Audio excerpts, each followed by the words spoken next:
can come and purchase this CD. And it was released just this weekend, straight out of the press. And it's $20 a CD. And you can come up to the drum and they'll give you that CD right there.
Hi there.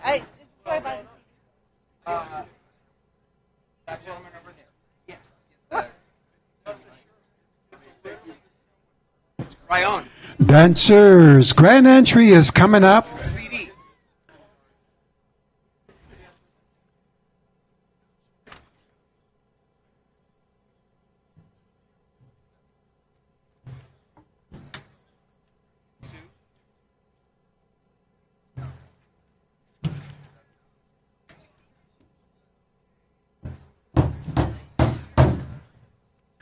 So we have dancers that have come in from all across Turtle Island, Canada, and the United States. And we refer to North America as Turtle Island. And that name has to do with our origin. We have origin stories of where we come from, who we are. And we refer to Mother Earth here on this continent as Turtle Island. So you'll be hearing that terminology used during the weekend. So we're all living here on Turtle Island. We're here in the original homeland of the, I'll get those names, Peepash, Akmil Otham people, and we're here in their homeland. So some of all the old archaeological studies have found the canals, the water systems that the original people here had built to maintain their agriculture and to feed their families, their people.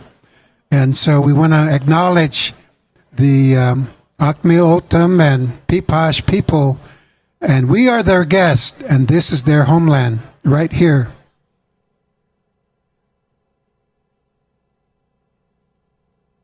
Again, well, I think we have the hot coffee getting started up there. So any coffee drinkers, we'll have lemonade, water. So throughout the day, stay hydrated.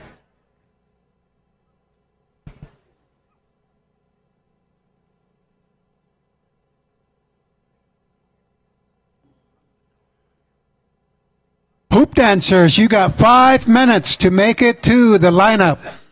5 minutes to the grand entry lineup. And we have our Kozad singers, our drum that will also be doing the honors along with Thunder Boy singers.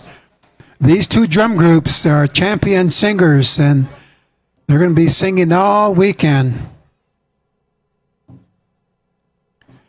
5 minutes Hoop dancers, let's get lined up on top.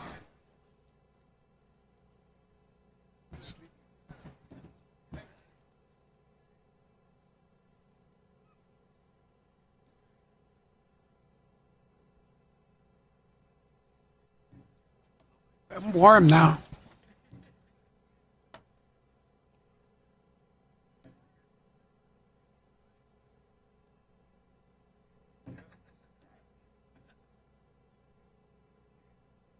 We'll be all right.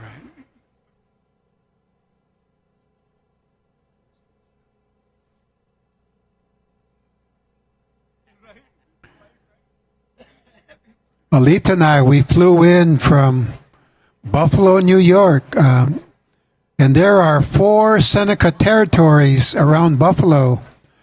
North of Buffalo is the Tuscarora Nation, and then east of us, the Cayuga Nation, then right south of Syracuse, New York, the Onondaga Nation, east of the Onondaga Nation, let's see, Ganawage, up in south of Montreal, Oka, Tyendinaga on the north shore of the Lake Ontario. So we are the 5 or 6 nations now. We began as the 5 nations, and then we brought in our relatives from the south, from the Carolinas, the Tuscarora Nation. And in their origin story, they went to that area, what are the Carolinas, from crossing the Mississippi and going east.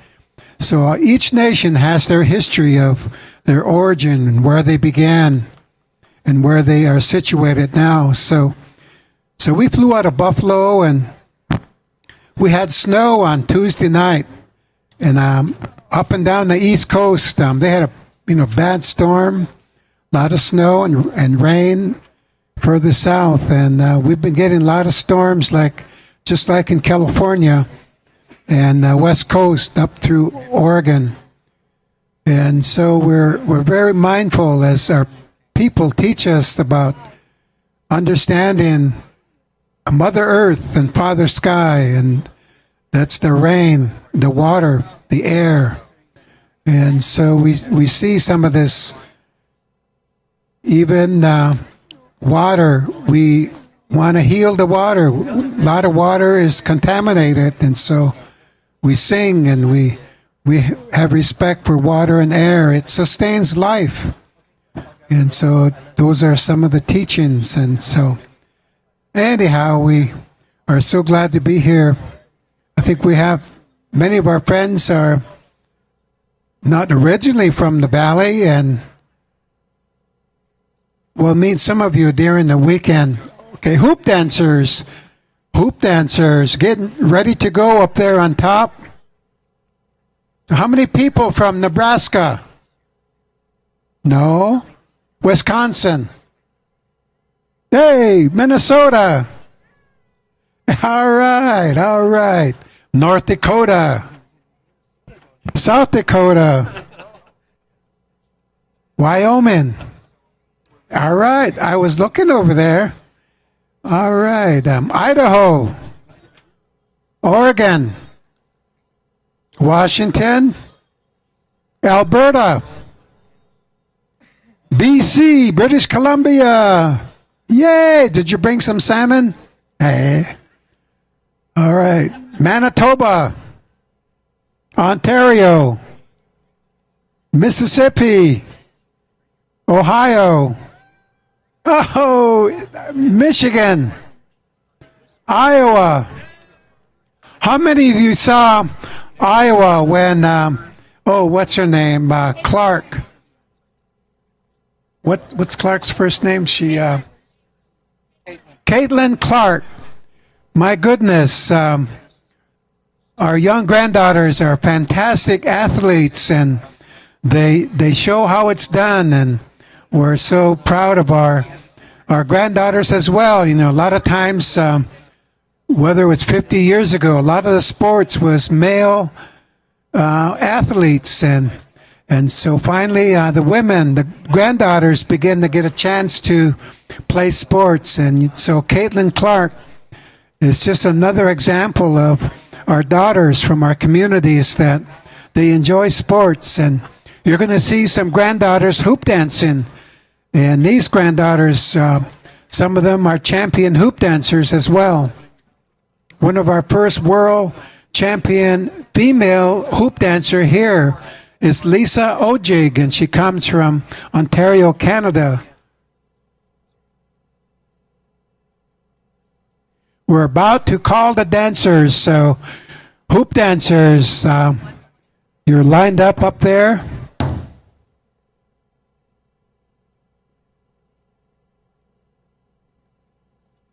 We'll go to Thunder Boy Singers for the grand entry. Then we'll come over to the Kozad Singers for the flag song, the victory song.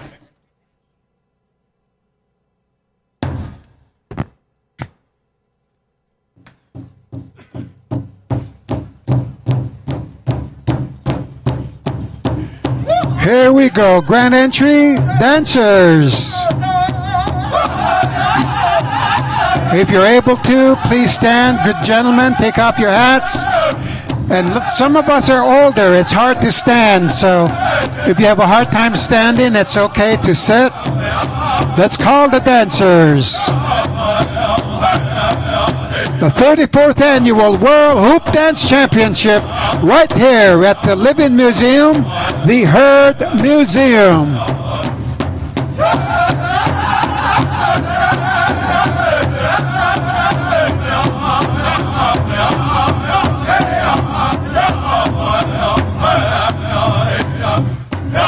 Bringing in the Eagle staff, we have Mitchell Gray.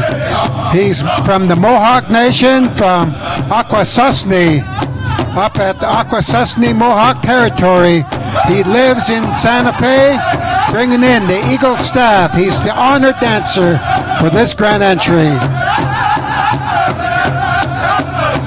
Bringing in the American flag, we have hoop dancer Bartley Harris. Bartley Harris, he's dedicated to the field of law.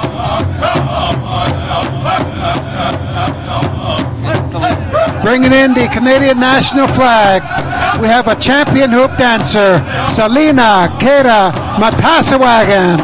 Let's give these lead dancers a big round of applause. Right behind them, we have Tiny Tot dancers. Beautiful Tiny Tot dancers. Behind them, we have the youth dancers. Youth dancers. Youth dancers are 6 to 12 years old.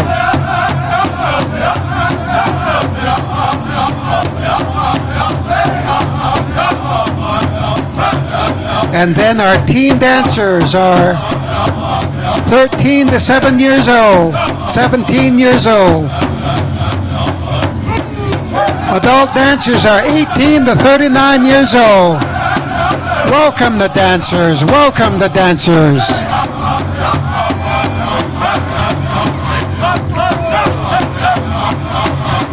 We have 121 hoop dancers. Ho ho!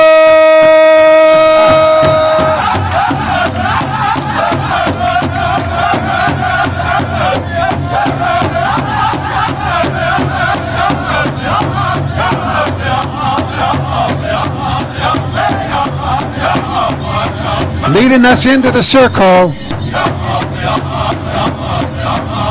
our lead dancers, Mitchell Gray, Mohawk Nation, Selena Keda Matasawagan, Anishinaabe, Bartley Harris. Give them a big round of applause, leading the dancers. Right behind them, the Tiny Tots, the youth dancers.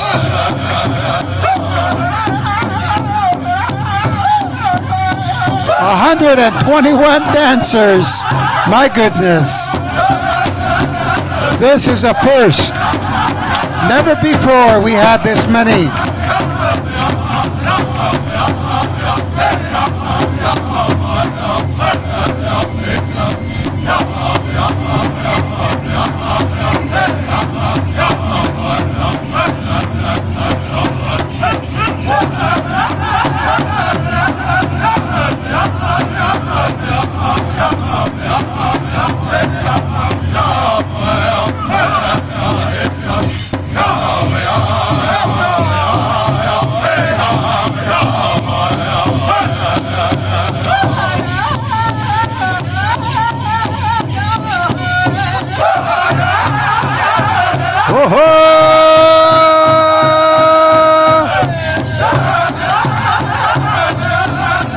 Cheer them on. Give them a big round of applause. They can hear you now.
Thank you. Thank you.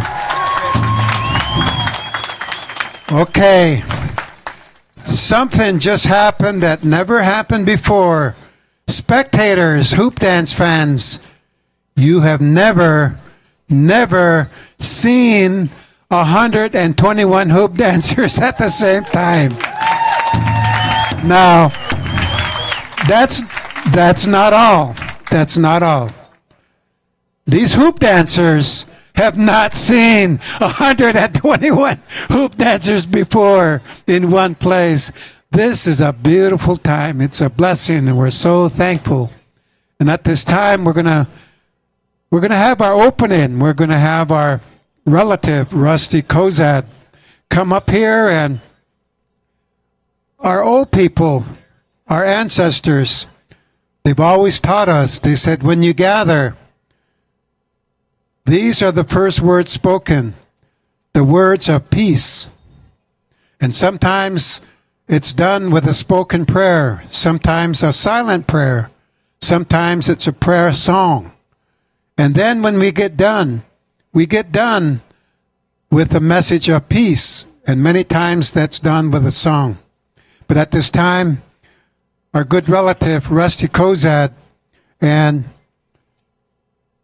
he comes from a line of singers that go back many, many generations.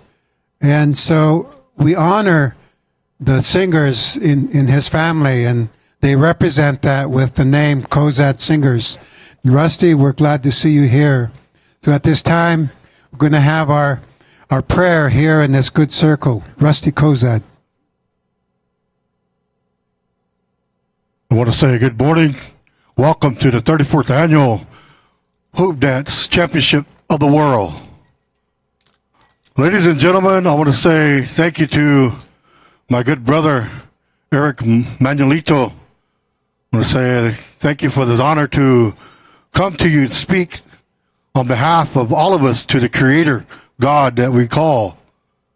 And with any ceremony that we do, we come and talk to God in a good way. And it's good to see all of you hoop dancers that came and make a way over here. May God continue to bless you in your talent, your skill. I know a lot of family relatives wanted to come and see you and perform your utmost skills. And to the returning champions, it's good to see you. Samson, it's good to see you, brother. Ahu, quick. And again, ladies and gentlemen, friends and relatives, and to the elders that are sitting amongst us here, I notice my Segi sitting here among us. Also, my Pabi. I got relatives here that are part of this celebration. And I'm very honored to come and talk for you and to you and through my language of a Kiowa Nation of Oklahoma. I'm very honored to know some of our language, and I utilize that at times like this or when we have our ceremonies or things of that nature.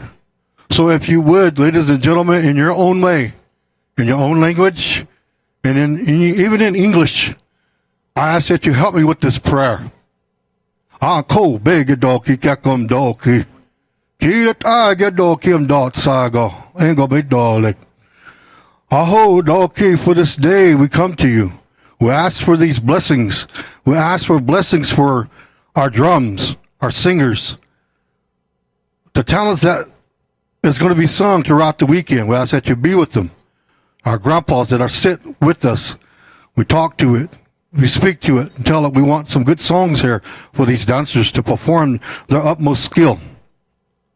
Heavenly Father, I thank you for this time of opportunity that I come to you and talk to you and give you honor, praise, and glory in our own way through this hoop dance, this ceremony here, the healing element that it is. And Heavenly Father, there's a lot of us that are going through bereavement. Maybe there's sickness. Maybe we're dealing with something that we don't know about.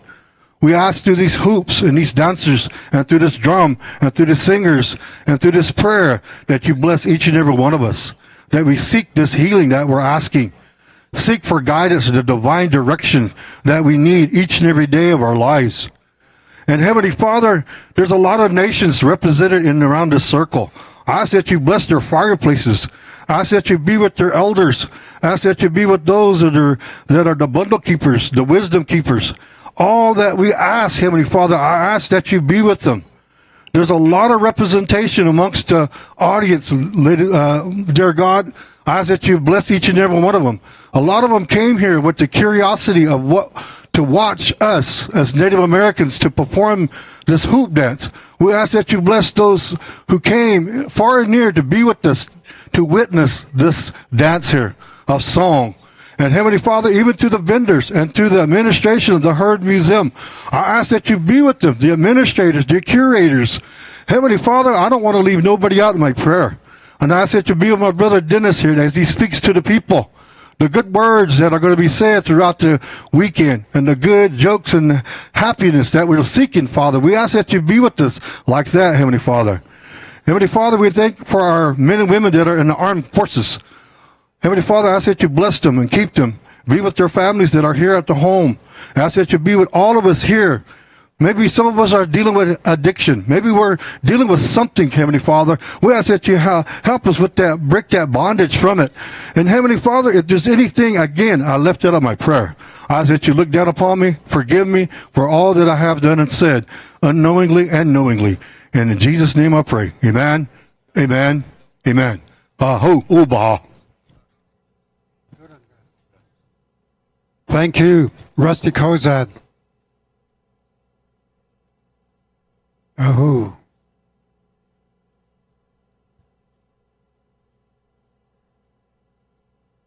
Many of you have been here for many years of Hoop Dance Championship, and you see and you know that although we represent maybe, 100, maybe 300 nations right here from different territories on Turtle Island, that we come here with a healthy, peaceful spirit, and we want to just acknowledge all of you that come here.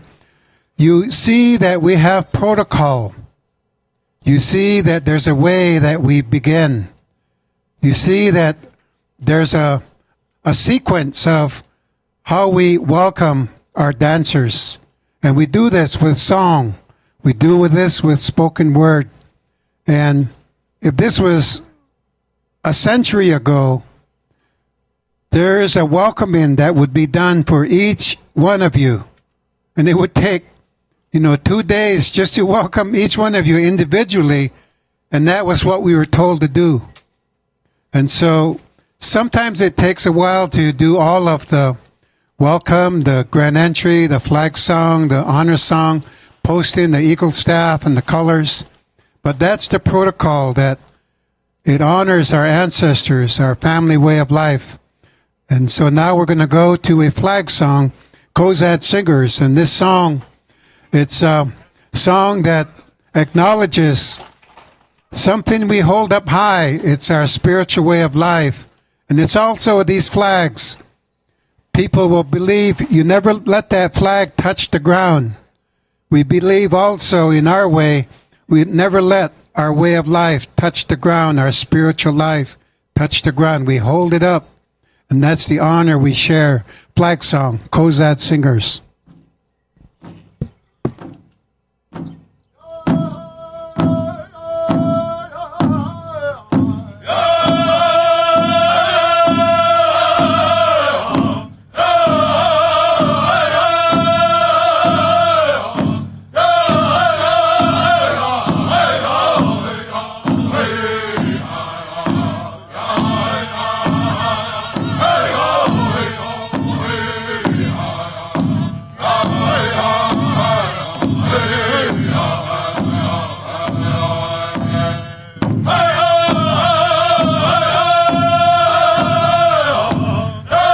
This beautiful song, what it means is love your nation, love your people, love your neighbor.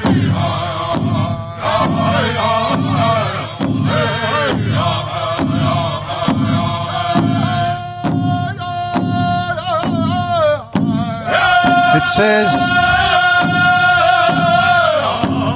love the daughters and sons who are on active military duty right now, somewhere on Mother Earth, on a ship, at an air base, at an army base, some on the front lines. We want them to serve and come home to their mother, to come home healthy, to come home. So we honor the veterans. If you're here, you're a veteran. This song is for you. It honors you. Thank you.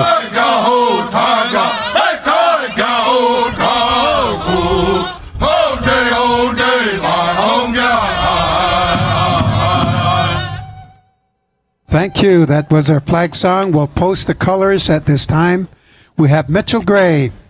He's from the Mohawk Nation, part of the Haudenosaunee, the Confederacy. And his homeland, his home territory originally is Akwesasne, where the Partridge Drums, that's what we call that territory. And he lives in Santa Fe. And he brought in the Eagle staff. The arena director will ask someone to bring in this staff, and it's an honor. So he was the honored dancer at Grand Entry.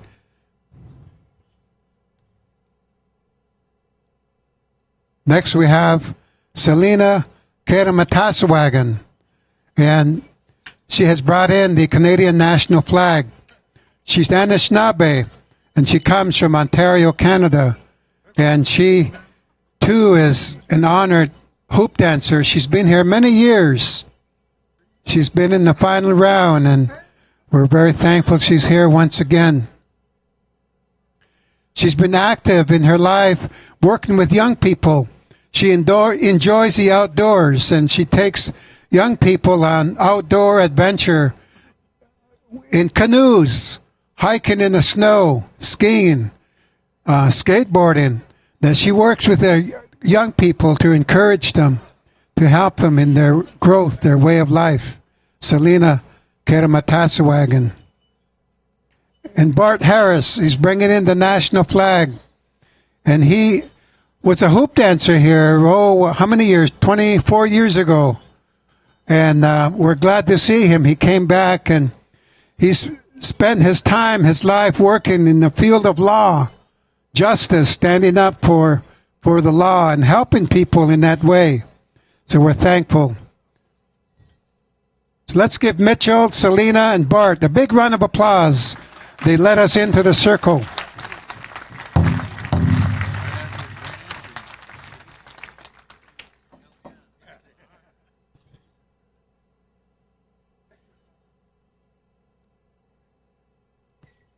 Okay, we're going to have a victory song, and I'll tell you, 121 dancers, we've never seen that before.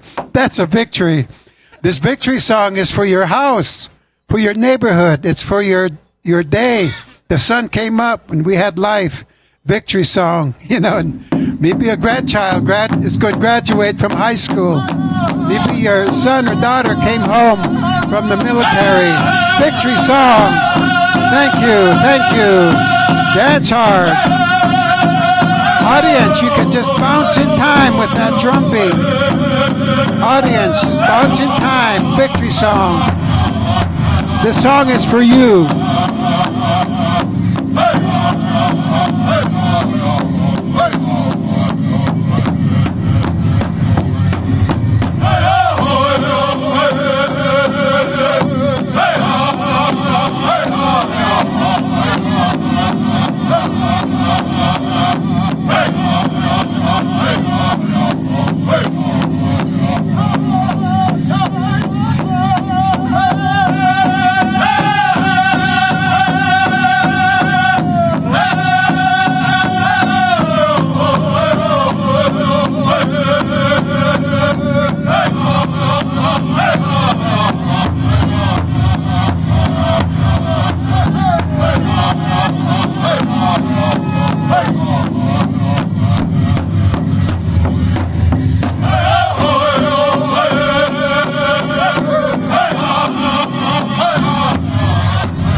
Victory song.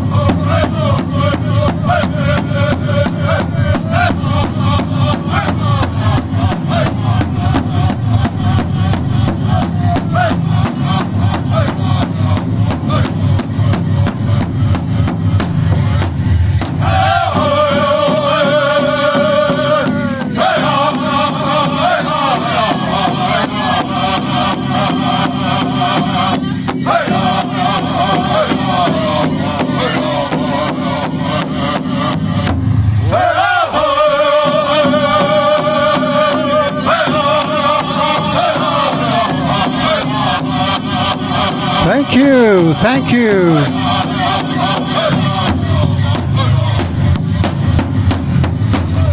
Yay! Round of applause. All right. Okay, dancers, you're excused. And oh, we're so happy you're here. We're in for a beautiful weekend. We're going to do our introductions. And we'd like to have Tiny Tots get ready. So parents, aunties, uncles, get your Tiny Tots. Bring them into the circle. Zion Lovin, come on in. Sunny Sinqua. Jackson Nez. Abel Montoya.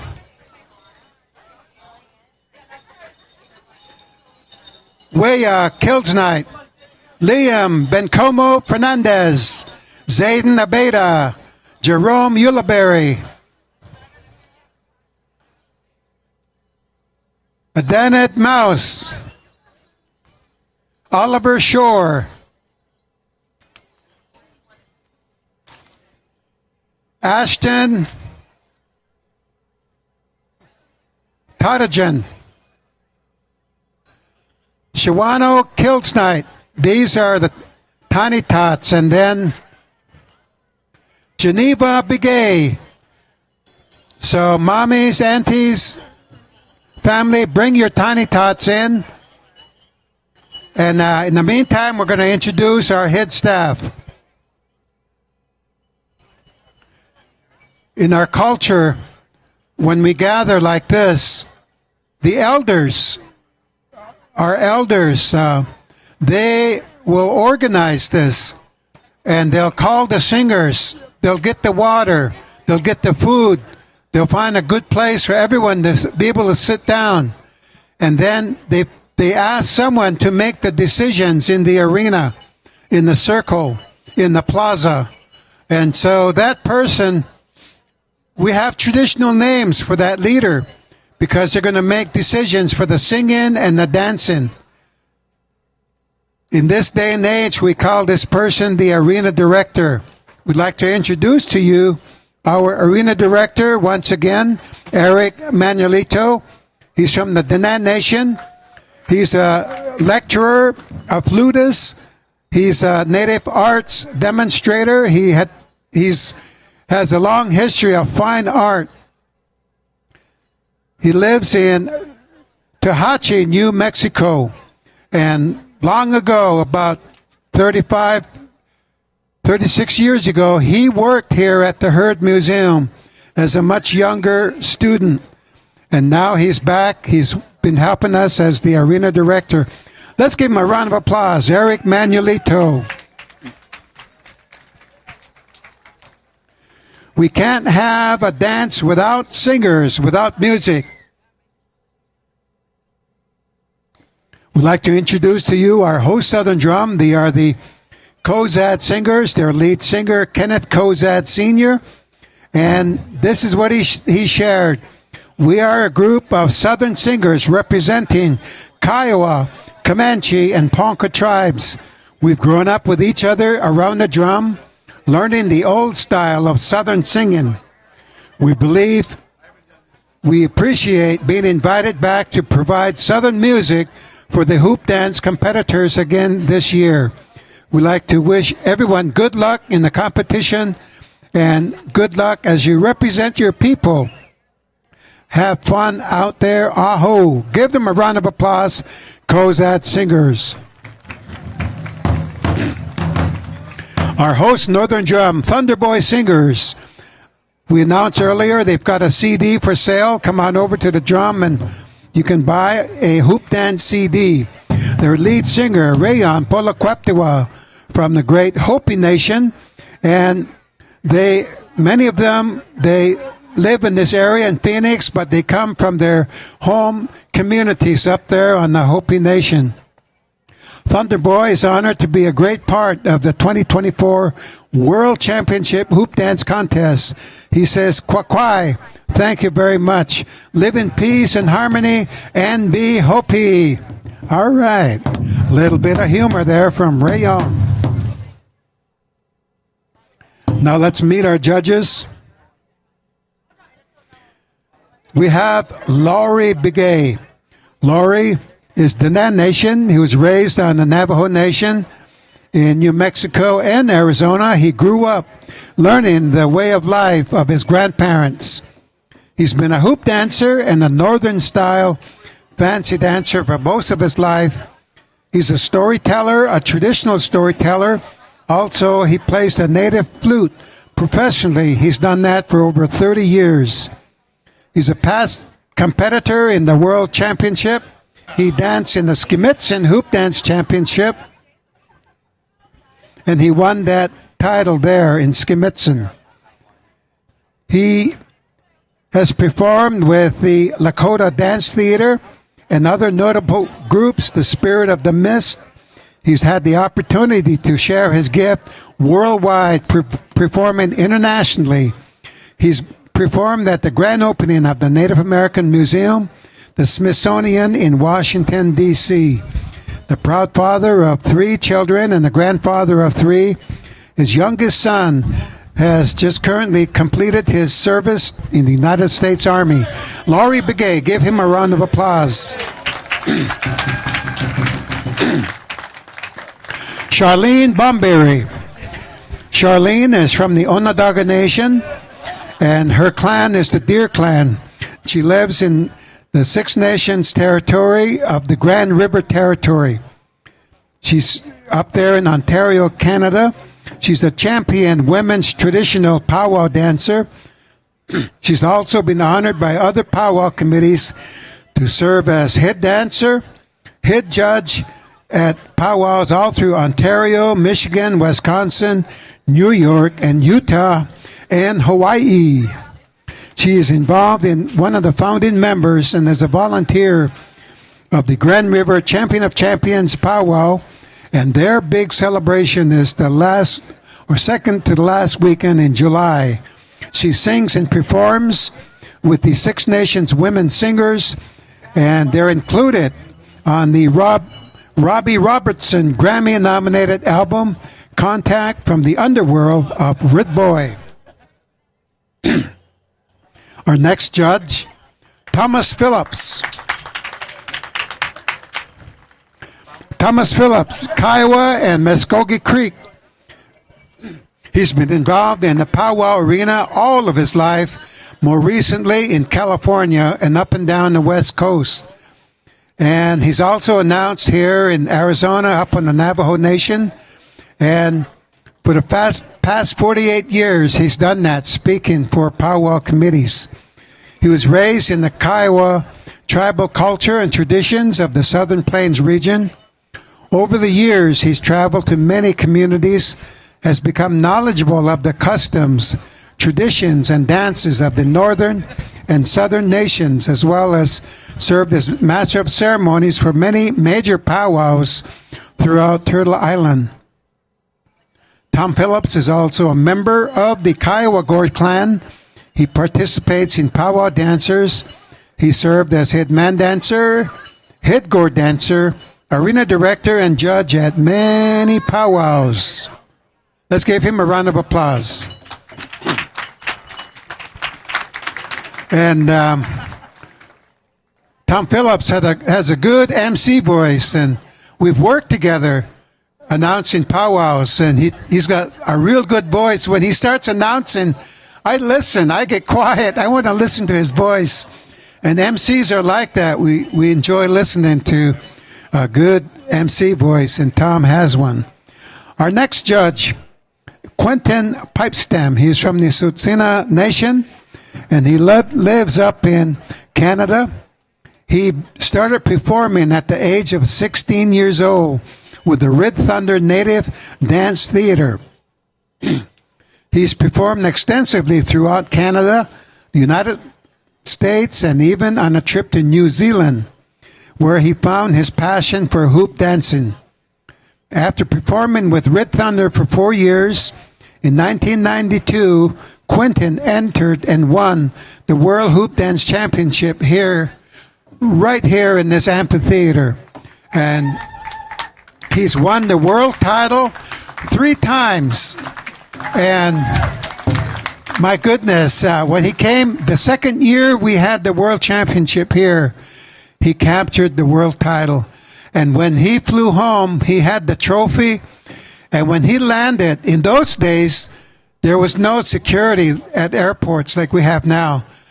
His whole community came in the airport, came down the concourse to the gate. And when he got off the plane with his trophy and his hoops and his bags, his luggage, the drum from his community was there. The singers sang a victory song. They sang an honor song at the airport. They took over the airport. They marched down the hallway out to the parking lot, and they had a parade, a caravan back home. And that was part of the legend, and we were so glad. We heard that after when he got home, what they did for him, and this means a lot to your home community when you win a world title like this. And so that was one of his great moments.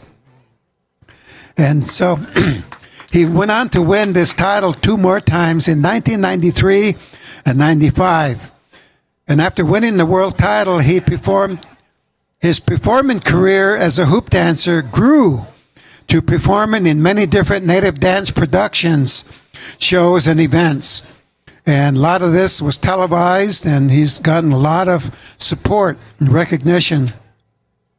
One of the most notable is being featured hoop dancer for the American Dance Theater, where they performed in the United States and in Europe. in major theaters. For over 35 years, he's performed throughout Canada, USA, and Europe. He's performed in New Zealand, Australia, Brazil, Japan, and he still enjoys traveling to this day. For the last 3 years, he's found a new purpose. He's returned to his nation, Tsutsino, and he provides his assistance to community members who are struggling with substance abuse issues, and he works as a wellness worker, and he's a messenger of the peace within to bring healthy living to our people. And he carries those teachings from the ancestors, from the grandparents, and he takes that to help the people. We love him for that. Thank you. Round of applause for Quentin Pipestem. Our next judge, Cricket Rhodes Coneyworthy. Cricket is Kiowa and Caddo nations. She's an enrolled member of the Caddo and Kiowa tribes of Oklahoma. Rhodes Coneyworthy dances in her Caddo dress and the traditional Kiowa buckskin dress and a traditional southern cloth dress. And she has been involved in the powwow world all of her adult life, and even as a young woman. And she's been a northern fancy shawl dancer and a jingle dress dancer. She's traveled extensively around the world and with the legendary Charles Chibity, the last Comanche code talker. She and her husband, who is an artist, champion war dancer, and a member of the Comanche Nation, have 3 children. And she also performs traditional dances at home and abroad. And she's been taught to follow the way of life, the customs, and to speak the language of her people and her family. And in her travels, she's been an ambassador for peace and for good relationship through language and through song and dance. And one of her travels, she went to Asia, and she was dancing in the high mountain country in Tibet, and she met the people culturally, and she shared in their cultural way of life, their food, their homeland, and she came back with those stories. And these are the stories that we share with our young people, that there are cultures all around Mother Earth, and we share a good way of life. And so let's have another round of applause. Cricket Rhodes Coneyworthy. Our next judge, Preston Eugene Topahoot. He's from the Kiowa Nation. He's an enrolled member of the Kiowa tribe of Oklahoma. He's very active in the Native American community. He's a traditional singer. He dances a northern traditional style in the powwow circle. He served as color guard at many powwows.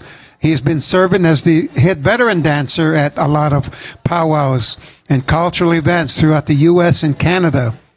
He's been many times an arena director, a head judge, a powwow chairperson for several powwows, including the 2013 inaugural ball in Washington, D.C. He's an accomplished dancer. He's familiar with all styles of powwow dancing, and he's received the honor of judging specific contest categories at many powwows. Now, Preston had a full career in the United States Navy, and he served in the submarine service, and he traveled around the world. And so in those travels, he's met so many people. He has, in his own family way, good stories to share with young people and with many of our people. After he got out of the service, active duty, he went back to work in Connecticut. He's still involved with the Navy, with submarines and ships. They send him around to other naval bases, and he has assignments to help people at those Navy bases know how to do what they have to do. They say, send Preston. He'll help them out at that Navy base. But let's give him a round of applause. Preston Topahoot. Wow. I think this is the longest introduction of our judges that we've had. But we've got tiny, beautiful tiny tots. And they're ready. They're anxious. They're saying, Grandpa, stop talking. Okay, we're going to go to our drum Thunder Boy singers. And this is the Tiny Tot special. Each of them is going to receive a gift, a prize. They are all champions. Here we go. Tiny Tot time.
Juana Jorgensen, get ready. Victor Duncan, get ready. Youth 6 to 12 years old, contest coming up. Juana Jorgensen, Victor Duncan. Come see the arena director. Evelina Montoya, get ready. Jaden Sikoti, get ready.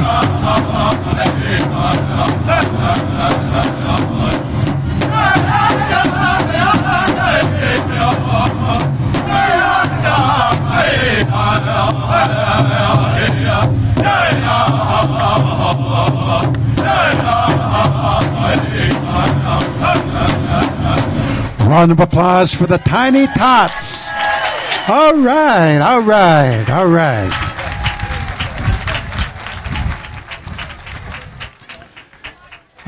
Okay, Tiny Tots, come line up. Bring the Tiny Tots here and line up. You're going to each receive a prize.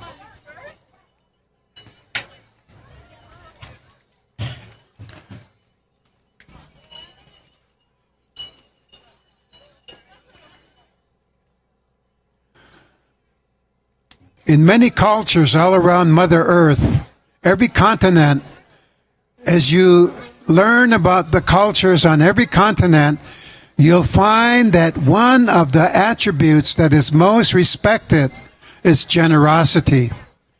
And that's what we share in this circle as indigenous people to Turtle Island. And so with that, we have a gift for each of the Tiny Tots. So the Herd Museum Hoop Dance Committee is sharing their generosity to encourage all the Tiny Tots. Each one of them will receive a prize.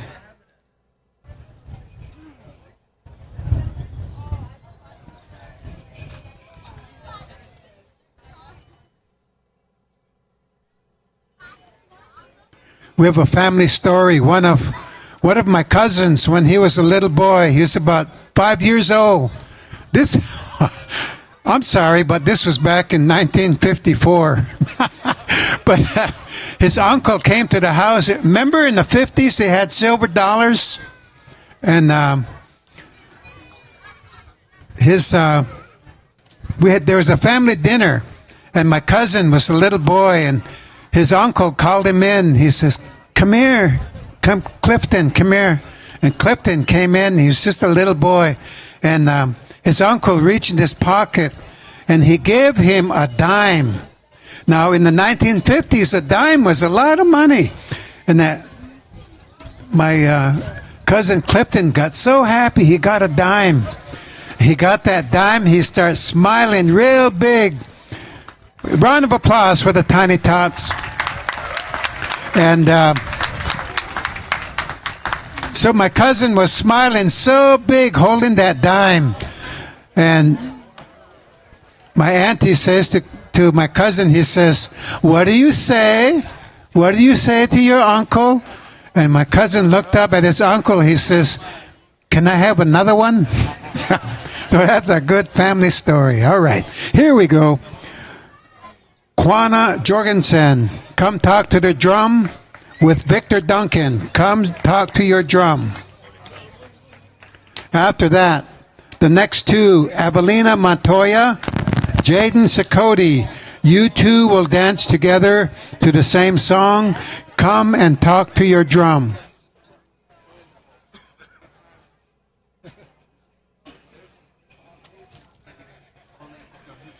So again, we'll have two dancers dancing to the same song. We're doing this because we have so many dancers, and we try to get done before dark. If we did this one at a time, the way we used to 15 years ago, the dancers we have now, we'd be here till at least 9, 10 o'clock at night. So we double up.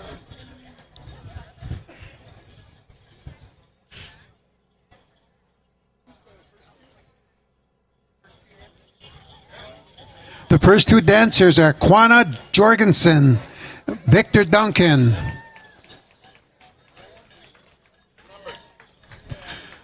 Quanah Jorgensen's number is 584. 584 for Quanah.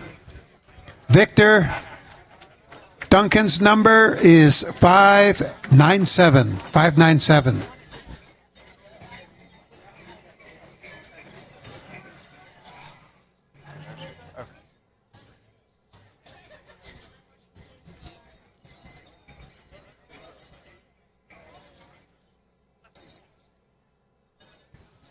So parents, some of your dancers, they're not used to going and talking to the singers at the drum. So help them out. Come with them with the arena director, and they're going to talk about how fast they want that drum beat. So whether they want a medium song or a very fast song or kind of slow, that's what they talk about with the drum, to what song they want. Okay, we're all set. Here we go with our first two dancers in the youth category. These dancers are 6 years old to 12 years old. Judges are ready. There's the signal. Contest.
Round of applause. Round of applause.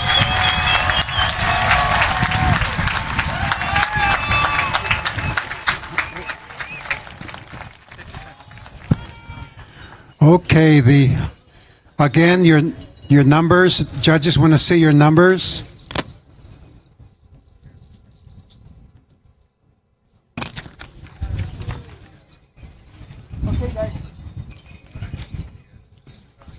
Next we have Evelina Montoya, Jaden Sakoti.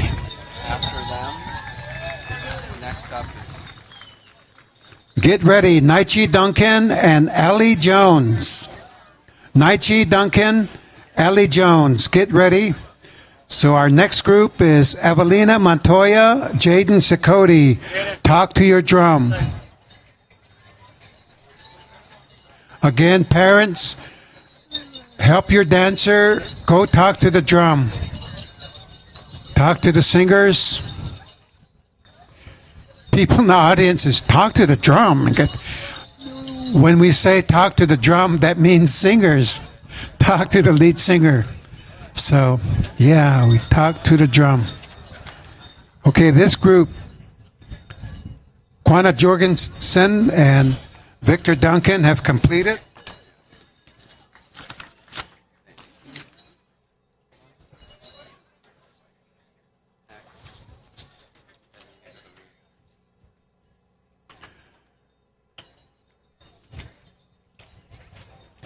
Evelina Montoya from the Pueblo of Pewaukee, New Mexico. Jaden Sakoti from Page, Arizona.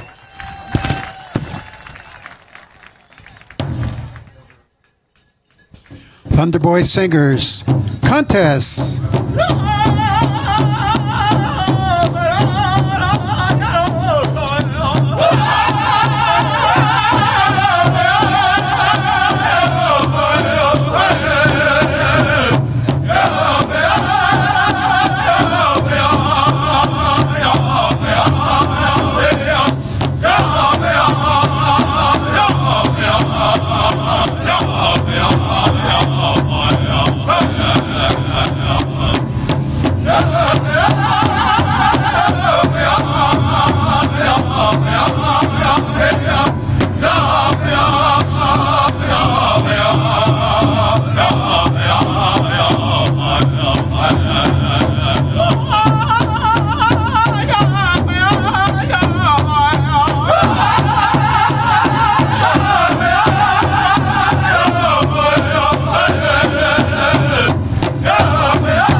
Ileana Montoya, get ready. Angeli Andrews, get ready. Ileana Montoya and Angeli Andrews.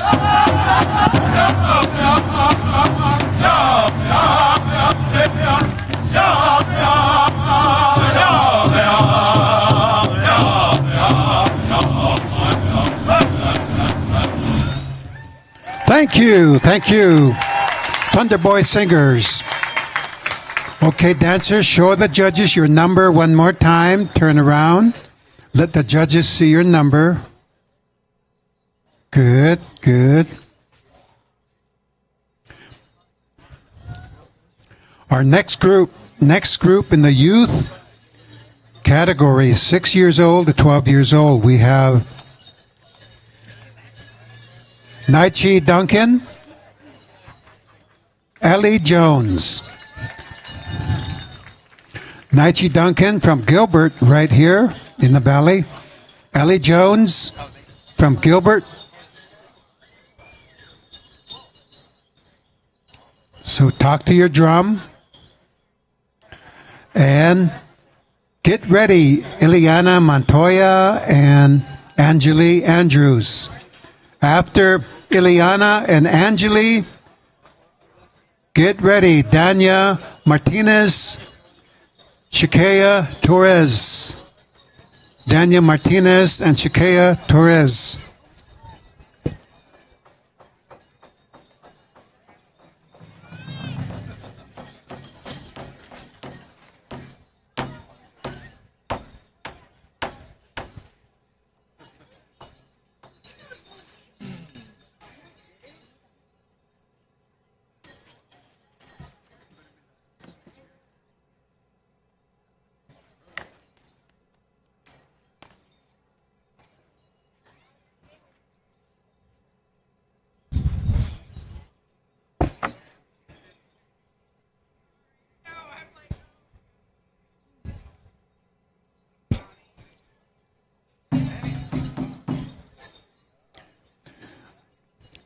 There's a clock, and the clock is set for 5 minutes, and the clock is facing the table here.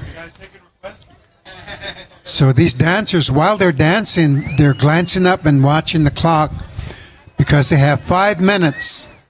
And so they plan to complete their hoop dance routine within 5 minutes. As we get to the last round, some of the categories have 7 minutes. That'll be the adults and seniors. Okay, contest.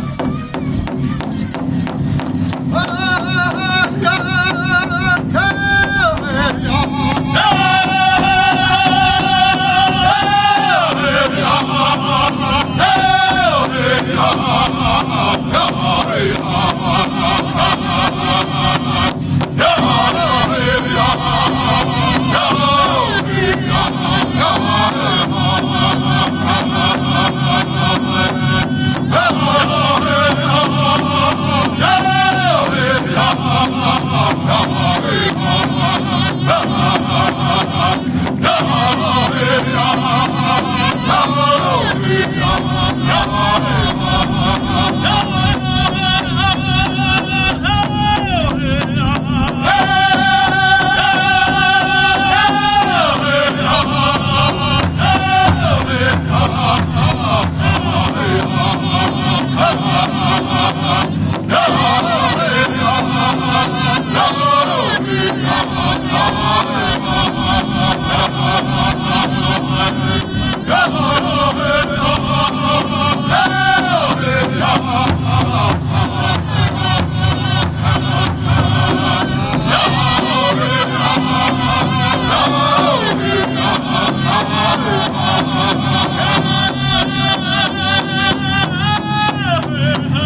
Round of applause. Ellie Jones and Naichi Duncan. Okay, show the judges your number. One more time, please. Next, we have Eliana Montoya from the Pueblo of Powaki, New Mexico. And we have Angeli Andrews from Kukut's Movie, just up north from here on the Hopi Nation. So Angeli Andrews and Eliana, talk to your drum. Again, dancers, Dania Martinez, Shakea Torres, go talk to your drum. And Eliana and Angeli, you will have Thunder Boy singing for you. Dania Martinez, Shakea Torres, you will have Kozad singers singing for you. So go speak to the singers at that drum. Tell them how fast you want the drum beat.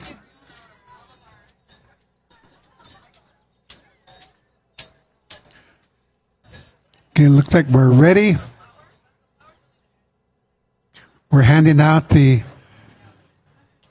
score sheets to the judges.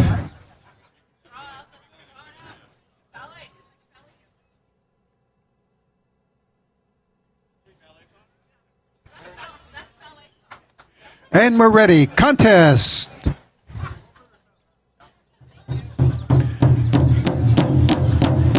Dania Shakea, get ready. Talk to your drum.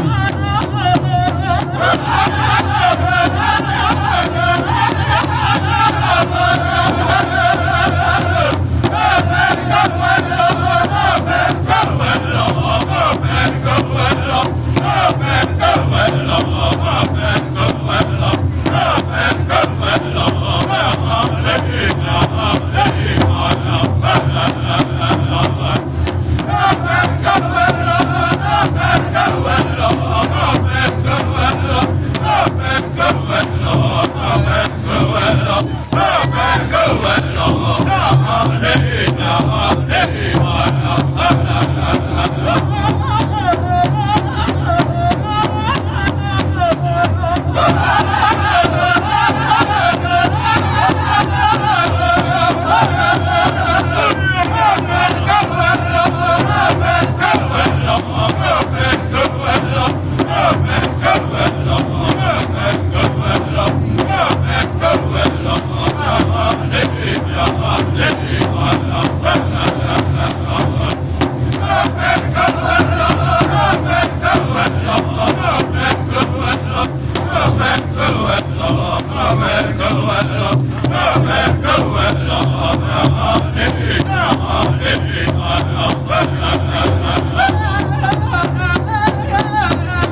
Round of applause.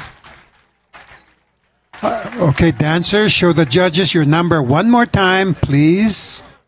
Next, we have Dania Martinez from the Pueblo of Powaki, Chiquea Torres from right here in Phoenix.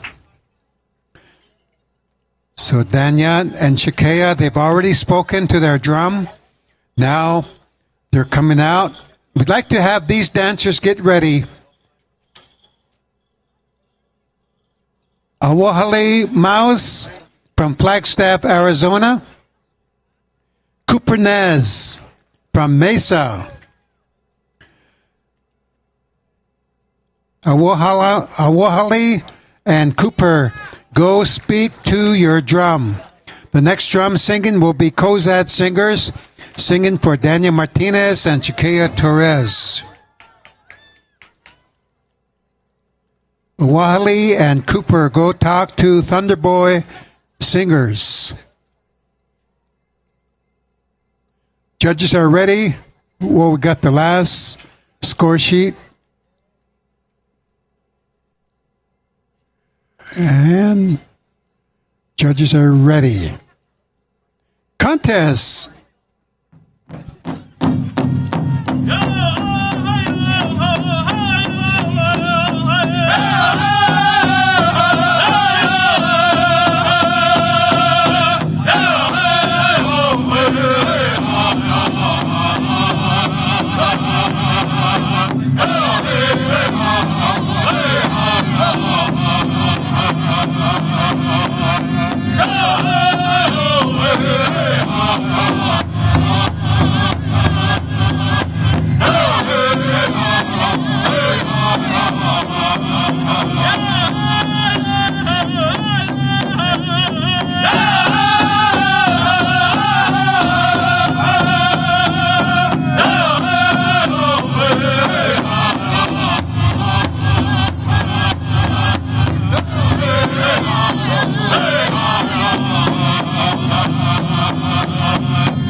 Dania Martinez and Shakea Torres.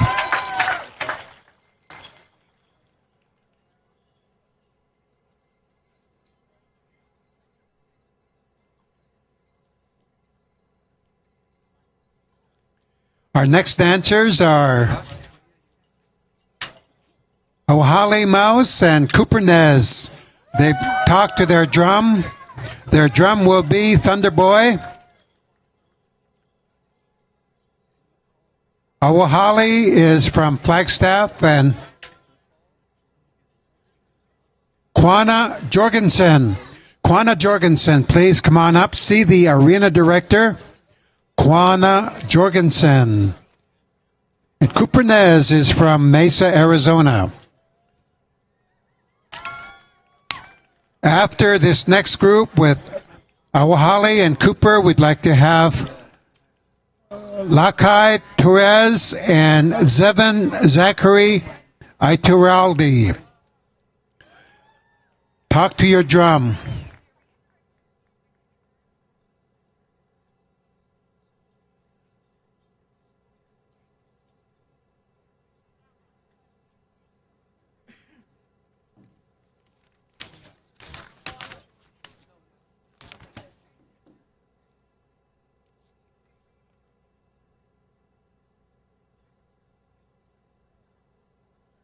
Okay, judges are ready. Contest.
Awahali Mouse and Kupernez.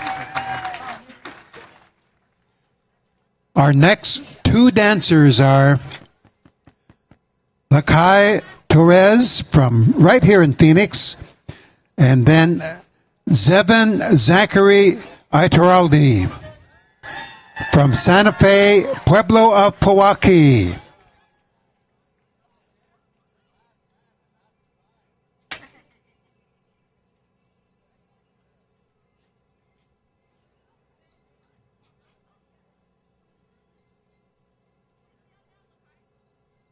Yeah.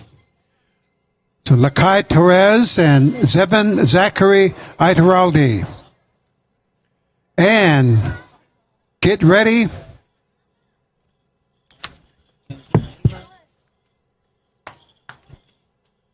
James Nutima and Kendra Martinez.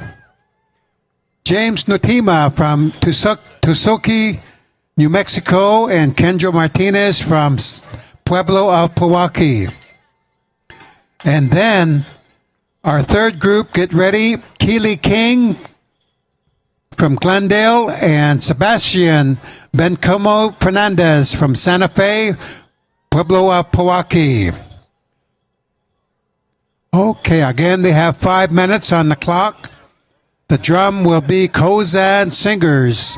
Judges are ready. Contest.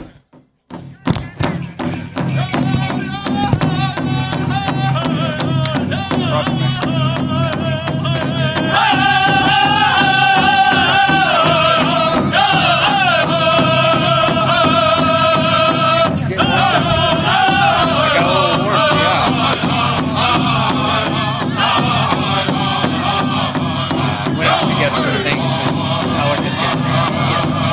It's like more minded.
Lucky Therese and Zevon Zachary Itaraldi.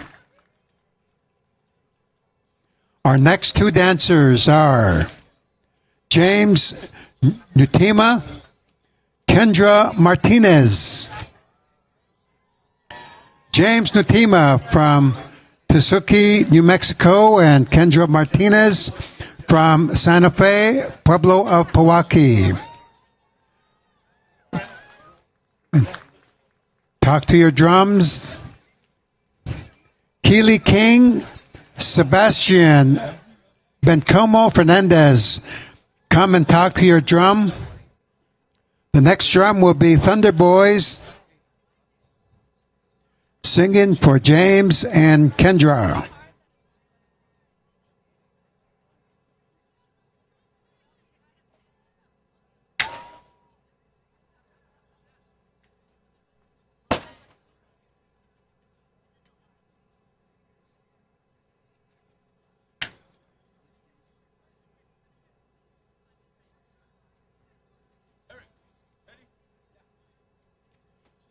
Judges are ready. Contest.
James Nutima and Kendra Martinez.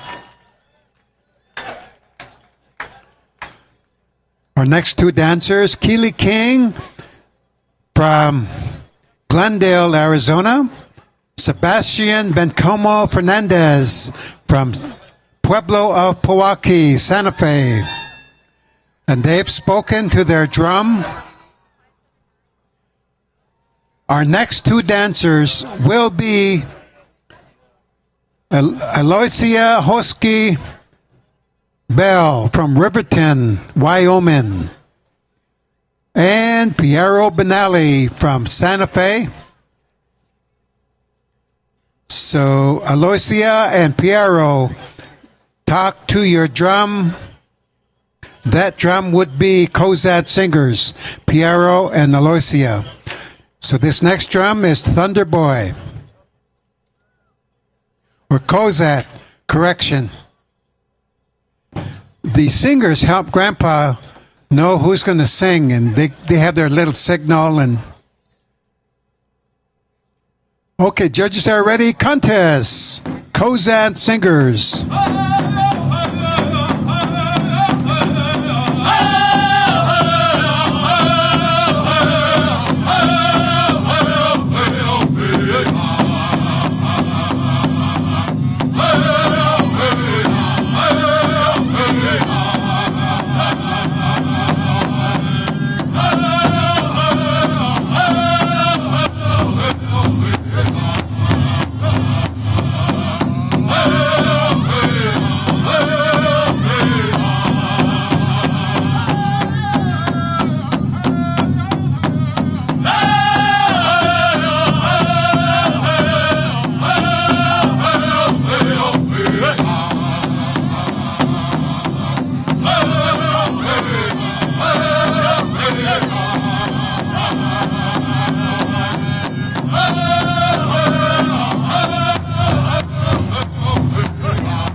Round of applause. Yeah, we got Keely King from Glendale and Sebastian Bencomo Fernandez from Pewaukee. that microphone there. Yeah, I know. Years like. Our next group, we have Piero Benali from Santa Fe, and we have Aloysia Husky Bell from Riverton, Wyoming. And they have talked to their drum. That drum is Thunder Boys. We have some identification that was found, and Micah Jace Peralta from Gilbert, come and get your ID here at the MC stand. Someone that has a camera, you dropped your camera strap, it's in a plastic bag. So check your bag, your pocket. This Nikon photography strap was found up on top on the southeast side of the circle. Right now, Piero Benali and Aloysia Bell are getting ready. And then we'd like to have Hoyani Wood from Santa Fe, Teresa Ulibarri from Pueblo and Santa Clara. Pueblos, get ready. Talk to your drums. So Teresa and Hoyani, your drum will be, I believe, Kozad Singers.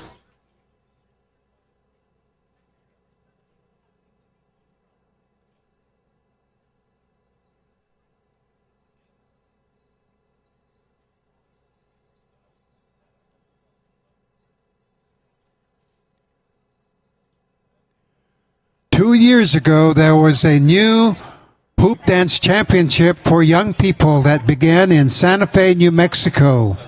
This is the Native Hoop Dance Competition, the annual Nakota Lawrence Youth Hoop Dance Championship.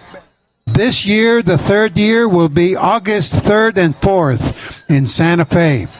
So, put that on your calendar, August 3rd and 4th, the third annual Nakota Lawrence Youth Hoop Dance Championship. We have posters, flyers up here for that Nakota Lawrence Hoop Dance Championship up here on the table. Okay, judges are ready. Contest.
Piero Benelli from Santa Fe, New Mexico.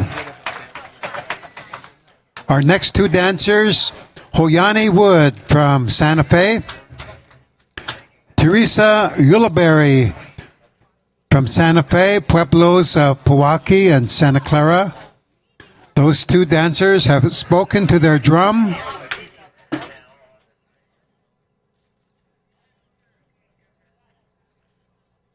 Cozad singers will sing for these two dancers. And let's take a moment to acknowledge the Gila River Broadcasting Corporation. They are filming this year's World Championships, and we have the connection. You can go online. It's being live streamed.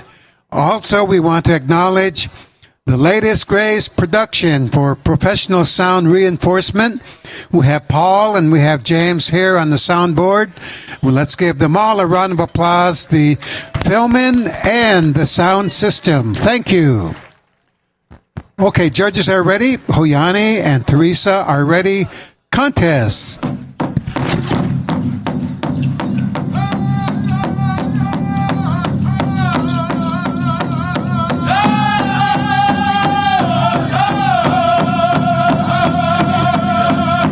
Talaya Hunt, get ready. Verna Differendinando. Dina Differendinando, get ready.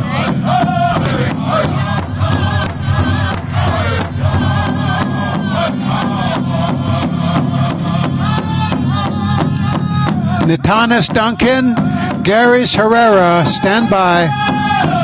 Natanis Duncan, Caris Herrera, stand by.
Hoyani Wood and Teresa Uliberry.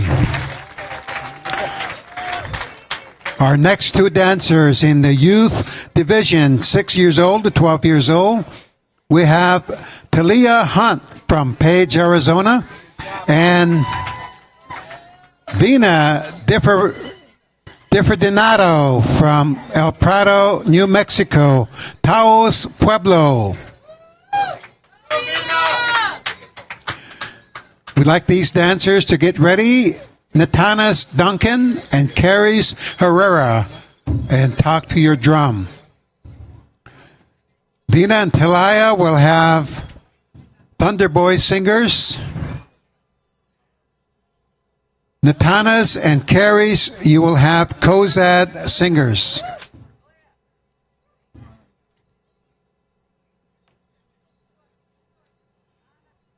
We have a booth up above. This is Packages from Home.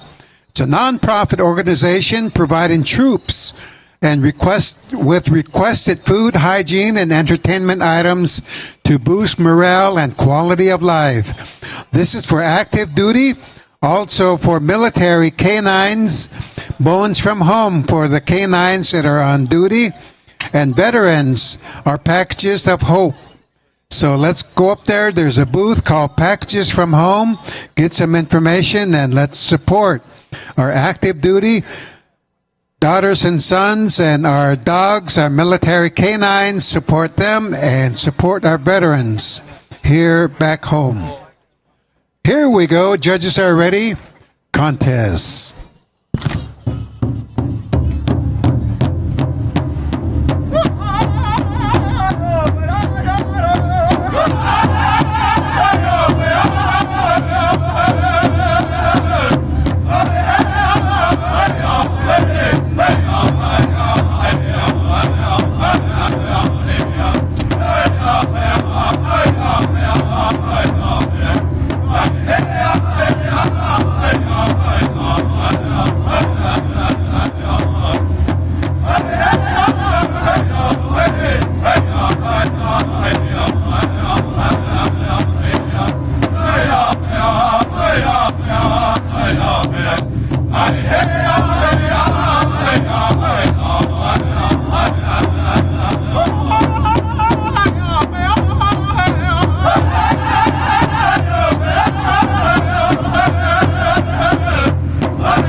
Delia Hunt from Page, Arizona, and Vina Differdinando. Our next two dancers. In the youth division, 6 to 12 years old, we have Caris Herrera from Santa Fe, Pueblo Oquewingue, New Mexico. And we have Natanas Duncan from right here in Gilbert. They've spoken to the drum group, and their drum will be Kozad Singers. The next two dancers will be Aaron James Vigil from Puaki and Dambi, Pueblo, and Riley Gomez. Riley Gomez from Pueblo of Puaki. So Riley and Aaron, go speak to your drum. Then we'd like to have Joba Wood from Santa Fe and Levon Tenetke. Levon Tenetke McCoy from Espanola. You two will be coming out after Riley and Aaron. And get ready to speak to your drum group. We have some concessions up on top. You can get some coffee, get something to eat. And if you have children and the children are restless, we have activity booths up above in the education room. They have coloring sheets for the kids to color. They have stamping. They can make some arts and crafts and do some stamping. So if you have children, they'd like to do some children's activities up above, go right up there and enjoy your day. Judges are ready. Contest.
Round of applause. Detanis Duncan and Caris Herrera.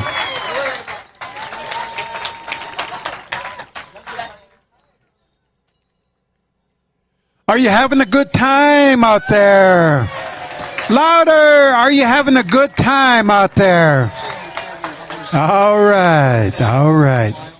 You know, we have 46 registered dancers in the youth division, 6 years old to 12 years old. And I think we have maybe 2 or 3 that did not pick up their packet. So that reduces that number down to, I believe, 43 or 42. So we're over halfway through the youth division, and that'll take us right up to almost noon or a little bit past noon. We'll be taking a lunch break at that time. So we also want to thank our judges. Can you understand and appreciate these judges are sitting there all day and they are watching, 121 hoop dancers, and it's quite of a dedicated effort, and to pay attention, stay awake, and do your best and be fair and judge all these beautiful grandchildren. Okay, we have Riley Gomez from Pewaukee, and we have Aaron James Vigil from Pewaukee and Nambi Pueblo. Here we go. Contest.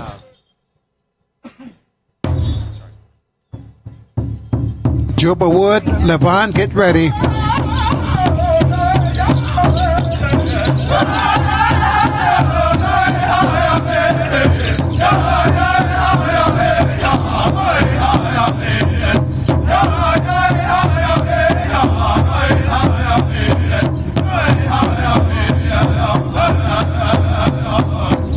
Yeah.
friend James Vigil from Pewaukee and Nambi Pueblo.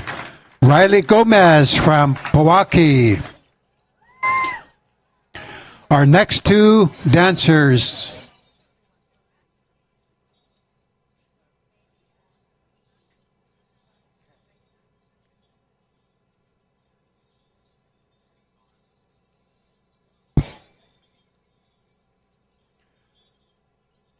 Our next group, we have Joba Wood from Santa Fe, then Levan Tinitki McCoy from Espanola,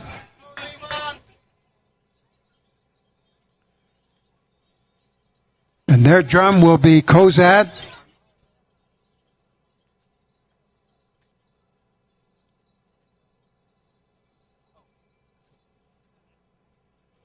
And when we're going to introduce the dancers, if Grandpa is mispronouncing the name, please come up and you're welcome to come and help me to pronounce the names. And we have a lot of, some of them are names from the way of life, from the culture, the tradition, and so some of the names are using the language of certain nations. So help me pronounce some of the names that sounds like I'm trying.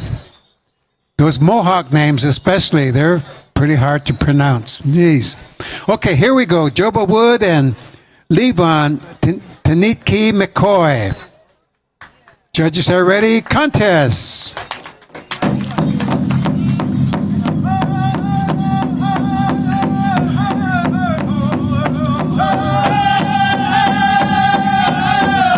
Ramona Bowman Abad.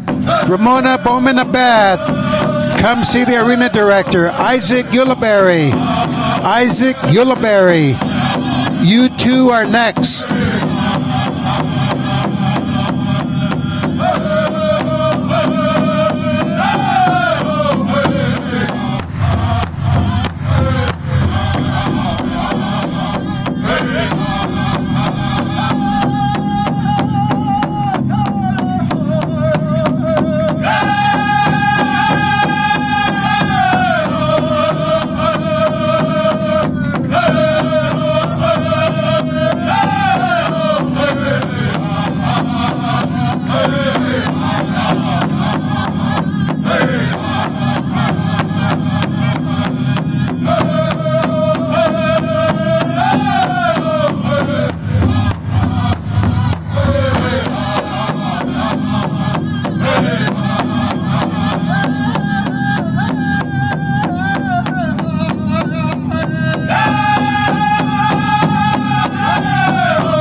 round of applause.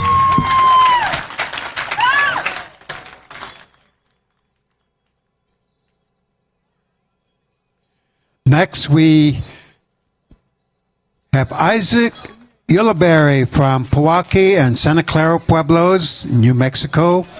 And we have Ramona Bowman Abad from Albuquerque, New Mexico. And they are talking to their drum group. Again, dancers, you are presenting your number to the judges as well. So the judges are hoping to see your number and get that on the score sheet. The next two dancers, we'd like you to get ready. Leonidas Bowman Abad from Albuquerque and Gianna Bigay from Glendale. You two come and talk to your drum.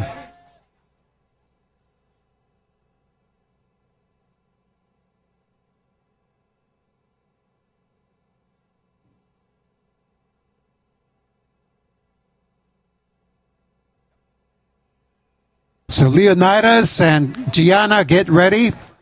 And after that group of two, the next two groups will be Natani Torres and Chrislyn Montano. Chrislyn from Upper Montcopi and Santa Clara Pueblo. Natani Torres from right here in Phoenix. Okay, again, it's a 5-minute clock, and we're about 2/3 the way through our youth division, 6 years old to 12 years old. Singers are ready, judges are ready. Contest.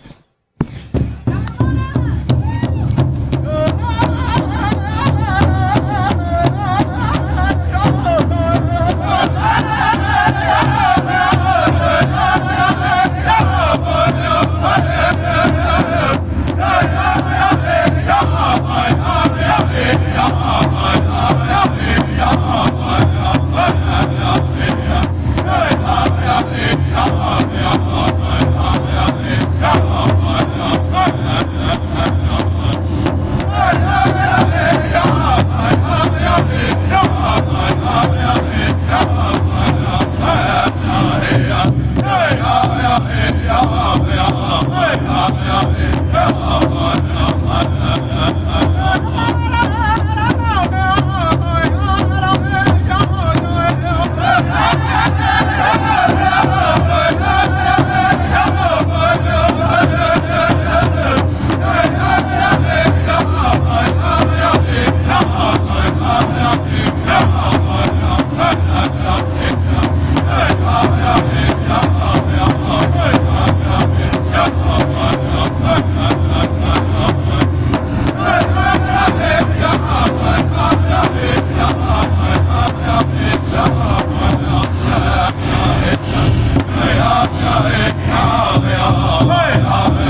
Ramona Bowman Abad and Isaac Uliberry.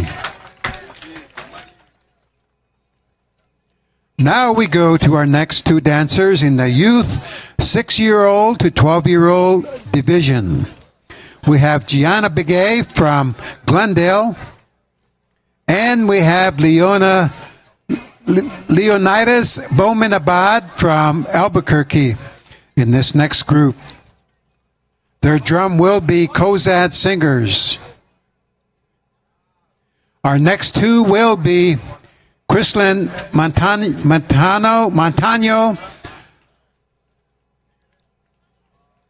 from Kaipo Owingay and Natani Torres from Phoenix.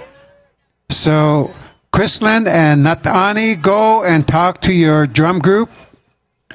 After that, we have Sydney Horrocks and Paloma Rivera. So Paloma Rivera and Sydney Horrocks, get ready to go talk to your drum.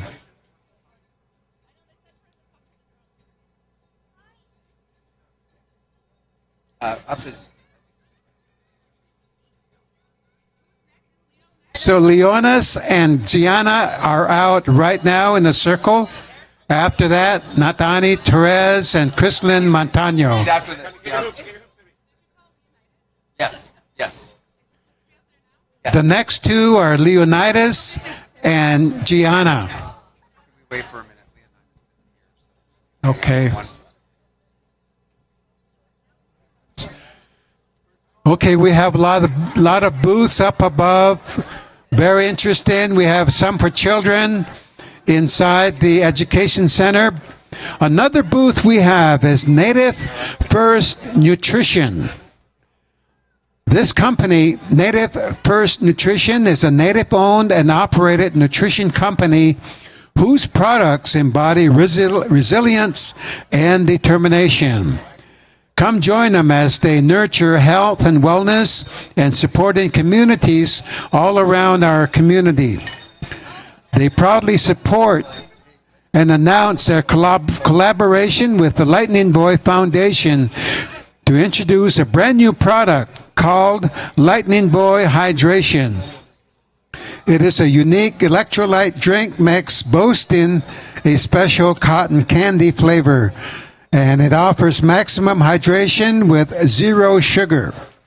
Furthermore, this product is a significant portion of the proceeds will be given and shared with the Lightning Boy Hydration, going directly to the Lightning Boy Foundation, reinforcing the collective spirit and the drive to make a difference. So come on up and visit the Native First Nutrition, a very interesting hydration technology process. It's a powder drink. Get hydrated. Okay. Gianna and Leonidas are ready to go. Their drum is set. Judges are ready. Kozad Singers Contest.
Round of applause.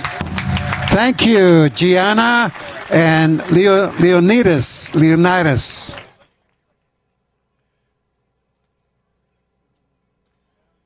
If you go up above to the museum, there is a large screen, and you can see the production by the Gila River Broadcasting Corporation.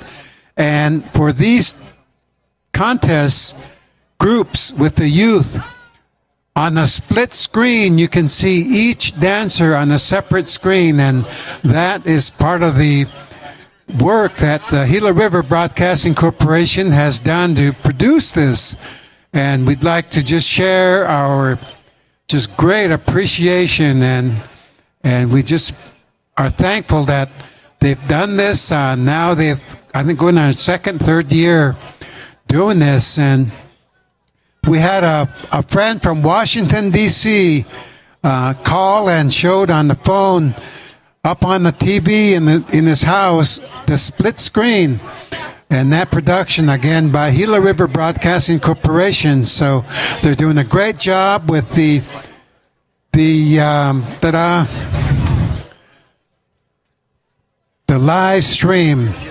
live streaming this World's Championship.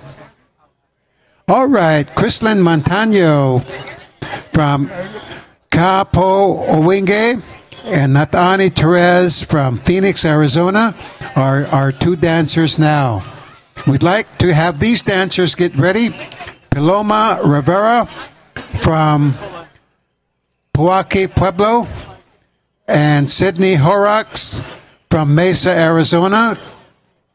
You two will be coming out after these two dancers right here in the circle.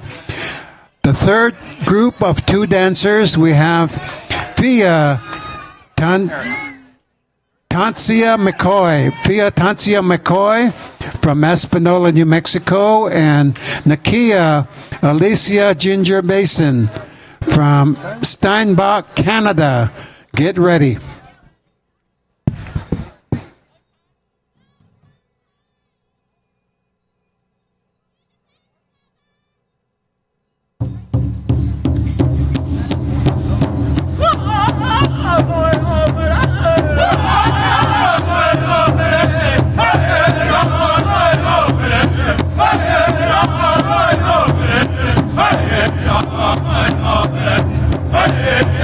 Hey,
Natani Therese Chrislyn Montano.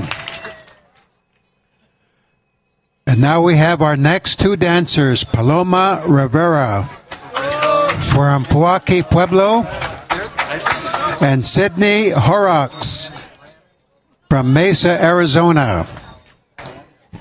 We'd like these dancers to get ready.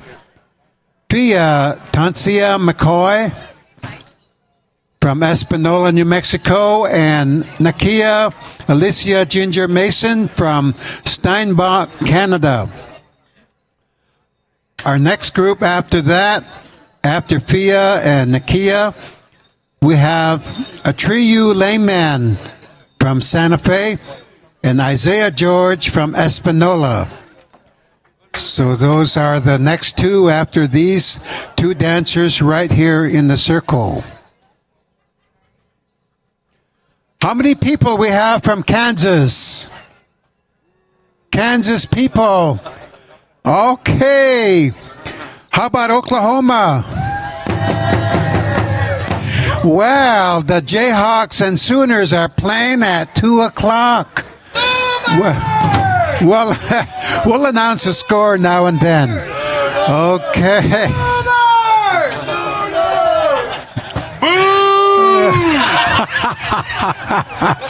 All right. Chinley Wildcats. Okay. World Championship. Contest.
Paloma Rivera, Sydney Horrocks,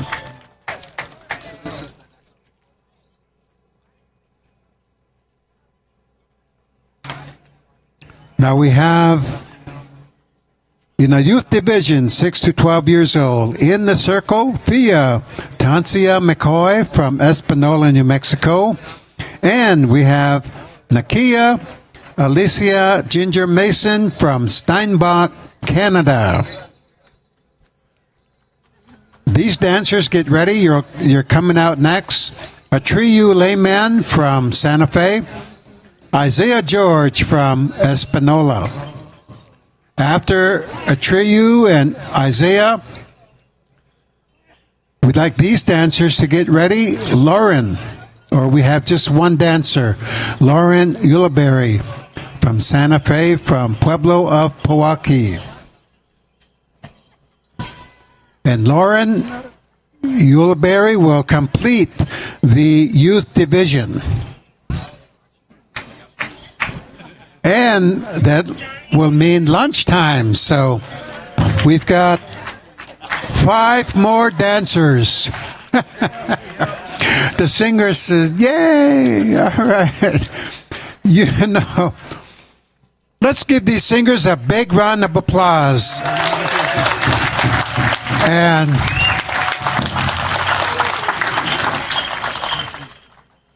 when they go to a big powwow, they might sing maybe 4 or 5 times. And sometimes, you know, if it's a 3-day powwow, might maybe sing 12 times all weekend. These singers here are each going to sing, you know, at least 45 songs today. That is a lot of singing for one drum, and you double up that 80 some songs we're going to hear. And so not only do you get to see our champions, you get to hear singing, you hear the music of our people. So it's a beautiful place to be, right here in this amphitheater at the Heard Museum. Judges are ready. Contest.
Thea Tancia McCoy from Espanola, and Nakia Alicia Ginger Mason from La Broquerie, Canada. Next, and then one. 3 more dancers, and then we'll go to a lunch break. Our next 2 dancers are Atriyu Layman from Santa Fe and Isaiah George from Espanola. Lauren Ulibarri, stand by. Again, you can buy a Hoop Dance CD by Thunderboy Singers. Proceeds will include proceeds going to the Lightning Boy Foundation. $20 a CD.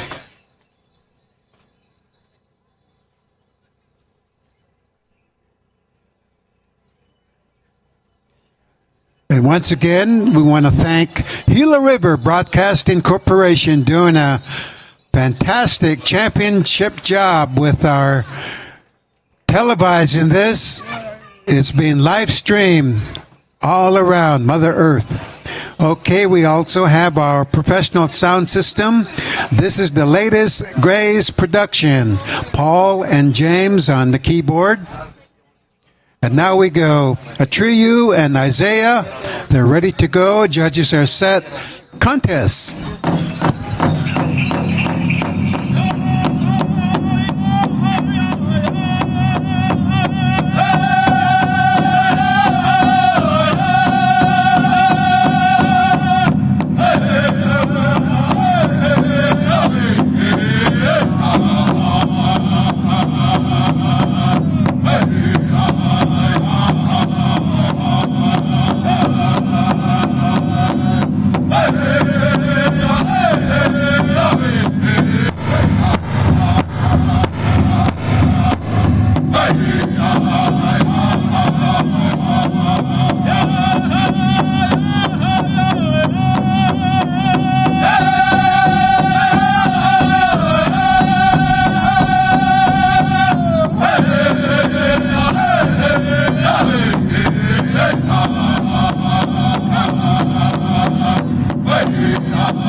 round of applause.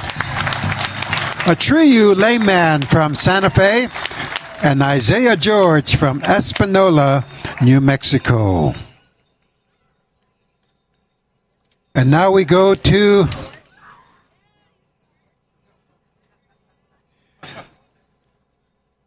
this dancer will complete the first round of the youth division. And again, this is a 6 to 12-year-old age group. We're going to be taking a break after this dancer. And again, we have some concessions up there, get some good food. And we have the cafe in the plaza. We also have some booths. One of them is the Packages from Home booth. And let's support our daughters and sons. And even canines, they get packages from home. So that's good. That's good. There's a joke in there somewhere, but I'm not going to say it. But the canines, they're out there on the front lines too. They get packages from home. Okay. We have Lauren Ulibarri from the Pueblo of Pewaukee.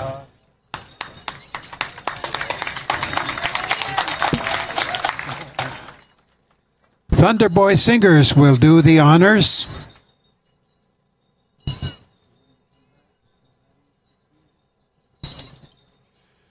Teen dancers, as soon as we're done with lunch, teen dancers, you'll be coming out. Again, 2 dancers to 1 song, 2 dancers at the same time. So teen dancers, start loosening up and get ready. Here we go. Contest, Lauren Ulibarri.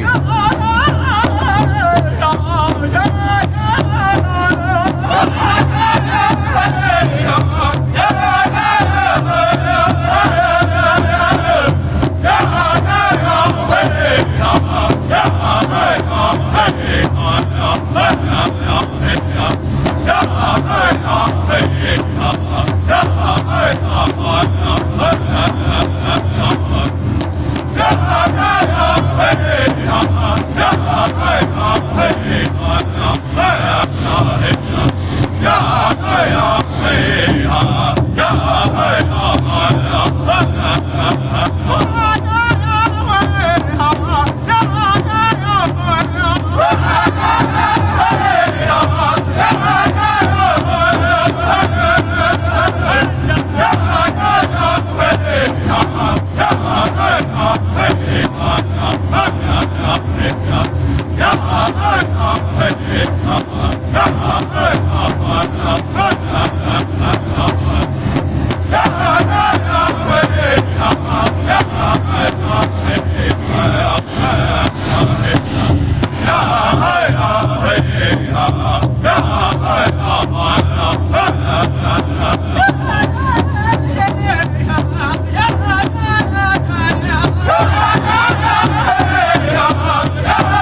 Lauren Ulibarri.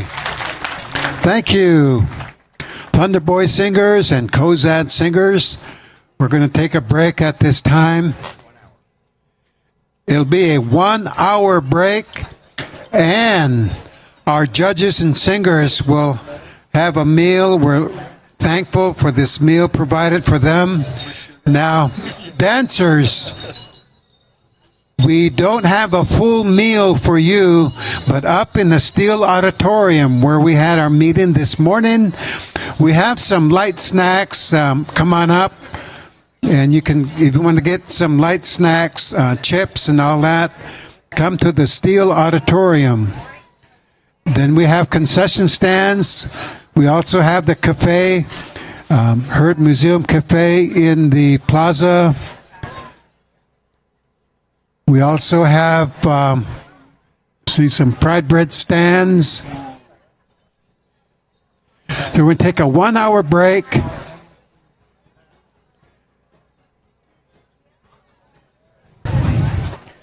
Did you have a good time this morning? Everybody, audience. Oh my goodness. And this is something nowhere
My name is Nicole Roderick. I'm born and raised in District 5.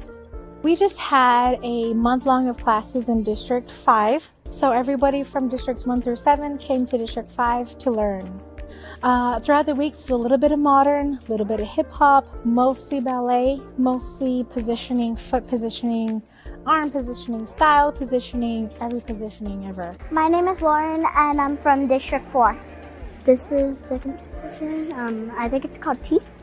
And then third position is little teapot. Then fourth position is big teapot, which also makes like a heart. And then fifth position is beach ball. We have a teacher, Anissa, who has been relating to some of the 3 to 5-year-olds, 3 to 8-year-olds, basically just having it more teachable in bite-sized chunks for them to understand. They picked up on it pretty good, and I'm glad that I was able to teach them. I'm Anissa Jackson from District 4. I started ballet when I was 4, so I was just thinking about how it would have benefited them to just have fun and learn something new. So there was a lot of kids who came to both classes. They think they were just trying to get their feet wet and everything. They tried their hardest, and their parents obviously took them to both classes. So good job to parents. My niece is Anissa Jackson, and she's been dancing since she was like born. We just wanted to do something for little tiny ones. We wanted to know that there's something that we can do for them, and we're here watching them and we're here supporting them. I do a hip hop company team right now, and the years before I was on a performance team with my studio. Well, it's really fun to learn like combinations and dances and stuff, and you make new friends and like bond together at competitions, at performances, different kinds of things, and it's just a really fun experience. I just hope that they had fun. Sometimes it doesn't always have to be about learning. Some of the times you can just have fun, and I know the little ones were having fun. So dance has taken me everywhere, taking me throughout Europe, taking me to Germany where I was living for a while, taking me to Knoxville. I met some really cool dancers. It's just been a part of my life since I was little. From traditional dancing to ballet to modern to ballroom, I'm just in everything. So I guess I'm not really serious about a lot, but I do have a passion to get others encouraged and inspired to keep going. I shine brightest when I try. What does that mean to you? It just like kind of encourages me. So that helps them build some self-confidence, because it's really hard to dance in front of people that you don't know, let alone your parents, your grandparents, whoever's here with you. The mantras help to tell themselves to calm themselves when they're trying to do something that they're not used to doing, helping them to push themselves that little farther. So it's just something that they can do throughout their life to remind themselves they can do it. We thought it would be something positive for them to say, to remind themselves that they do shine bright when they try hard.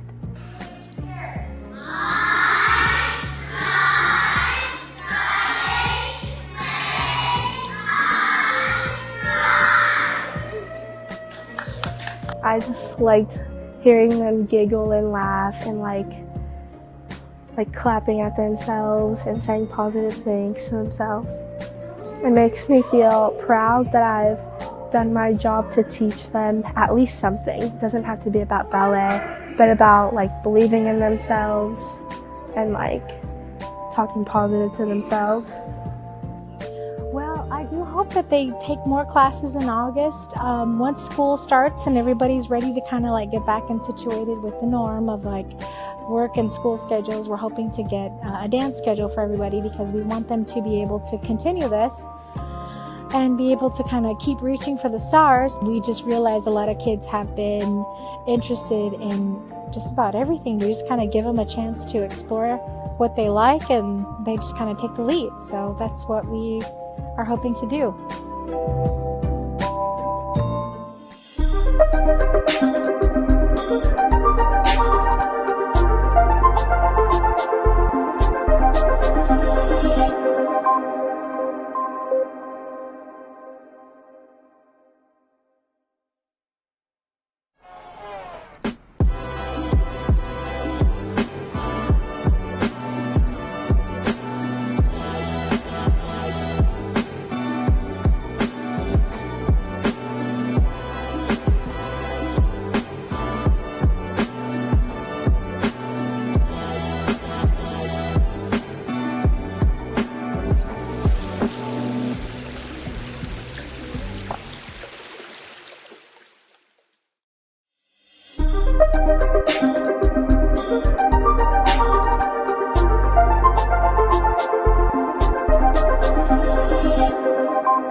I think of all of you as family, and I know we're gathered here today for a big reason. And please drink a lot of water, stay hydrated, and let's keep the missing and murdered Indigenous people in our thoughts and prayers. Thank you. Sapo. Skid Kurinik, Anian Abchigik, Eleanor Lynch, Monkey Am Chandari, Shava Am Gaiki Amjid, Anya Og Abchigik Kevin Jackson, Anya Jua Abchigik Ashton Lynch. The reason why I did the walk is so that we can honor and pray for those who have been missing or murdered. And during our walk, there was markers. There was red shirts hanging there, red shirts, red dresses, and red blouses. And on the shirts, it has all of the missing and murdered Indigenous men. And the dresses and blouses, there was the names of the missing and murdered Indigenous women.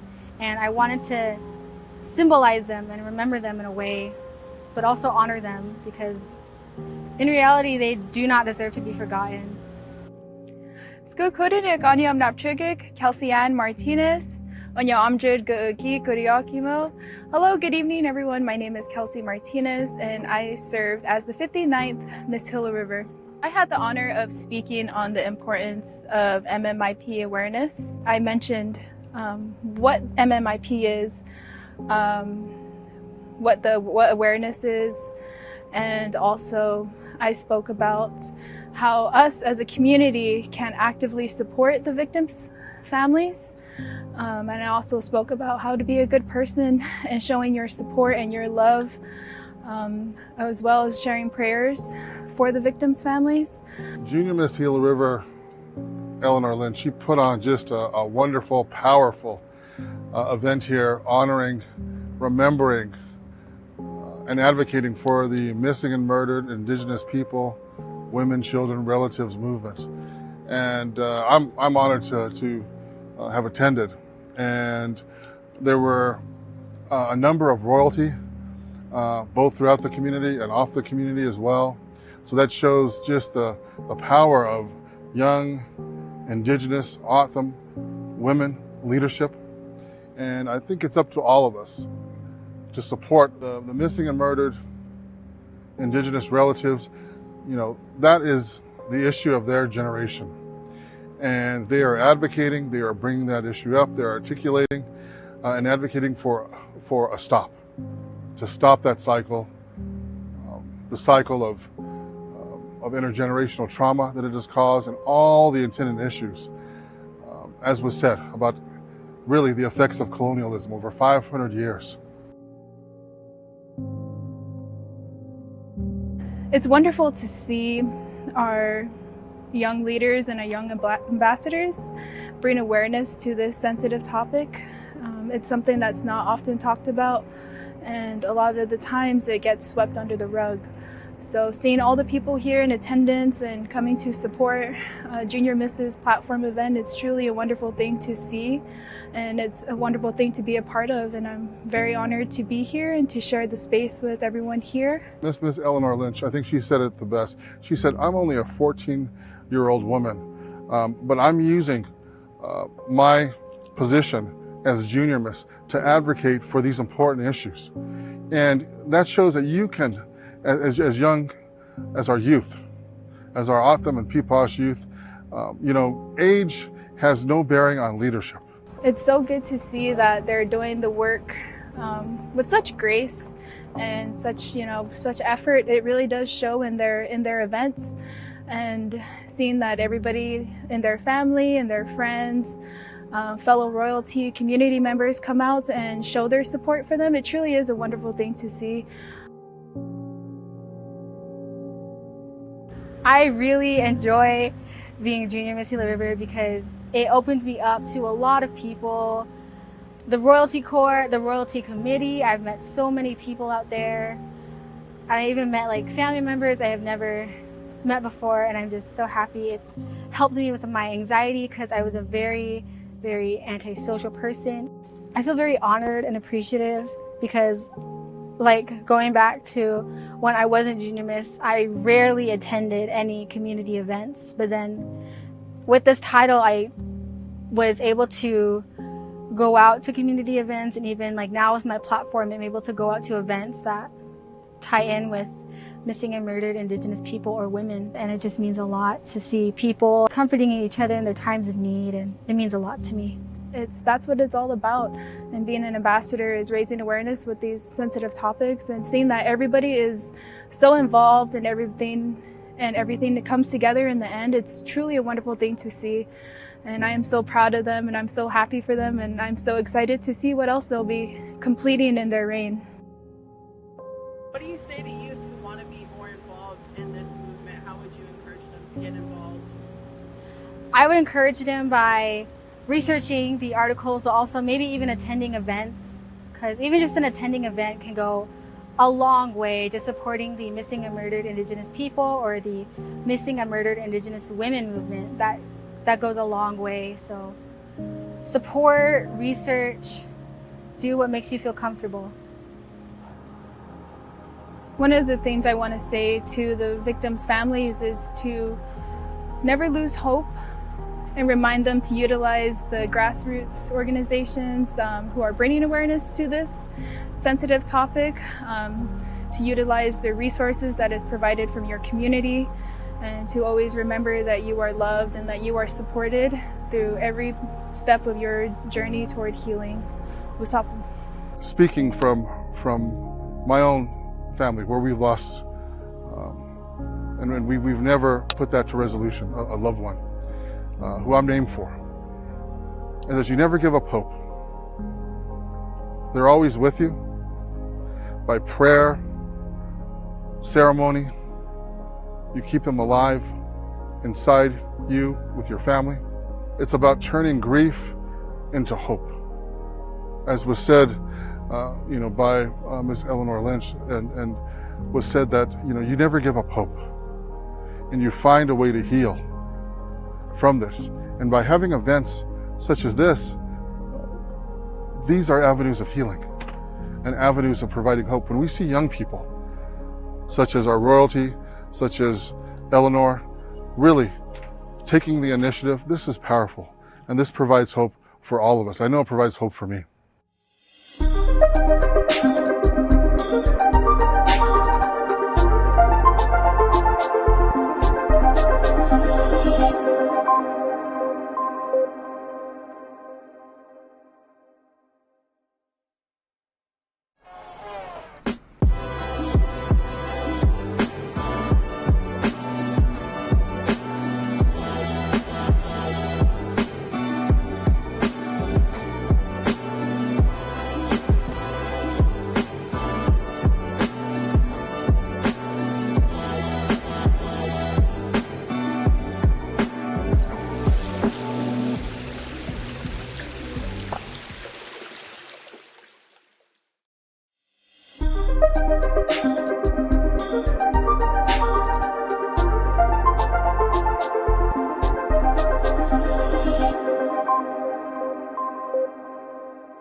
It's always good to bring all our school staff together.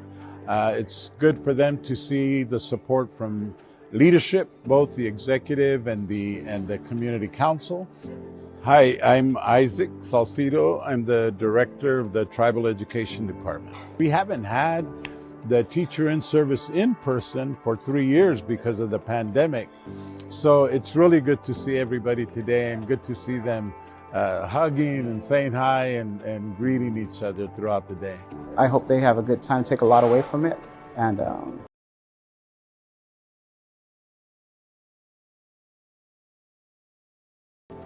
just have fun. Most of all, just laugh, have fun. So it's good to see them really social today. Anyanab Chigik Antonio Davis, Manchikpan Kuri Akimard Vupika Mashtimakuj. My name is Antonio Davis, and I'm one of the cultural specialists for the Head Start program. I'll be presenting a movement and music workshop. We're going to be focusing on how we introduce Vajra music and dancing into the classroom, as well as with other phrases or terminology. The purpose of the Teacher in Service is to bring all of the community's schools and their staff together to do two things. One is to kind of kick off the new school year to provide some specialized training. For example, we're going to be talking about social emotional learning. We're going to be talking about culture and how to incorporate culture into regular instruction. We're talking about support for children and families. One of the sessions that they're really focusing on is self-care, but to prevent and deter burnout, because teachers, it's a hard job.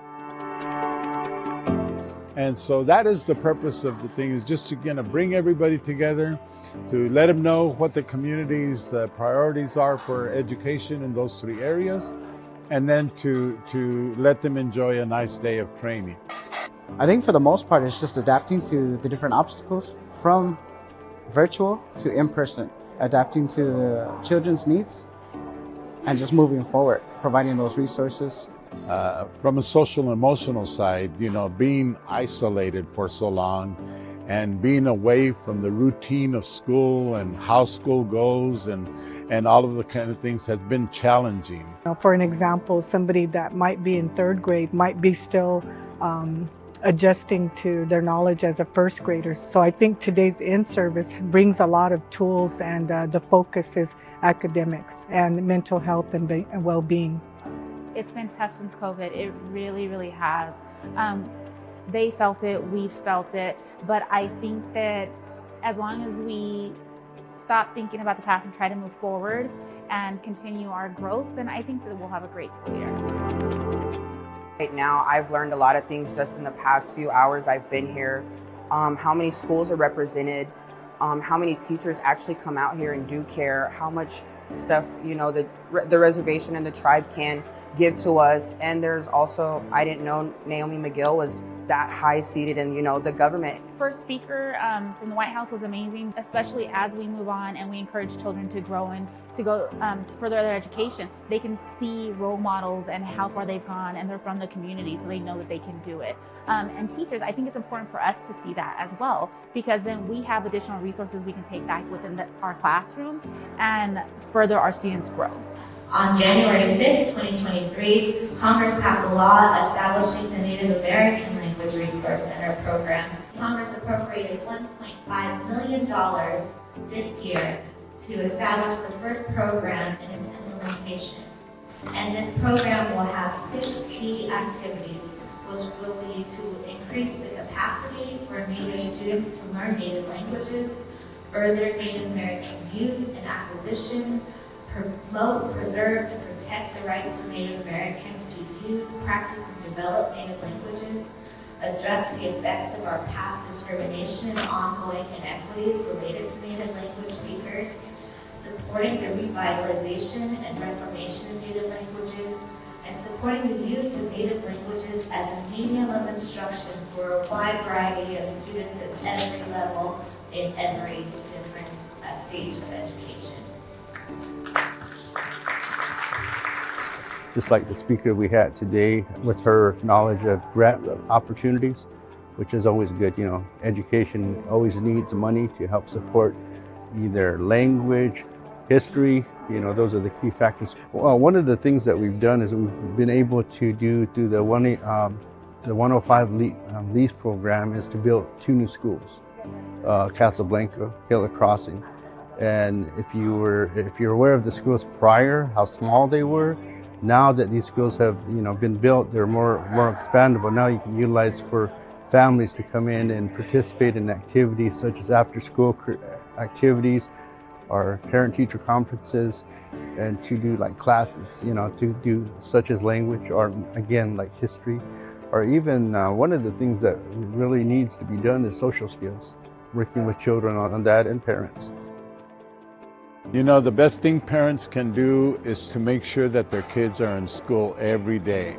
It's a whole new day for us to start opening up schools, and I think more that the parents need to be supportive, and if they need help, they need to reach out to their faculty or principals, because they do have parents advisory groups for each of the schools that would help them, you know, if they're challenged with many facets of financially, barriers. So the way they can help is to reach out and say, this is what we need, a need for families to survive through the school year with their children.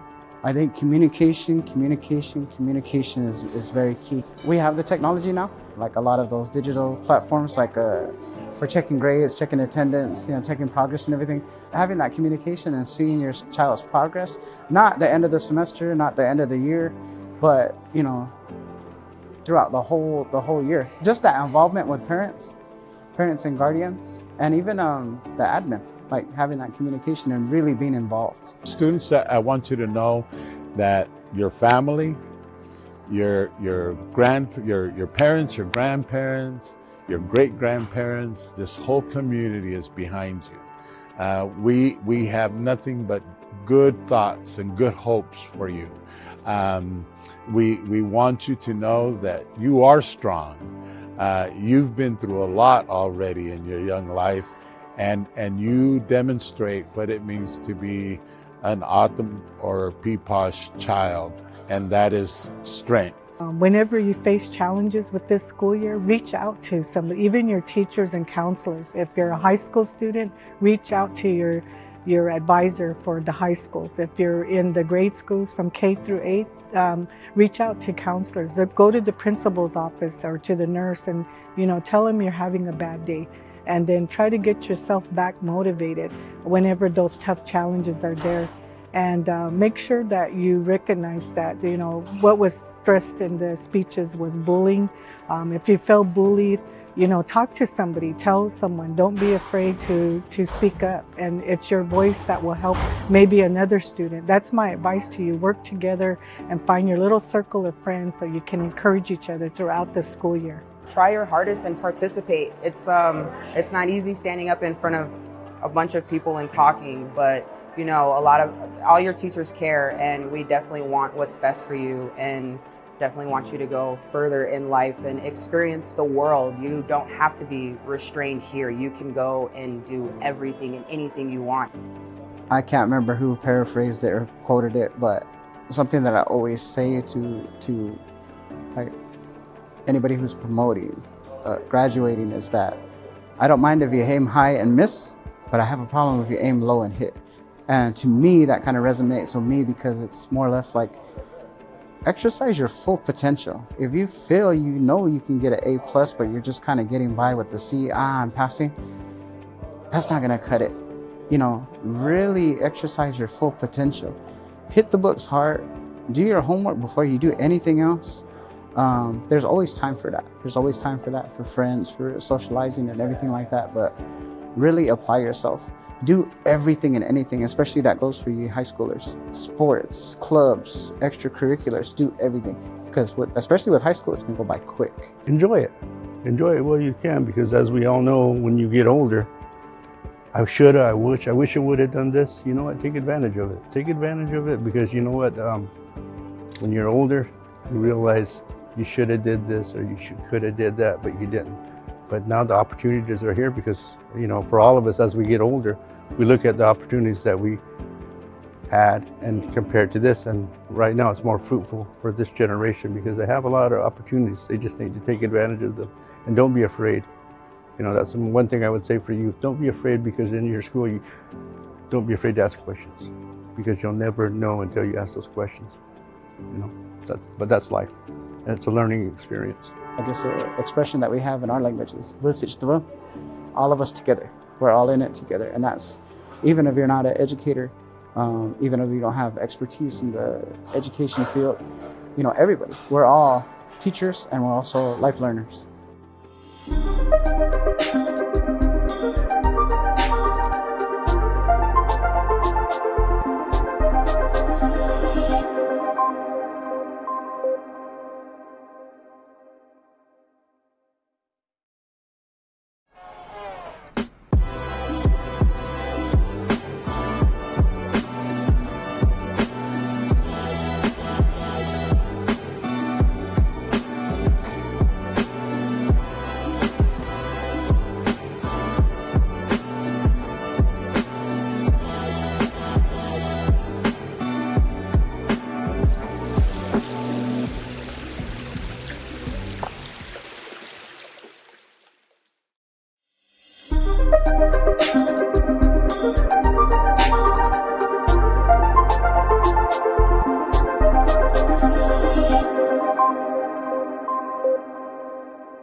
like to welcome you to the St. Peter's Indian Mission School inaugural first LEGO League qualifying tournament. So this is a big event, probably bigger than what the kids think it's going to be, but the festivities are going to be good here. So, teams, are you ready? Skyline, are you ready? Enforcement, are you ready? Yes. Okay, timers, are you ready? Okay, everybody, connect your 3, 2, 1, Lego! Goofy, oh! Why you gotta cover it? What's your name? Alexis. I'm Mariah. My name is Brenton Miles and I am in 6th grade. Hello, my name is Jana Johnson. I'm in 7th grade at St. Peter's Indian Mission School. I'm from St. Peter's. I live in Sackatoon. I'm on the reservation. I go to St. Peter's and I'm in 8th grade. I'm from Santan, District 4. I guess I could say I'm the captain, kinda, because like I do like a lot more stuff with the team and try to help everybody stay bonding, I guess. Like robotics education is like teaching kids how to program, teaching them how to build, teaching them how to work in teams really, and then also just giving them like skills. It's programming a machine to perform tasks autonomously. We built like this spike prime thing where you have to put it all together and you have to program it with our laptop. The most challenging thing is like getting our robots to work and doing the obstacles, knowing like which way to turn, the degrees and rotations. Or your software would update and it would mess up the whole program. And your robot could be like not working that day of the competition, so you would have to have like 2 robots, one that's your main robot and the second on backup. So just in case the first one messes up. Figuring out programs and how to work, like plenty of missions you can pick from, work with your team and stuff. Like my team, we're kind of all like frustrated and stuff. And it sucks, but we make it fun. And then eventually you'll be able to compete, which we're doing tomorrow. I'm saying we should try harder. If we go to state, like we'll probably practice our presentation, because that's the main thing that the judges see is the presentation. And ours is about the innovation project. It's basically about our community and solar panels. Not all reservations have lights, so it makes it dangerous to walk around, like if you go walking at nighttime or if you go taking a drive. Because sometimes you can't really see the stop signs. So that's why now they put like red lights around the stop sign to make it more readable when people go, instead of going straight across. I have to keep reminding the kids when they first start, it is cool to play with the robots, but it's a tool. When you think of a robot and technology, you don't think about it unlocking the water. Technology and farming, when Miss Joanne Kinnaman invited PMIP to assist with their robotics club, we decided to jump on board and be a part of this inaugural tournament and help encourage our young people to learn more about STEM careers. And their project today in this tournament is actually a solar project. The Gila River Indian community executed an agreement with the U.S. Army Corps of Engineers to start the initial project of a solar canal project. So this is really exciting for 2023 and the future. Who are you gonna call? Who's carrying Ghostbusters? Stop, I'm trying to drink my soda. Wait, so when we go present this to the judges, do we tell them to try it? Yeah.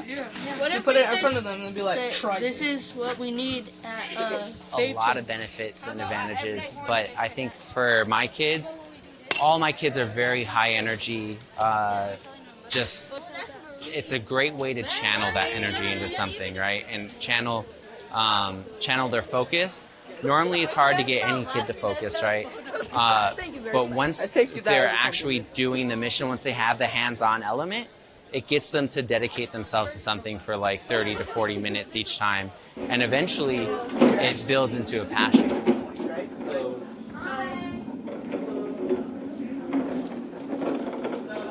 This is your table. You can set up your things right here, however you want.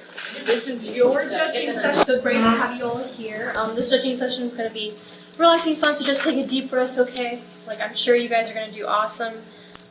Alright, so we'll start with the innovation project. Is that okay? Yeah. For decades, many Native tribes across America have suffered from inefficient energy infrastructure, high costs, and a lack of funding for energy-related projects. Low electricity access has been compounded by limited cell and broadband service on many reservations. These problems have only gotten worse during the pandemic. You may have heard stories of many Native students parking in gas stations to finish their homework, read for classes, or looking for hotspots. Native students could have maybe gotten better cell reception or Wi-Fi or enough light when the power goes out at home. Our innovation project, our team turned to renewable energy, such as solar energy. We thought solar energy could help our Native community around our school. It could help us stay connected, achieve energy independence, and ease financial burdens. So how did you guys approach the problem then? It's a common issue in our reservation because the reservation is not known for having hot water, electricity, AC, and hot water running. Alright, sorry, continue. Yeah. Awesome. The whole sauna basically gets charged by the sun. Yeah. And then at night it starts to work. Awesome. Is this a real map? Yeah, is this a real map of your guys' room? Oh, awesome. Yeah. Is this you guys mentioned earlier that you guys like just found cross streets and stuff like that didn't have like good reception and stuff? Is that also like part of this as well? Yes. That's awesome. And I really like that you guys, looked at your own community for like the issues that you can solve. This is basically part of our land that we grow our crops and stuff. But we can't really do that now because of the solar panels. So the solar panels would actually help with the water instead of going out and turning the water. Tell me a little bit about your guys' like robot. I mean, how was your design plan? Like, did you guys even have a plan for the robot when you first got it, or no? We used to use EV3s with it because we thought this would be more easier and smoother, so we updated to the spike time. But there were some difficulties to it, but like a lot, and but we made it happen. Well, how was it for you learning to code? It was pretty hard, but it was fun. It was fun to see how I did it and to learn new things. Really love passive mechanisms. I feel like a lot of teams don't see how sometimes they can overcomplicate stuff with motors, and I really like this design. I see this huge thing. What is this about? It's for the hand, like this right here. When you move it, it goes up, and these two make sure it secures it and moves it down, because this sometimes comes loose and it just goes over it. So we just put these there. So that's awesome. Secure it and pull that. Sometimes teams will realize that you guys placed it in the center of your robot, which was great because it means that it's not gonna affect the lag too much.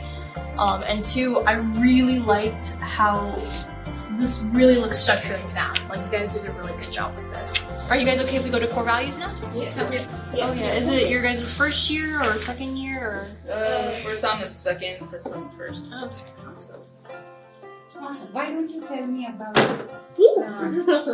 the most fun you guys had? The most fun is when we're together and we're just having fun and building and helping each other out and sometimes getting mad at each other. That is important. Yeah. Did you fight? A lot. But what is something that you guys are most proud of? The model. The model. Your guys' innovation project was awesome. It's I really liked how you specifically looked at your community and saw how it's affected. Alright, great. Well, good luck for the rest of the day. Thank you so much. Thank you. Good luck, guys. Yeah. Yeah, amazing work, guys. They practice it there, but how the judging was set up, it didn't leave time It just to threw us do off. that. Yeah. Yeah, you always want to show you're proud of your heritage. You But always. they see that through their animation and their work. Yes.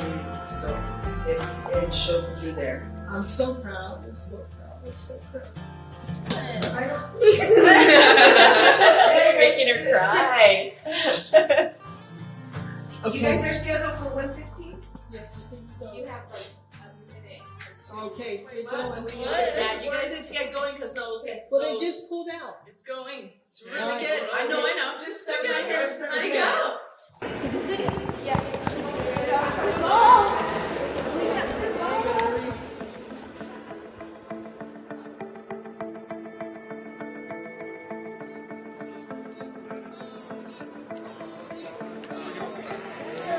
I think what's really hard for them is getting something repeatable in the sense of if they have a robot that's told to go forward and then turn, they got to put that robot in the same place every time for it to hit the same mark. And especially the more complex it gets, they actually do really well with the code. The code's gotten a lot easier lately. They have code blocks, but they need to think much harder about where they're placing the robot, how the robot's facing.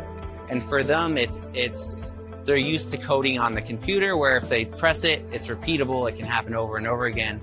And so this taking something that's normally just done on a learning program that they're doing at school or at the club and putting it into something that's actually real life where there's a lot more variables, it's new to them, right? So they're getting it, but it's definitely a big learning curve in that way. At ICANN, we serve K through 12, and Lego Robotics is specifically around 4 through 6. But I believe we had some 9-year-olds on our team as well as like 12-year-olds. So it's like there's a huge range of ages, and then anybody could fit within any role that they wanted to do on a team, whether that be just building, whether that be research, writing up the presentation, or programming the actual robot.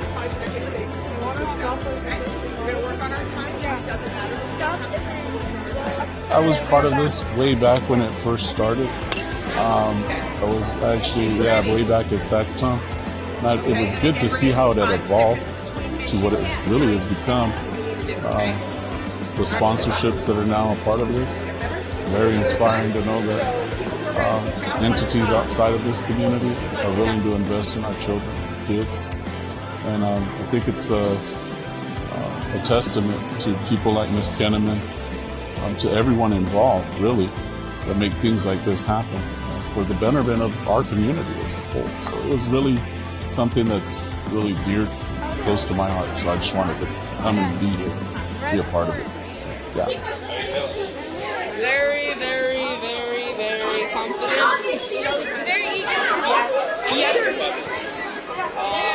We're practicing. We're trying to write this.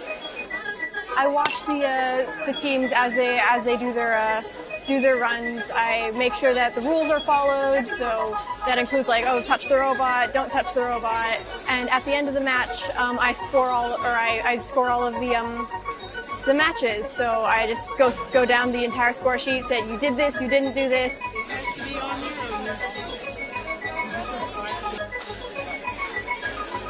We have a lot of teams that might try and get a little excited and pick up the robot while it's still halfway outside of home and you have to wait until the robot is all the way inside home.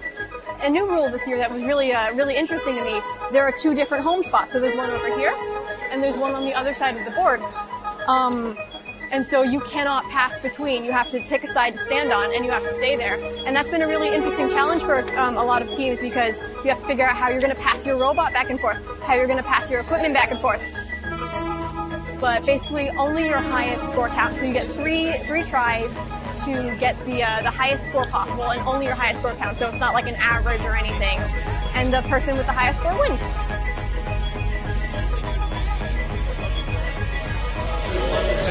Team enforcement and team.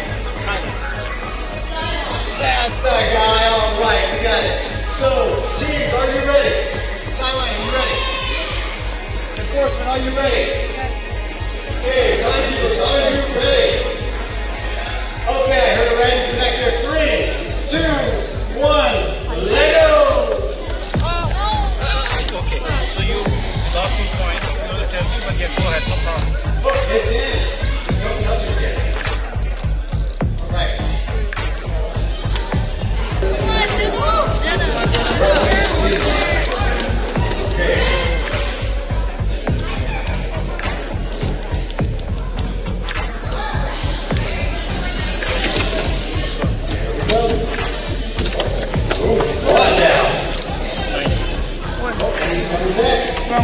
Okay. All right. You got a couple more rounds. You can score a lot of points. 1 minute, 38 seconds left. Team, of course, is they're backing that TV again. They're back that TV. Okay. So you cannot touch it when it's outside of this. So sorry, I have to take 1 point. There we go. One more of those power units down and coming back. Sounds amazing. Hold on. They have to. Give it up. We're having a lot of motion. What you want to do? Let's move on.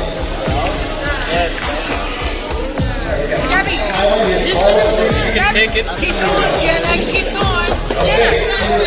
Jenna.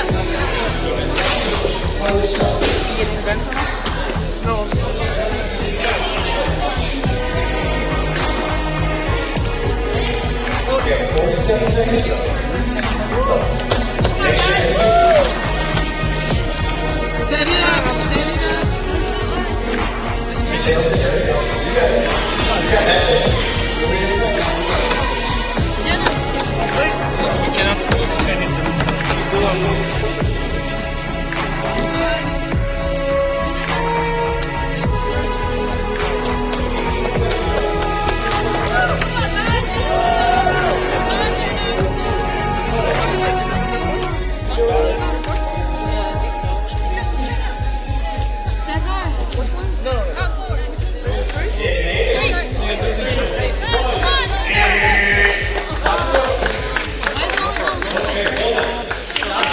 Good job, teams. That's the end of our round 2.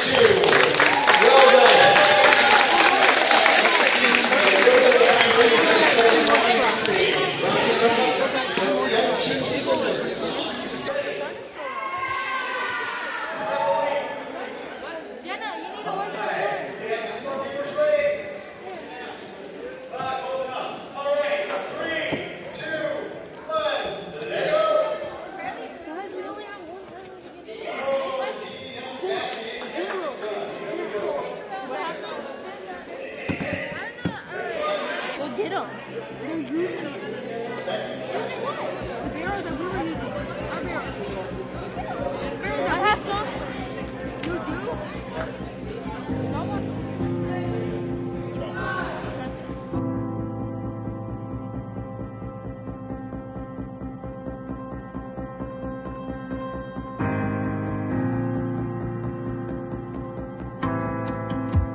Team enforcement, you ready? Ready, team enforcement? Yeah.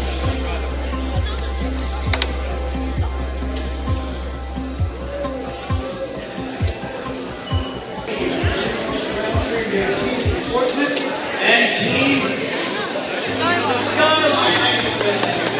Okay, Skyline, you ready? Yes. Got it? Enforcement, are you ready? Scores, are you ready? Okay, I heard you on back there. 3, 2, 1, let go!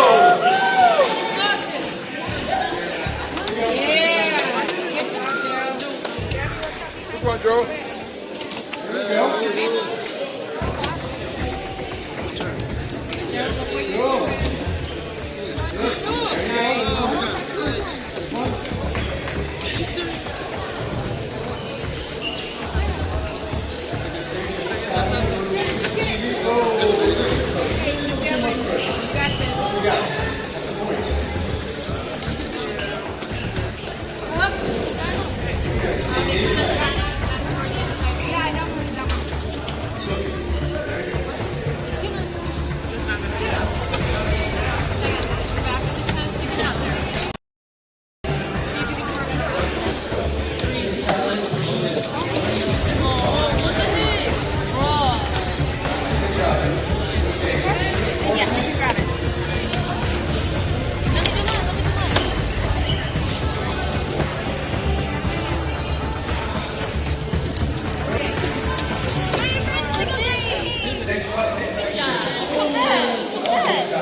pick it up, you get points. So, you're going to try again? Okay. 12, 11, 10, 9, 8, 6, 5, 4, 3, 2, 1. And again, there we go. Good job. Stop, please. Did you call one exactly when? Yes, I did. That's very well. Okay. For your points too. Okay. I think they were a little intimidated because what we noticed was the boards, some of them seemed like they bowed. So when the robot took off, it was sliding back. So they weren't meeting all of their missions. And they seem a little, have a little anxiety now before they were more confident. But like for me, I told them it's not about just winning the competition. It's about being able to present on the whole platform. You know, their boards, being able to help coordinate this event, the skills they take away from just seeing the other kids and how they participate, and then individually what they learn, you know, about themselves from doing this. Because although it was a deterrent or they were discouraged, they still supported one another, and they're like, well, it's okay, you know, we tried, and we just need more practice. So we're ready. We're ready. We are. I don't know. But we'll eat after. Just finish it, and we're on this here. Manifest the win, right? We got this.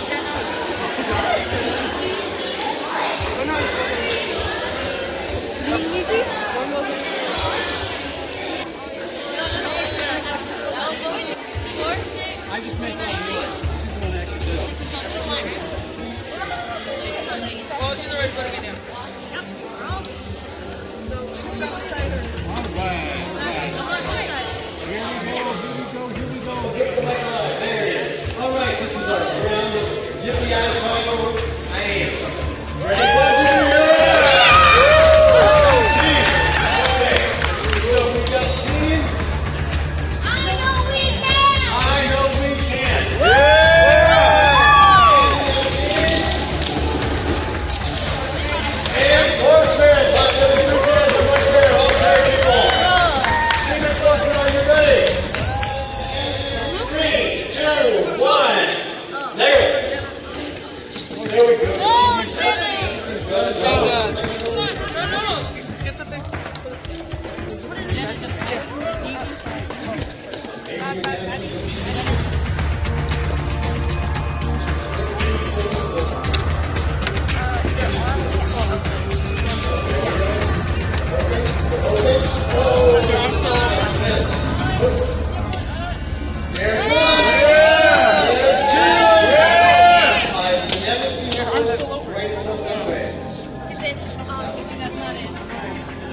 We're very introverted people by nature. And I think participating in events like this kind of forces you to come out of your shell a little, puts you in an environment where you're not really comfortable, which is a good thing. I think in the long run, a lot of these kids have to face challenges that not every other community has to face. And so I think it's good for them to understand that they have a voice and that they can use it for a good cause. People want to jump on board. They'll say, "Oh, Kim, you're doing a great job." No, I'll tell you what, it's the people behind me, the people that want the kids to succeed. They're proud of it, and I'm proud of it. Personally, I wouldn't give up because we still got chances.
The official theme for this year's Merch to the Rodeo and Fair, or Fair and Rodeo.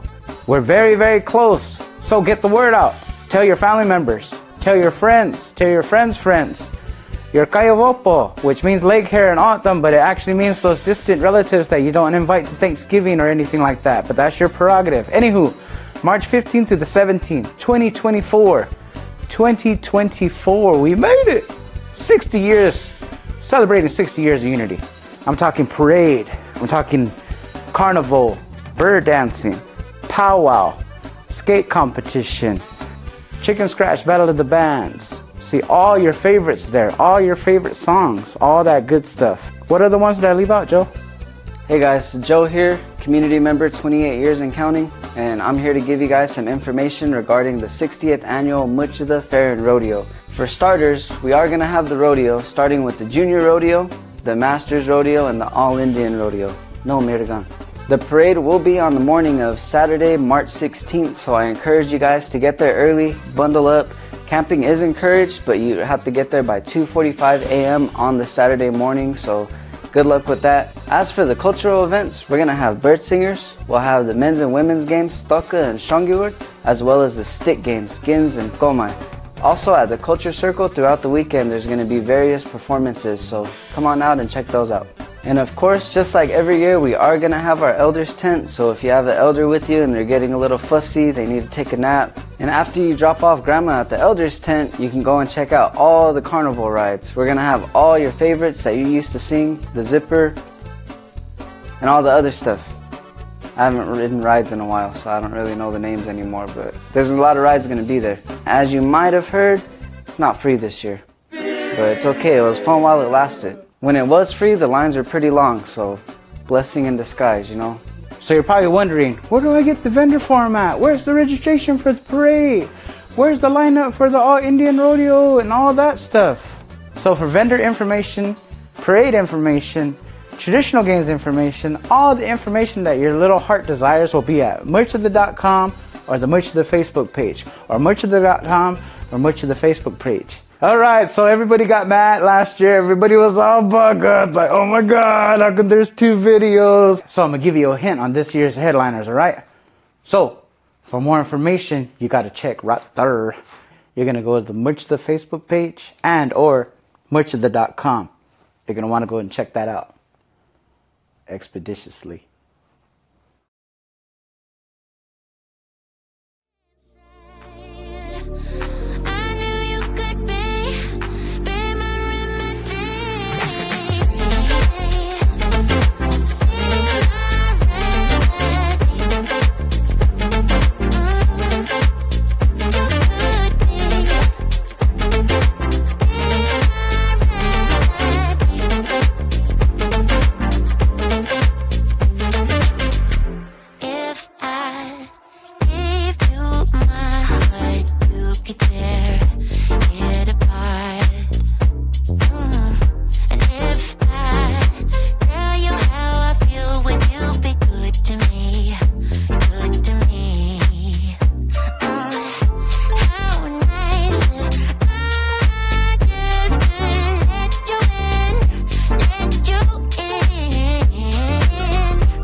Then we have sponsors Ted and Mary Jo Shen and also Mary Ellen McKee. Supporters for this year's World's Championship include the Arizona Community Foundation, Renewal by Anderson of Arizona, Desert Diamond Casino, and Sanderson Ford. We're very appreciative of the media partners here. We have Gila River Broadcasting Corporation. They are broadcasting the live stream and Phoenix Internet. So that is part of the production for this big event. We're so happy to have so many hoop dance fans here. You've seen the Tiny Tots and the youth, and now we're going to go to the teen hoop dancers. They're 13 to 17 years old.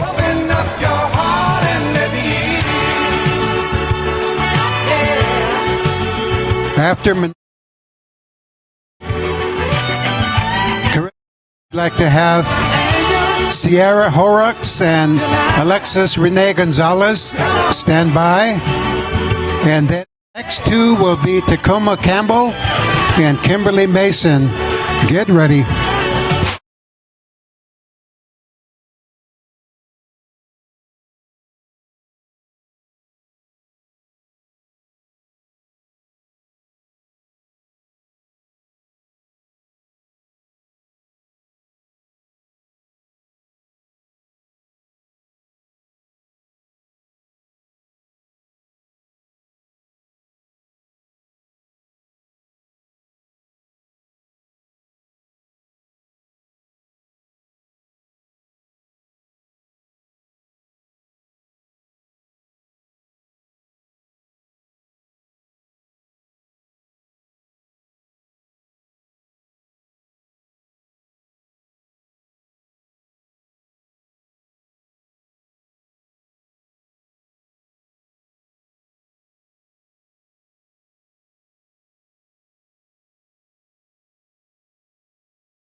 Champion for the youth, the champion for the teens, adults, and seniors.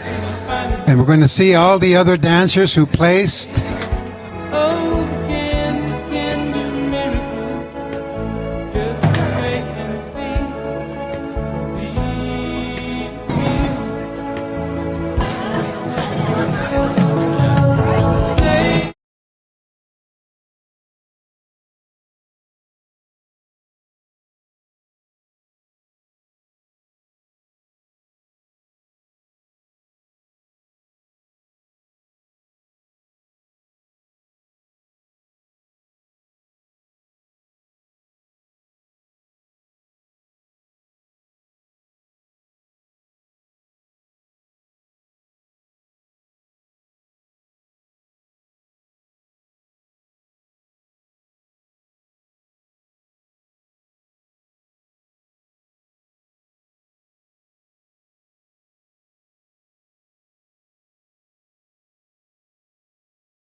Alexis and Sierra, stand by. Here we go. Let's begin our teens with a big round of applause. Hoop dance fans, let's hear it. Here we go. Contests.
Charisma Mason from Steinbach, Canada.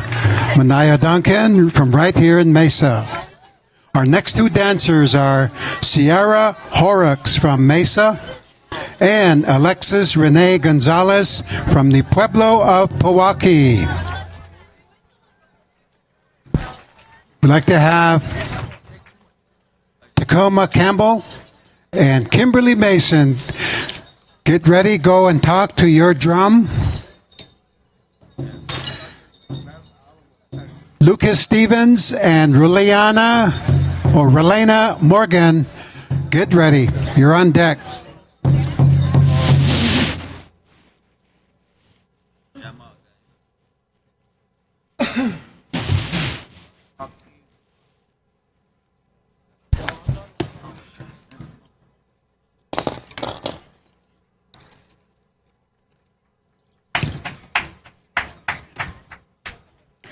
Judges are ready.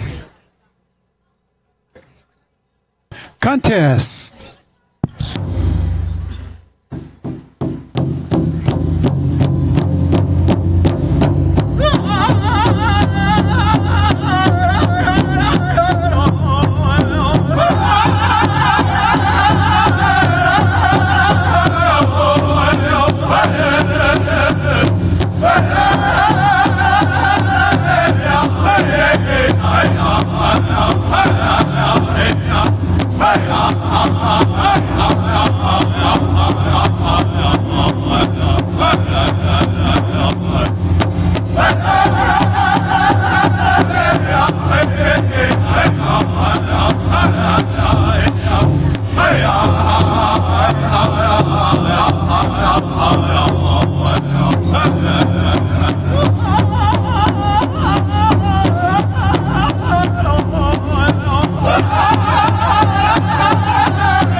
Yara Horrocks and Alexis Renee Gonzalez.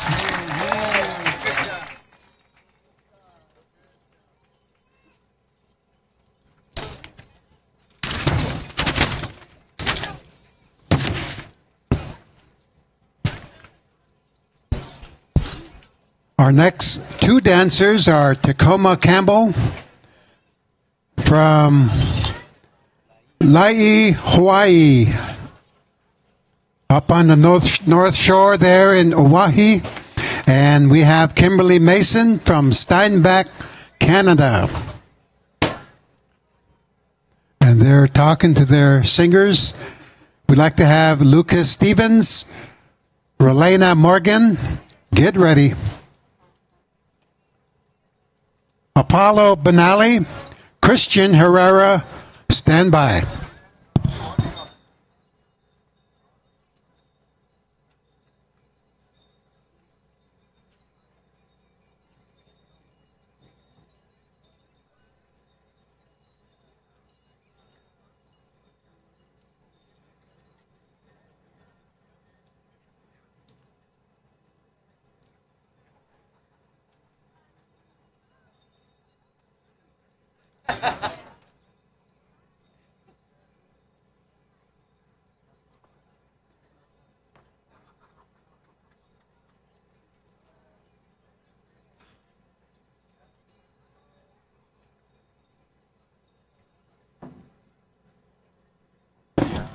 Judges are ready. Contest.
Tacoma Campbell and Kimberly Mason.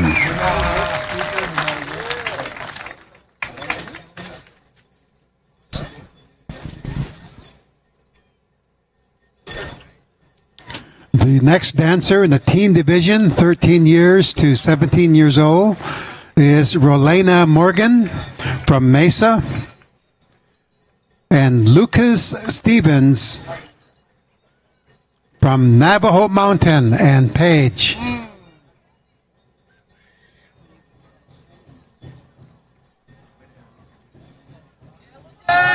Oh, Lucas!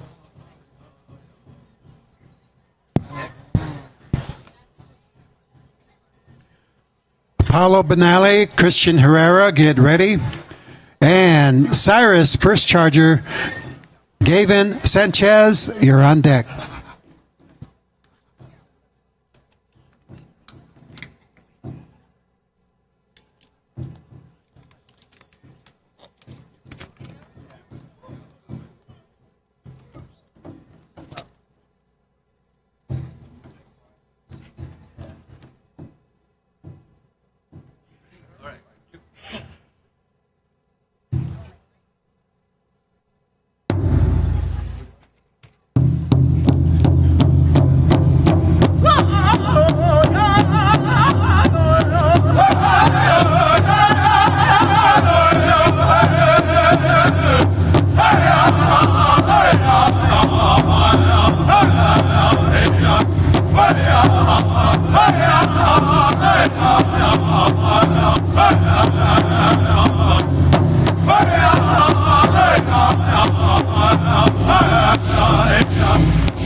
Lucas Stevens from Navajo Mountain and Page, and Rolena Morgan from Wide Ruins.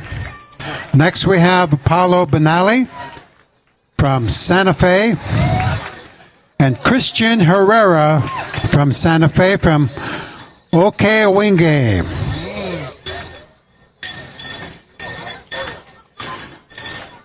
Get ready, Cyrus First Charger and Gavin Sanchez. Stand by, Jerry Hunt and Hypo Javier.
Christian Herrera and Apollo Benali.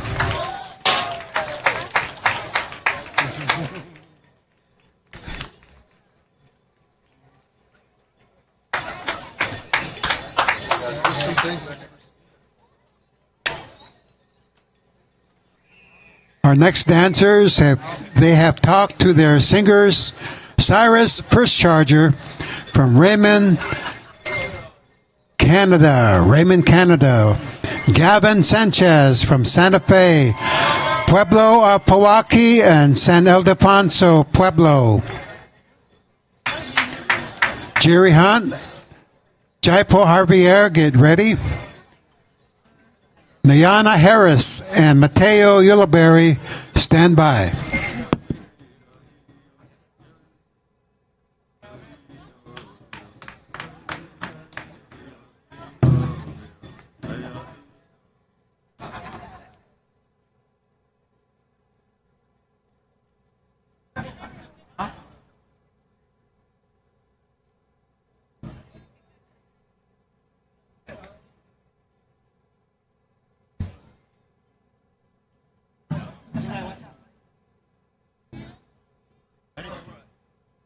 Yeah.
Cyrus First Charger from Raymond, Canada.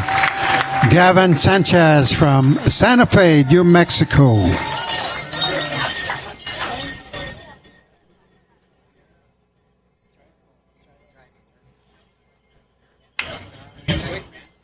Our next dancers in this teen category, 13 to 17 years old, we have from Page, Arizona, Jerry Hunt. From Santa Clara, Pueblo, Jaipo Javier.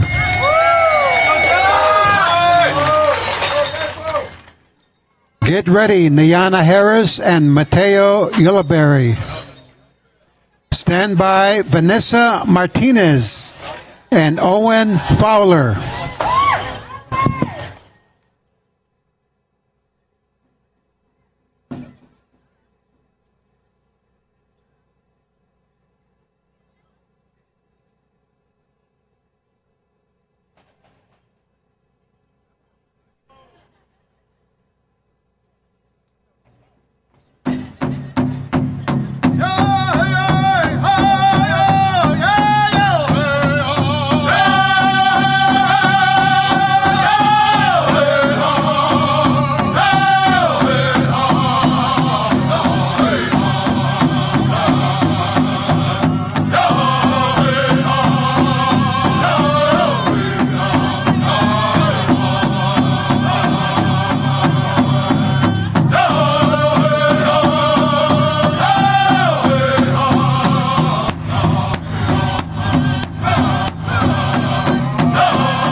Jaipo Javier, Santa Clara Pueblo.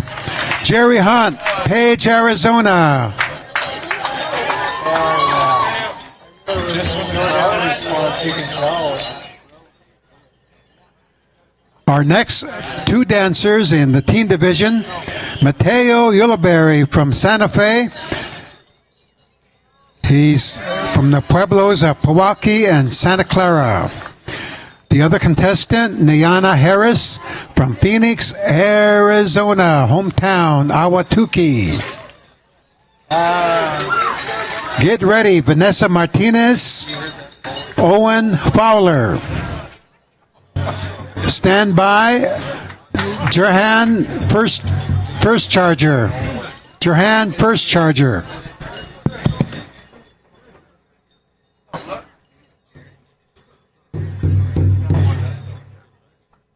Jaron first charger.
Diana Harris from Ahwatukee, and Mateo Ulibarri from Santa Fe, New Mexico. Milwaukee and Santa Clara.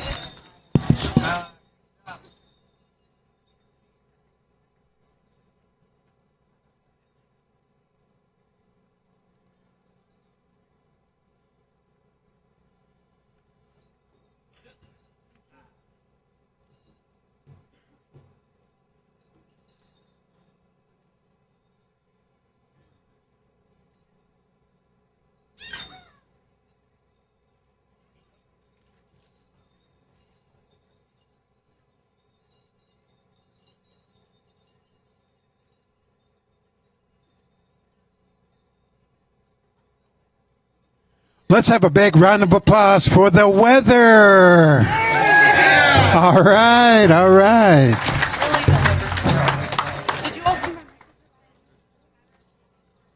John says we've never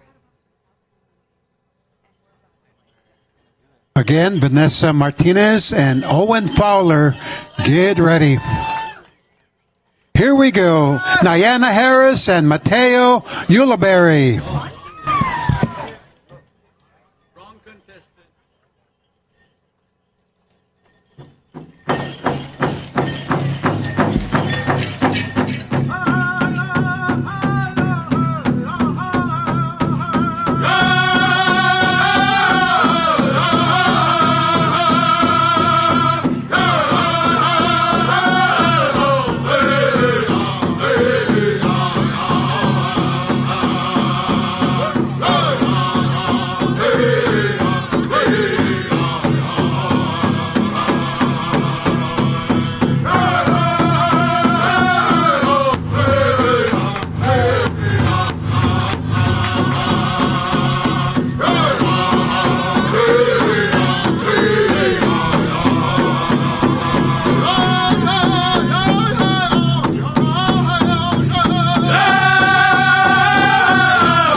Mateo Ilaberry from Santa Fe, Pewaukee, and Santa Clara. Nayana Harris from right here in Ahwatukee, Arizona. Next we have, in the teen category, Vanessa Martinez from the Pueblo of Pewaukee, and we have Owen Fowler from Page, Arizona. Stand by, Jaron First Charger. Blood Nation, Blackfoot Confederacy.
The dancers have talked to the singers. They're ready to go.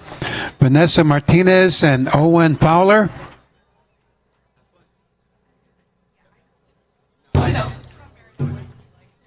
Calling them once.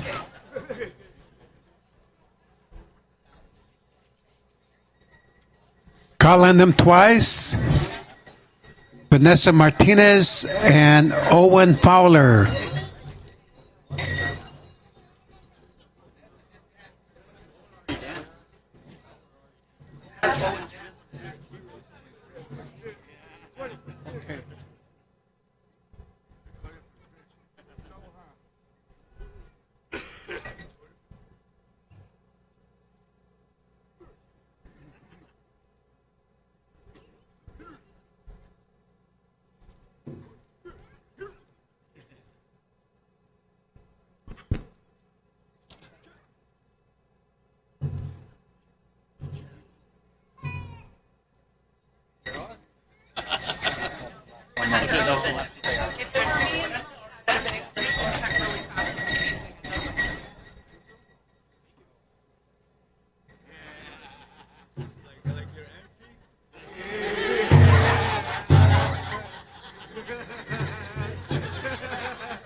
Jaron First Charger will be the final dancer in the teen category.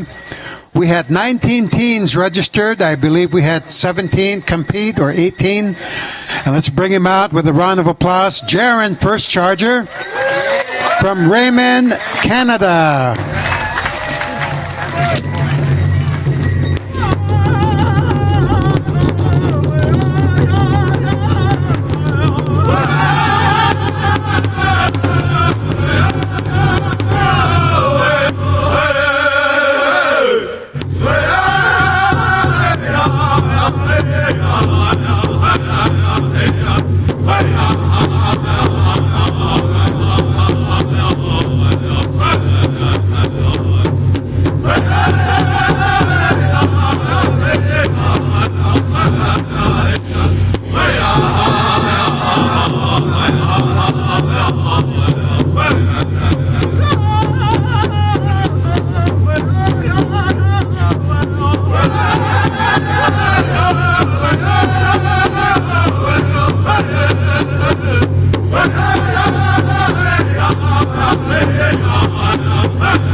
Jaron First Charger from Raymond, Canada.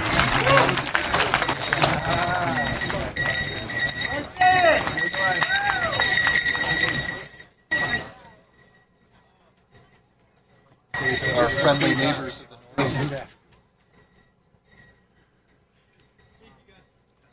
This completes the teen competition. Let's give all of our teen hoop dance competitors a big round of applause. Wow. We're going to take a 10-minute break. We have our judges, our singers take a 10-minute break, and all of our spectators.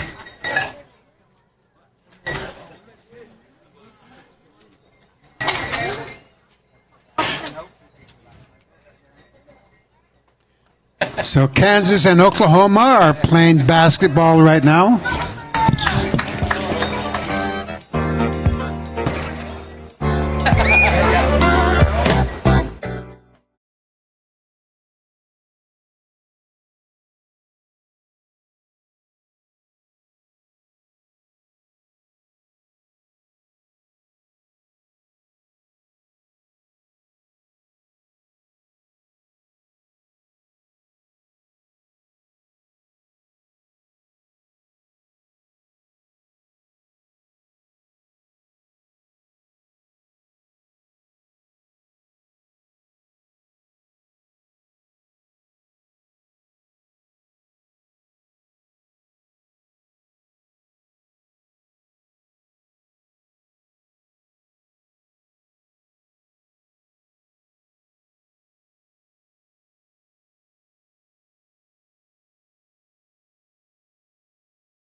Ladies and gentlemen, 60 years of unity. And yes, that's the official theme for this year's Mush to the Rodeo and Fair, or Fair and Rodeo.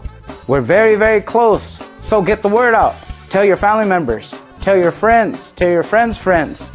Your Kayovopo, which means lake hare in autumn, but it actually means those distant relatives that you don't invite to Thanksgiving or anything like that. But that's your prerogative. Anywho, March 15th through the 17th, 2024. 2024, we made it! 60 years, celebrating 60 years of unity. I'm talking parade, I'm talking carnival, bird dancing, powwow, skate competition, chicken scratch battle of the bands. See all your favorites there, all your favorite songs, all that good stuff. What are the ones that I leave out, Joe? Hey guys, Joe here, community member 28 years and counting, and I'm here to give you guys some information regarding the 60th annual Muchida Fair and Rodeo. For starters, we are going to have the rodeo starting with the Junior Rodeo, the Masters Rodeo, and the All Indian Rodeo. No, Mirgan. The parade will be on the morning of Saturday, March 16th, so I encourage you guys to get there early, bundle up. Camping is encouraged, but you have to get there by 2:45 a.m. on the Saturday morning, so good luck with that. As for the cultural events, we're going to have bird singers, we'll have the men's and women's games, Stoka and Shongyur, as well as the stick games, Gins and Komai. Also at the Culture Circle throughout the weekend, there's going to be various performances, so come on out and check those out. And of course, just like every year, we are going to have our elders tent, so if you have an elder with you and they're getting a little fussy, they need to take a nap, and after you drop off grandma at the elders tent, you can go and check out all the carnival rides. We're going to have all your favorites that you used to sing, the zipper, and all the other stuff. I haven't ridden rides in a while, so I don't really know the names anymore, but there's a lot of rides going to be there. As you might have heard, it's not free this year, but it's okay, it was fun while it lasted. When it was free, the lines are pretty long, so blessing in disguise, you know. So you're probably wondering, where do I get the vendor form at? Where's the registration for the parade? Where's the lineup for the All Indian Rodeo and all that stuff? So for vendor information, parade information, traditional games information, all the information that your little heart desires will be at muchada.com or the Muchada Facebook page, or muchada.com or Muchada Facebook page. Alright, so everybody got mad last year. Everybody was all buggered, like, oh my god, how come there's 2 videos? So I'm gonna give you a hint on this year's headliners, alright? So, for more information, you gotta check right there. You're gonna go to the Muchada Facebook page and or muchada.com. You're gonna wanna go and check that out expeditiously.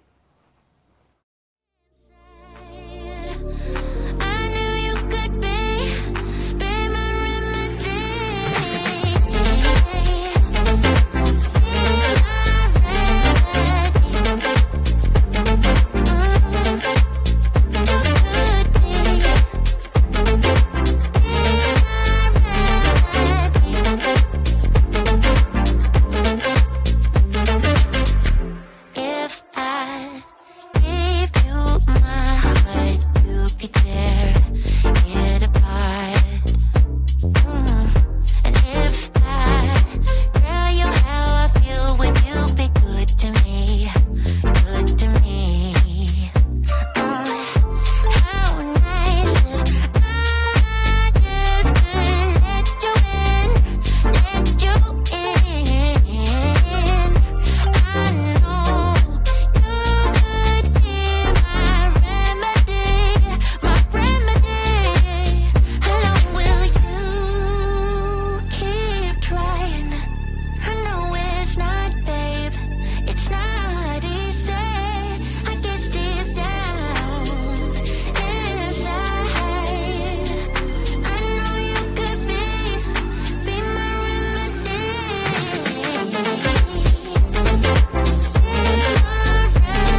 Ladies and gentlemen, 60 years of unity. And yes, that's the official theme for this year's Mush to the Rodeo and Fair, or Fair and Rodeo. We're very, very close. So get the word out. Tell your family members. Tell your friends. Tell your friends' friends. Your Kayovopo, which means leg hair in autumn, but it actually means those distant relatives that you don't invite to Thanksgiving or anything like that. But that's your prerogative. Anywho, March 15th through the 17th, 2024. 2024, we made it! 60 years, celebrating 60 years of unity. I'm talking parade, I'm talking carnival, bird dancing, powwow, skate competition, chicken scratch battle of the bands. See all your favorites there, all your favorite songs, all that good stuff. What are the ones that I leave out, Joe?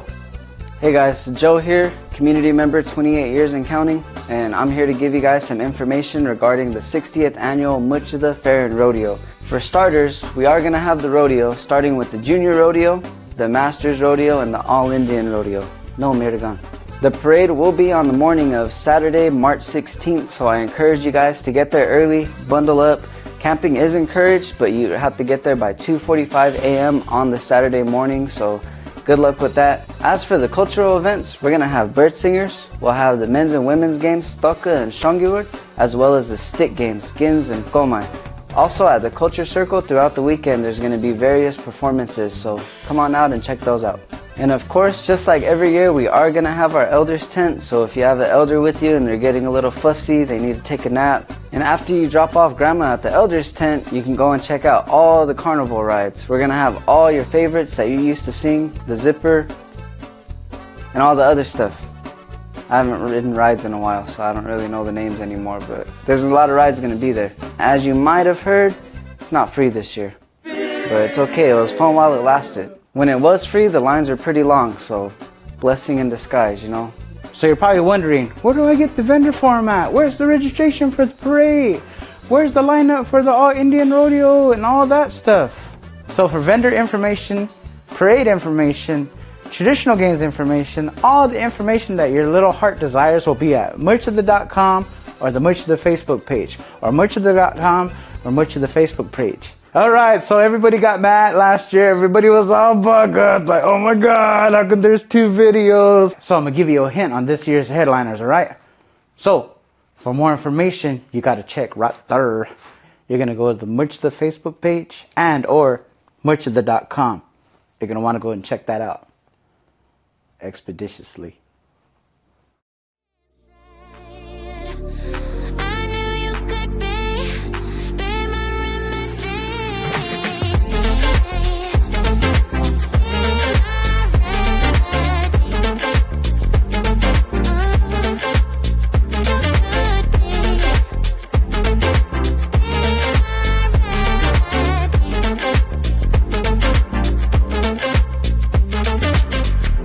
If I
Shops and cafe and invitations to members only events, lectures,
the third group, Beanie John, Thielen Kiknosway.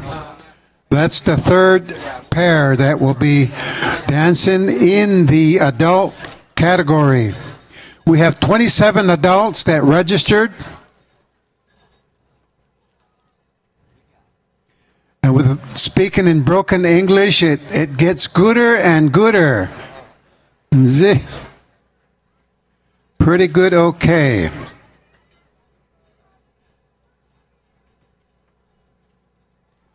So we've had about 63 hoop dancers so far. You add the Tiny Tots, maybe 78 hoop dancers. So we still have 27 adults and 7 seniors to bring out here for you in their category competition. So Tomas Hunt, Quitsvomat Denapa Coke. Get ready. Come and talk to your singers. Joseph Romero, Eric Hernandez, stand by.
Spema Denapa Cook will be dancing to one song.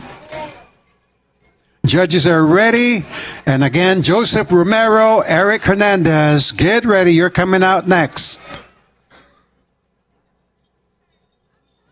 He's asking.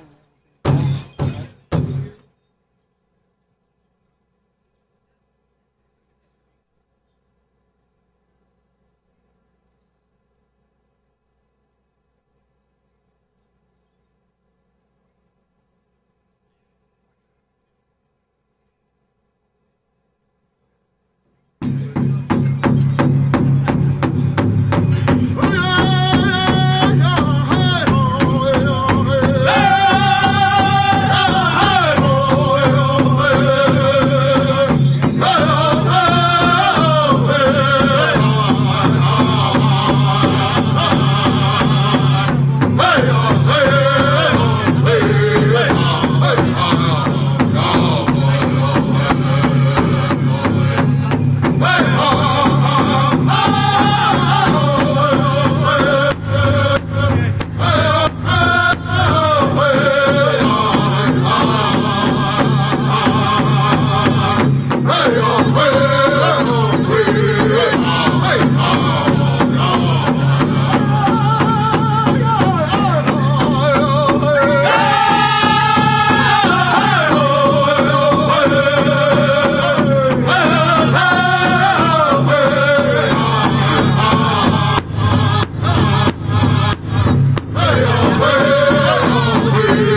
Lutz Venba, Danapa Cook, Tomas Hunt.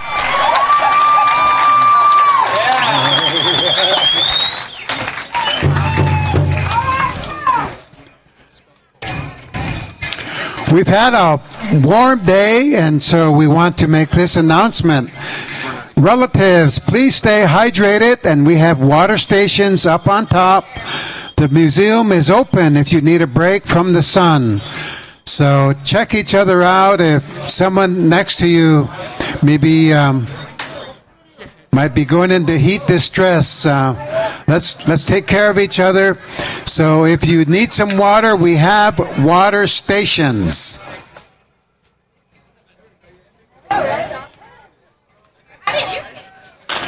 Joseph Romero and Eric Hernandez are the next two adult contestants.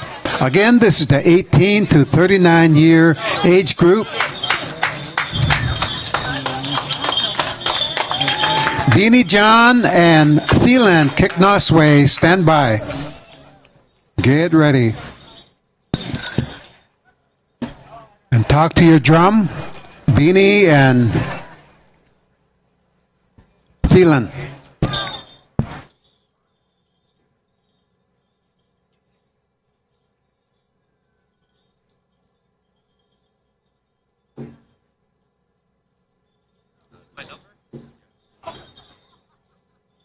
Eric Hernandez?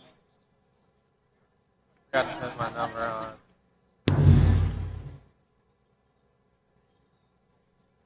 That's all. 482.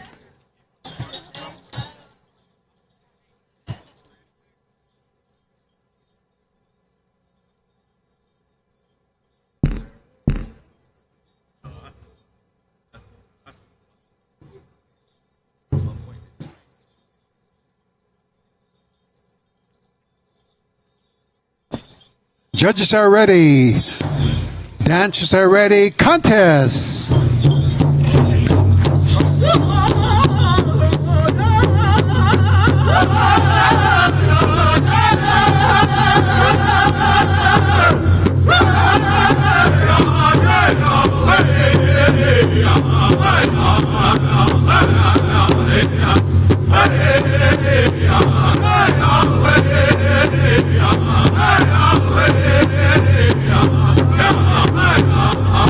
Yeah.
Joseph Romero, Eric Hernandez.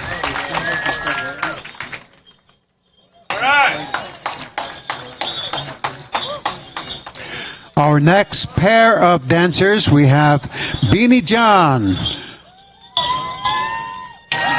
Beanie John from Kihiwan Cree Nation, Alberta, Canada. We have Thielen Kiknoswe from Ottawa, Ontario.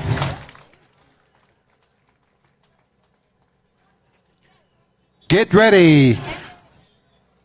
Shade Fei Young from Santa Fe and Shandine Sanway Lawrence.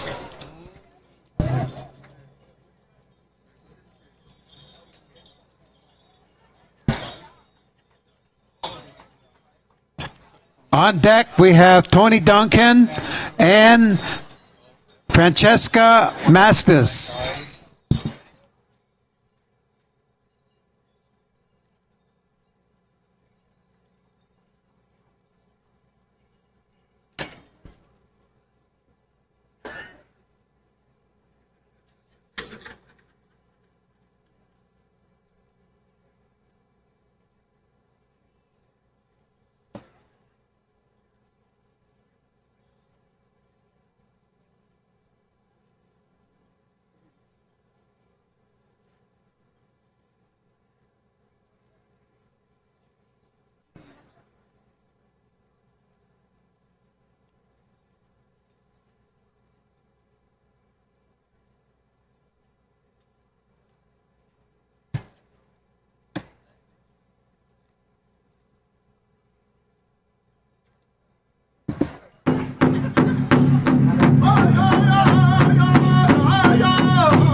Jeannie John and Thielen Kicknosway.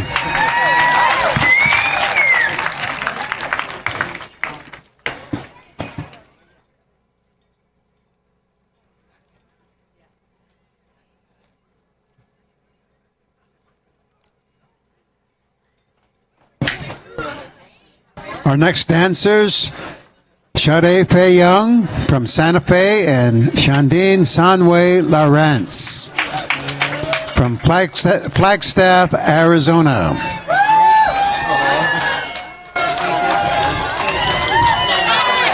They talk to their singers. Get ready, Tony Duncan and Francesca Mastis.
Shandine Sunway Lawrence. Shade Fei Young.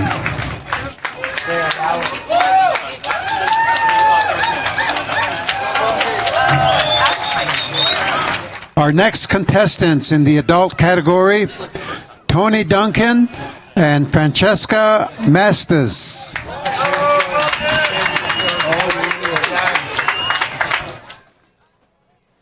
Stand by, Samson, Six Killer Cinqua, and Jorge Gonzalez.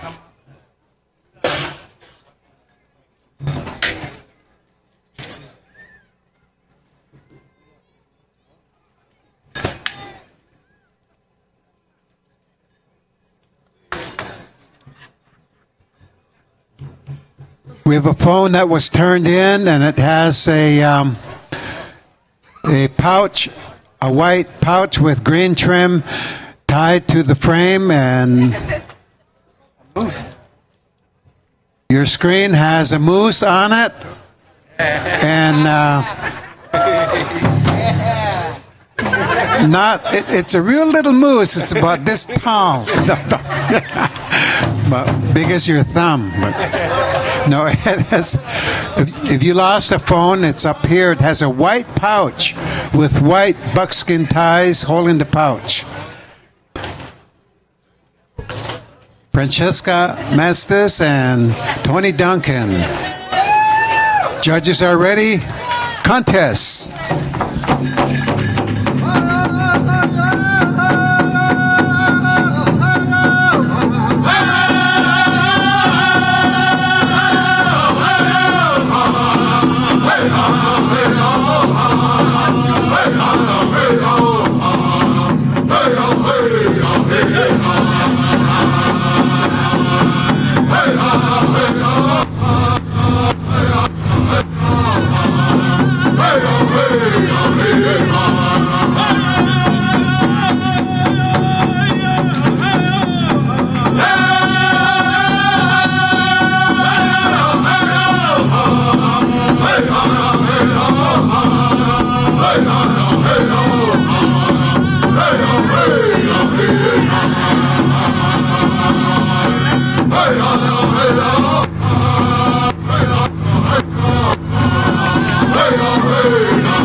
Francesca Mastis and Tony Duncan.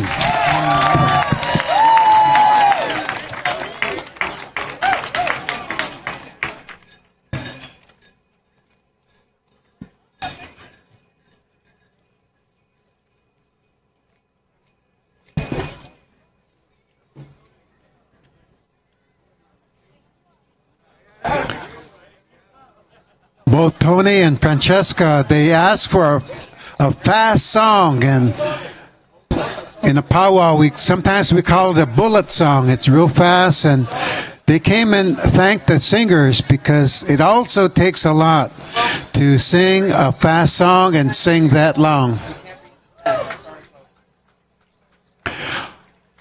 Our next group, we have Samson Six Killer Cinqua and Jorge Gonzalez.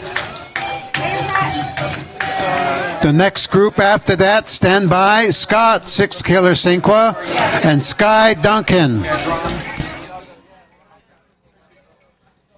Get ready. After that, Kyle Romero and Kiara Norden.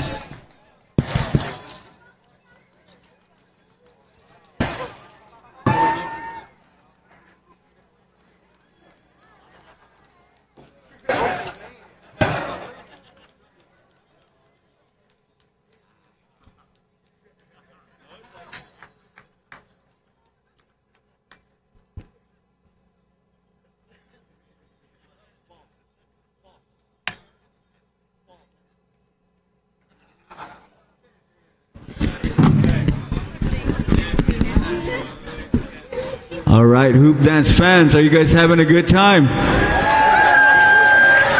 Phoenix, Arizona, are you having a good time? I want you guys to put your hands together for our MC this weekend, Mr. Dennis Bowen, the legend. Paquai. Let's do this.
Samson, 6 Killer Cinqua, Jorge Gonzalez.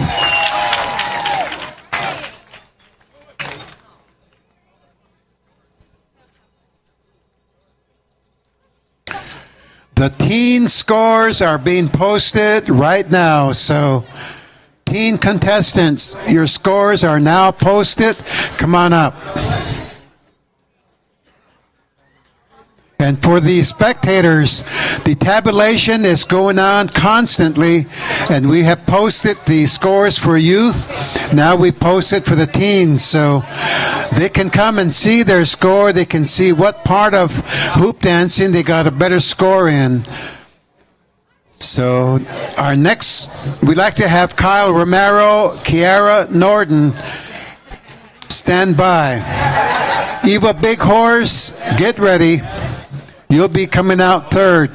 But right now we have Violet Duncan and Eva Big Horse. Both of you will come out third and the last pair of dancers in the adult category. Right now, oh, we still have some.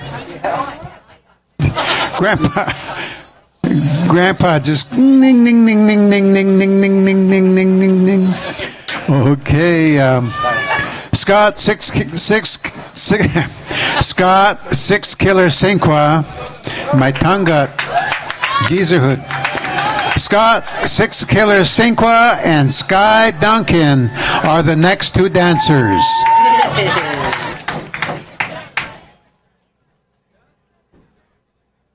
My tongue was ready to retire. Jeez, it's going to be 75. Okay. Real quick, we thank our major sponsors, Arizona Public Services and Susan Orr. Thank you, in memory of her husband, William, and son, Tyler. Our sponsors for the youth and teen divisions, J. Kahn Memorial Fund and the Richard Kern Fund. Thank you, sponsors.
Sky Duncan.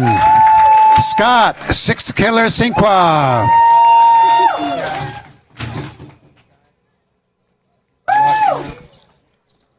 Again, the scores for the teen hoop dancers are posted, so our dancers are coming over, seeing how they placed. Again, we want to just mention some more sponsors. We have Ted and Mary Jo Shen. We have Mary Ellen McKee, Arizona Community Foundation, Renewal by Anderson of Arizona, Desert Diamond Casino, and Sanderson Ford.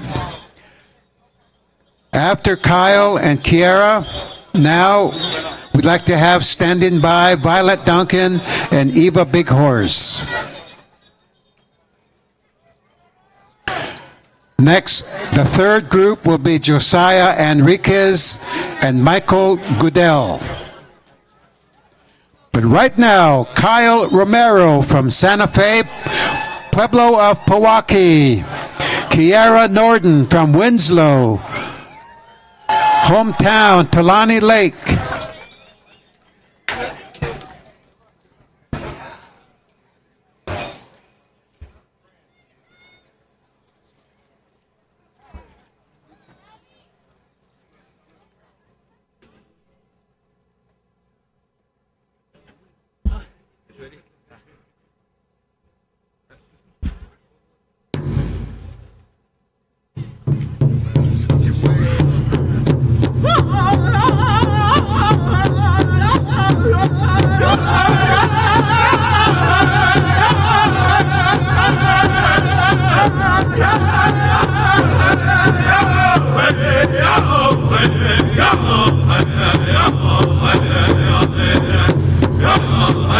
Yeah.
Kyle Romero from Santa Fe, Kiara Norton from Tulani Lake. Yes, yes.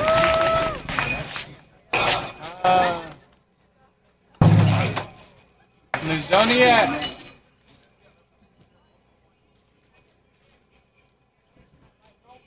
Our next dancers in the adult category, we have Violet Duncan and Eva Big Horse.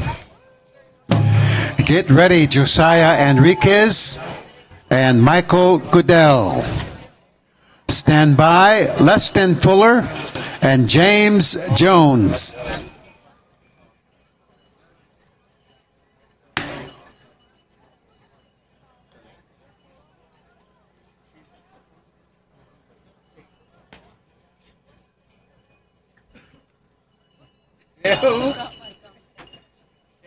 Come back for that later. Yeah.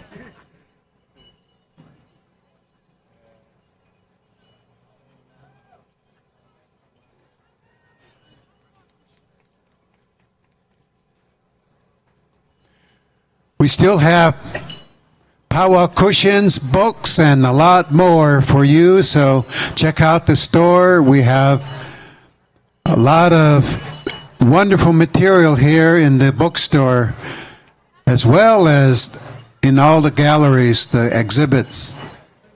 We hope that you have taken time to come through the Herd Museum and do that frequently. Here we go, Eva Big Horse and Violet Duncan.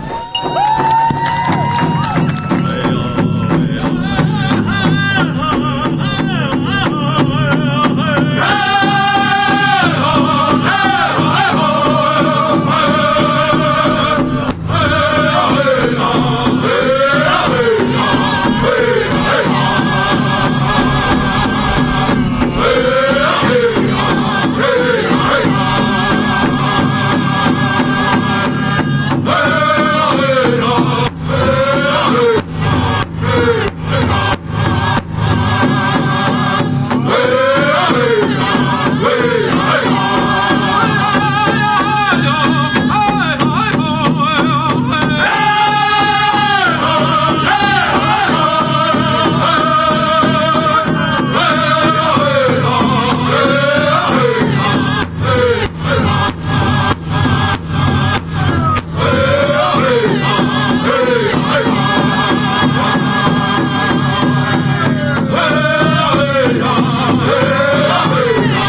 Violet Duncan and Eva Big Horse.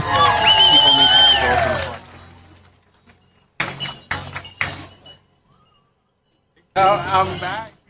Good job. Good job out there.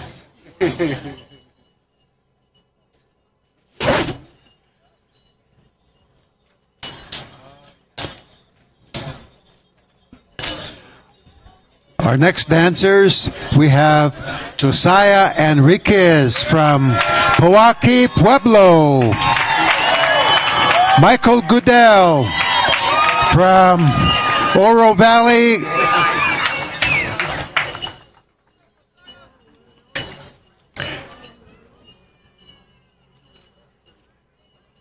And as we also have Leston Fuller, get ready. James Jones, get ready. You two are next. We also acknowledge our Youth and Teen Division sponsors, the JCON Memorial Fund, the Richard Kern Fund. And we really enjoy seeing our youth and teen. Our largest numbers are in those age groups, and we're so happy that we're seeing our young people picking up this hoop dance. Okay, judges are ready. The singers are ready. Contest.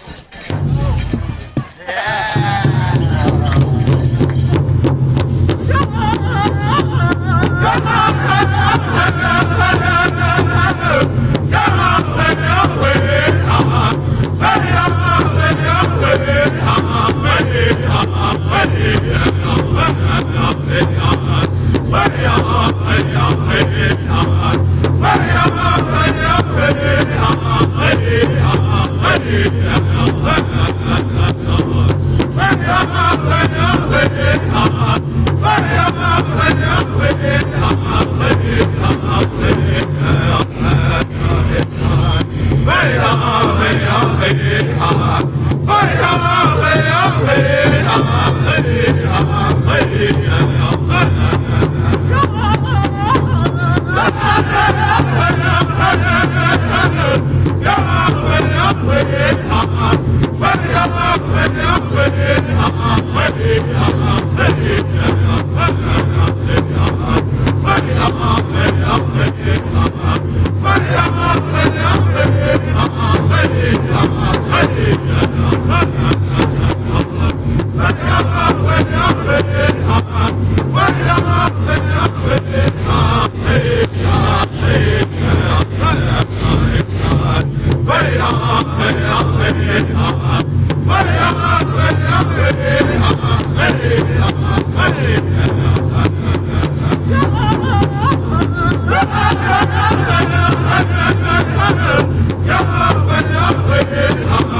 Josiah Enriquez, Michael Goodell.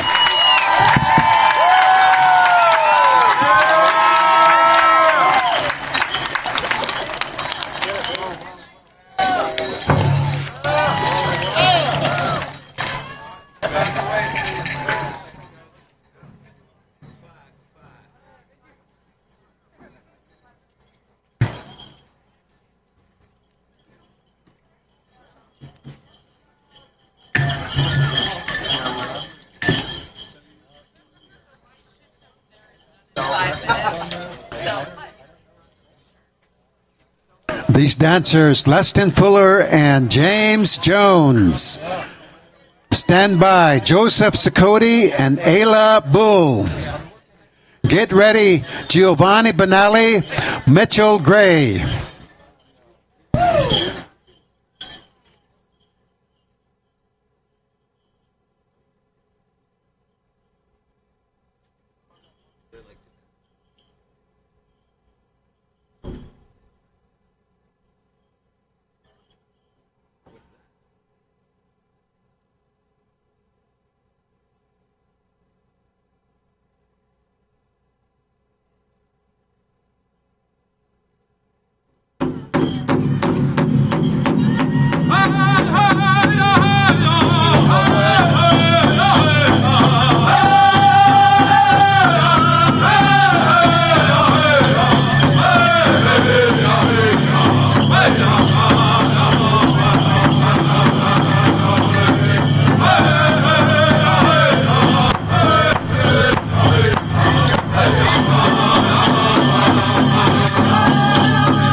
Luston Fuller from Shanto.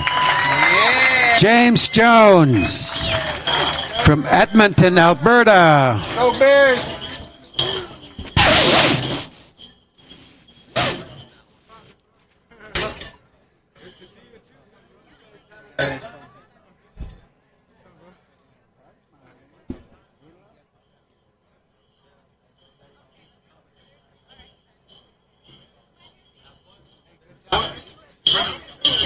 I try.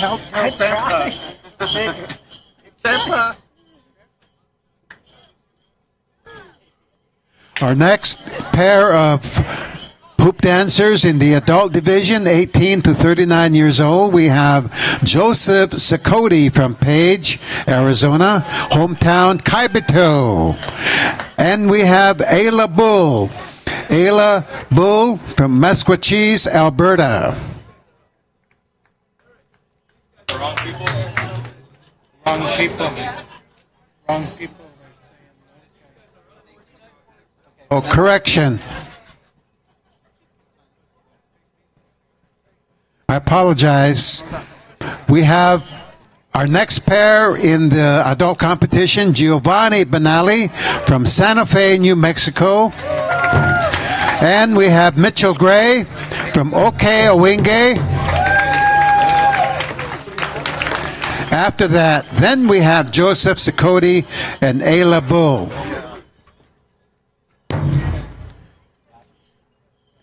And then our final adult hoop dancer in the adult division will be Talon Reed Duncan. Judges are ready. Contest.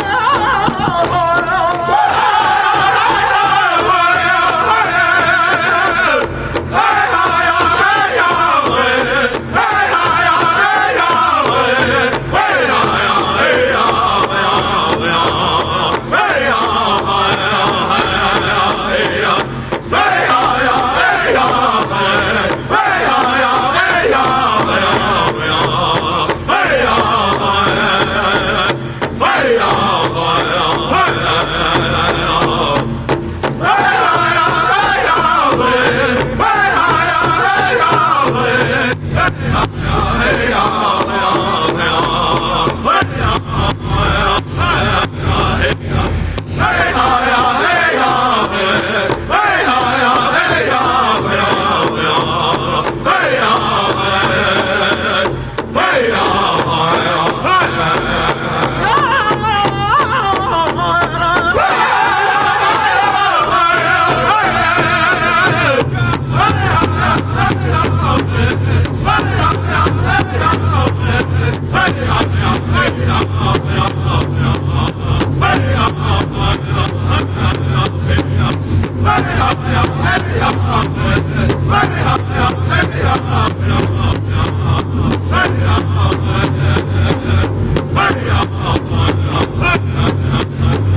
Mitchell Gray and Giovanni Benali.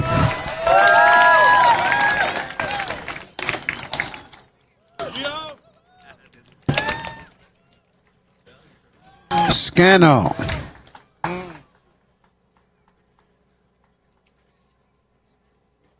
Our next dancers in the adult 18 to 39 age group are Joseph Sikoti from Page, Arizona, hometown Kaibito. Ayla Bull from Musquecheese, Alberta, Canada.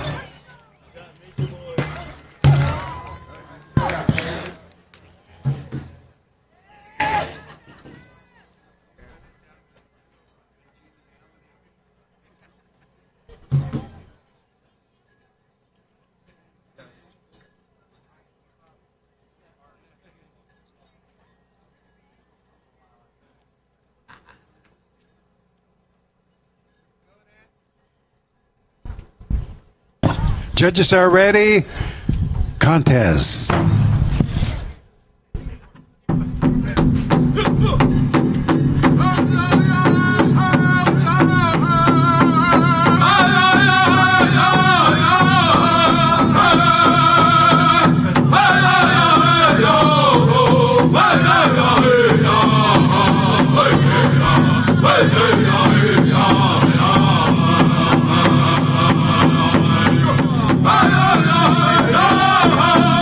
Hey!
Joseph Sakoti, Ayla Bull.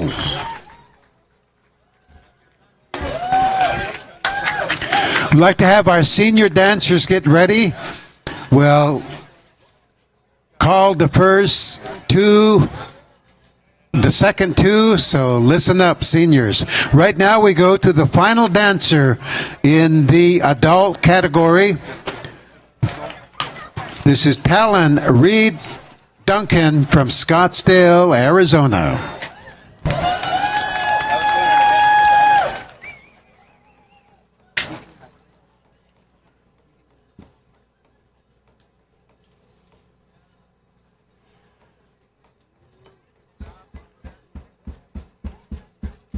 Have you enjoyed today, the first day?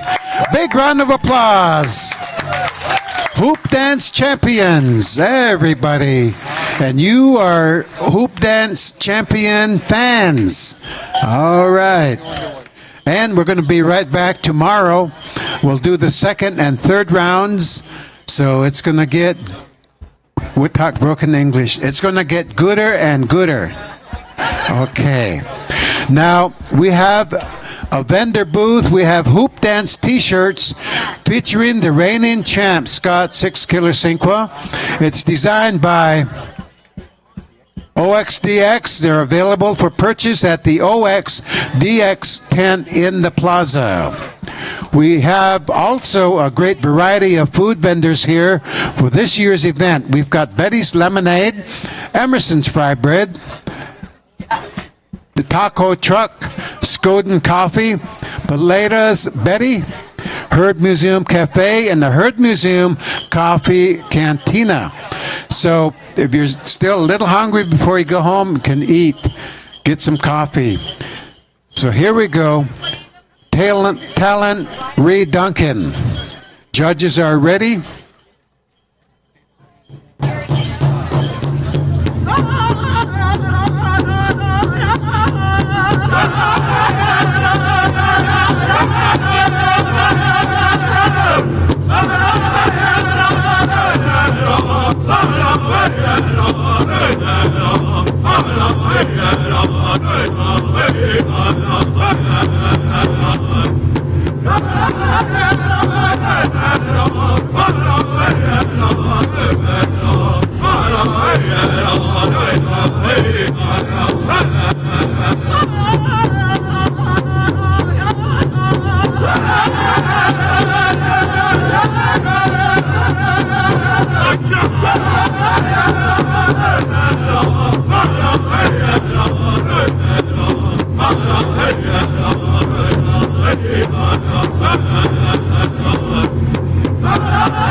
Callan Reed Duncan.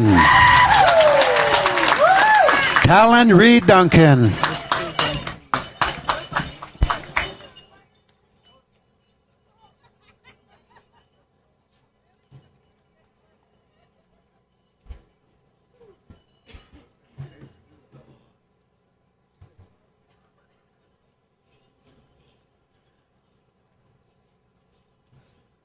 There's a good friend, he says, whenever there's a decision to be made or something that needs to be planned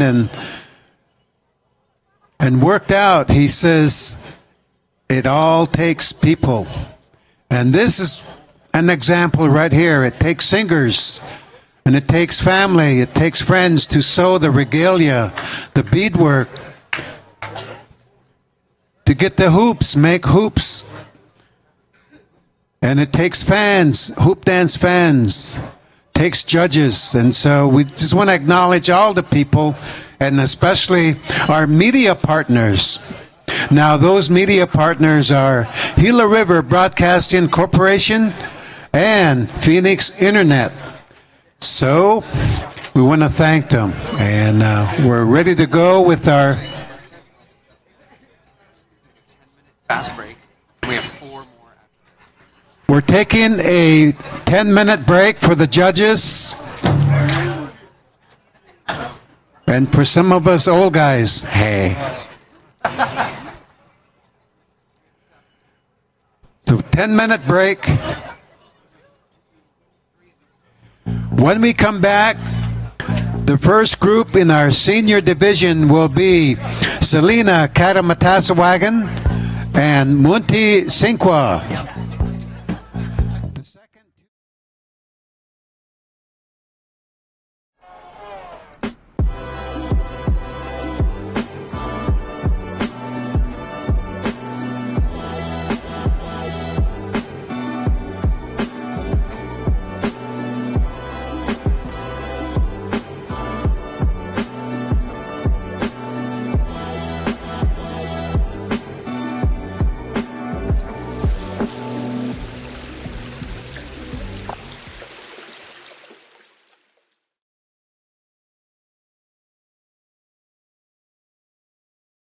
Ladies and gentlemen, 60 years of unity, and yes, that's the official theme for this year's Mush to the Rodeo and Fair, or Fair and Rodeo.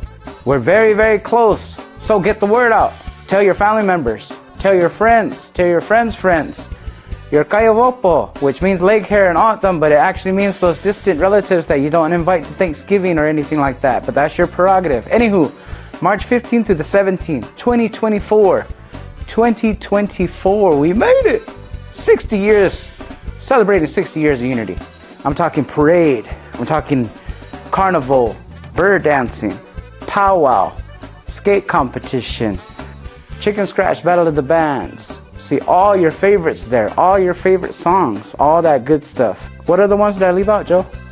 Hey guys, Joe here, community member, 28 years and counting, and I'm here to give you guys some information regarding the 60th annual Muchida Fair and Rodeo. For starters, we are going to have the rodeo, starting with the Junior Rodeo, the Masters Rodeo, and the All Indian Rodeo. No, Miragan.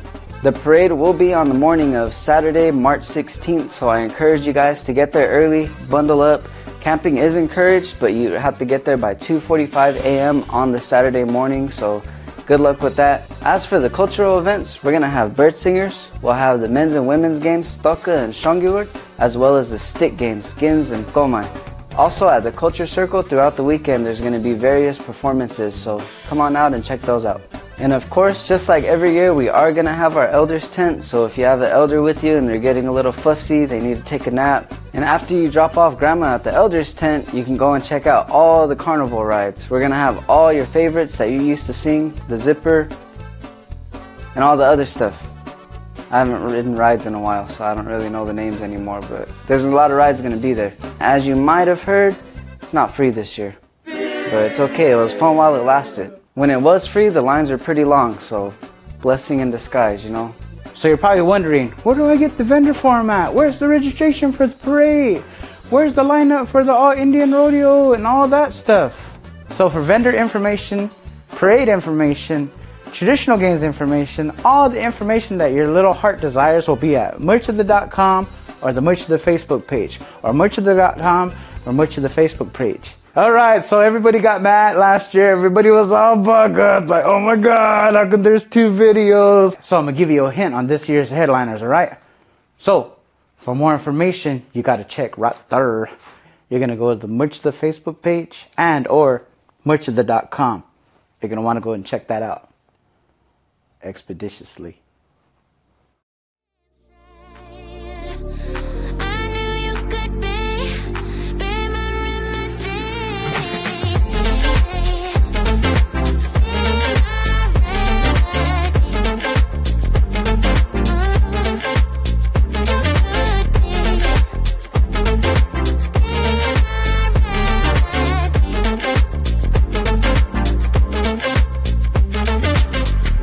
If I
Ladies and gentlemen, 60 years of unity. And yes, that's the official theme for this year's Mush to the Rodeo and Fair, or Fair and Rodeo.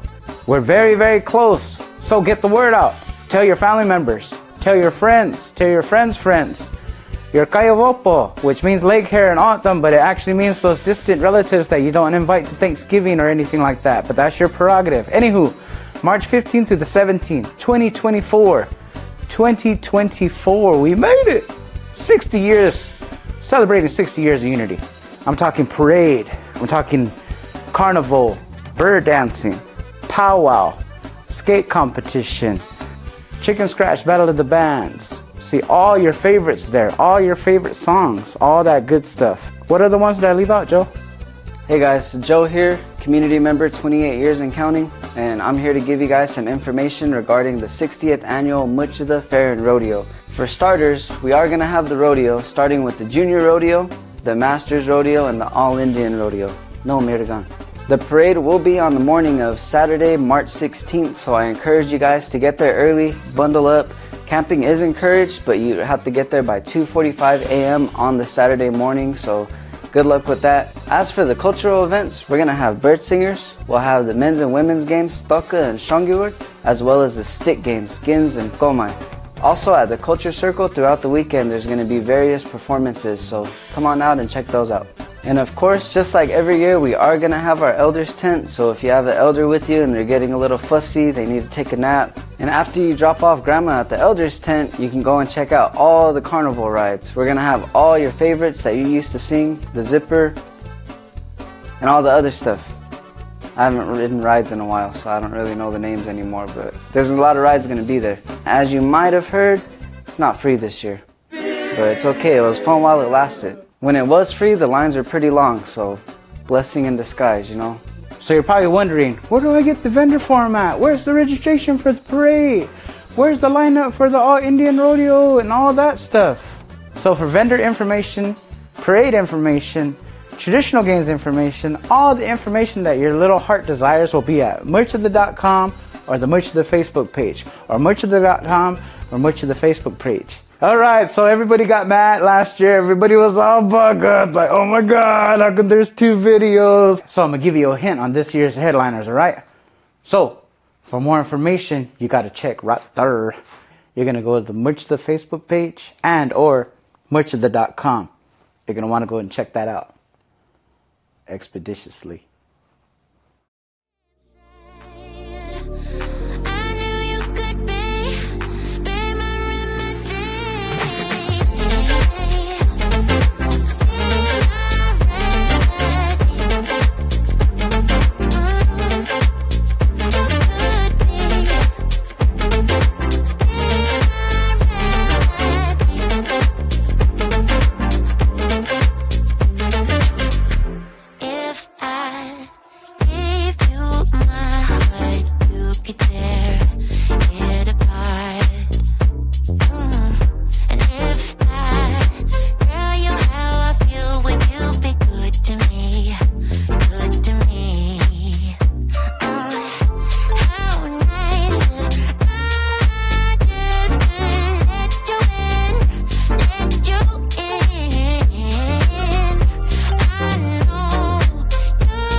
Contests.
Selena Karamatasawagan and Munti Sinqua.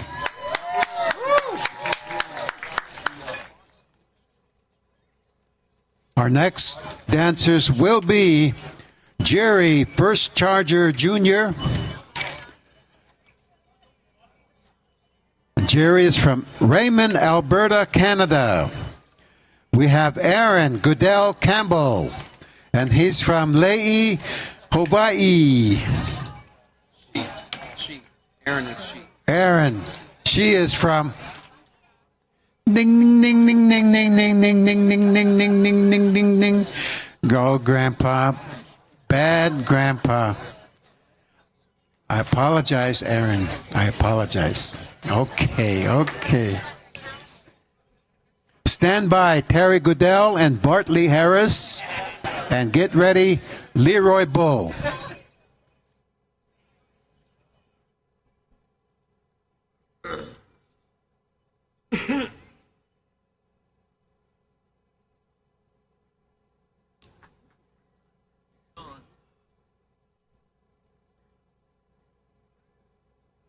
Hey!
Aaron Goodell Campbell and Jerry First Charger Jr.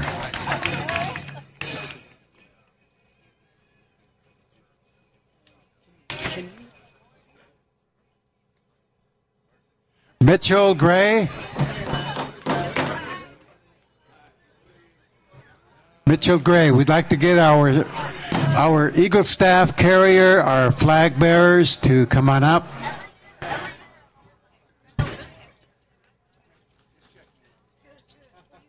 So we go to our next group, and this is Terry Goodell from Saratoga Springs, Utah. Oh, Mitchell. And Bartley Harris he's from Winnipeg, Manitoba. He works here in the valley with the Gila River community. So Bartley Harris and Terry Goodell. And then our final dancer with the next song will be Leroy Bull.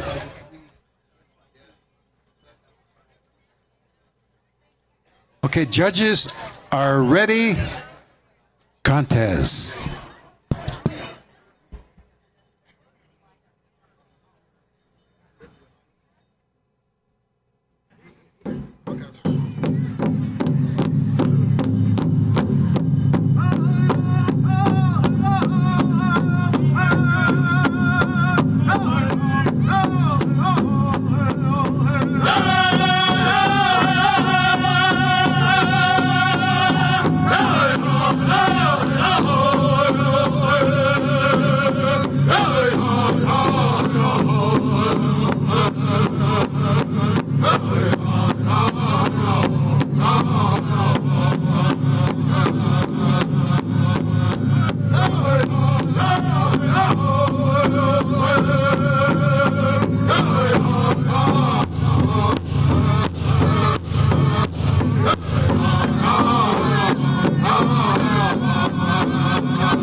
Terry Goodell, and Bartley Harris.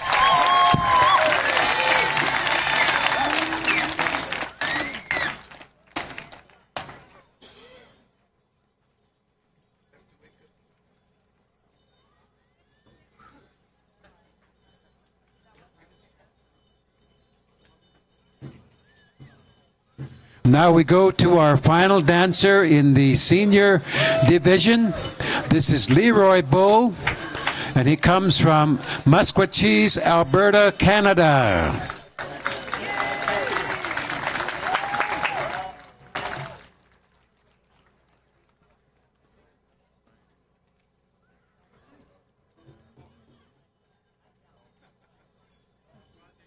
The judges are ready.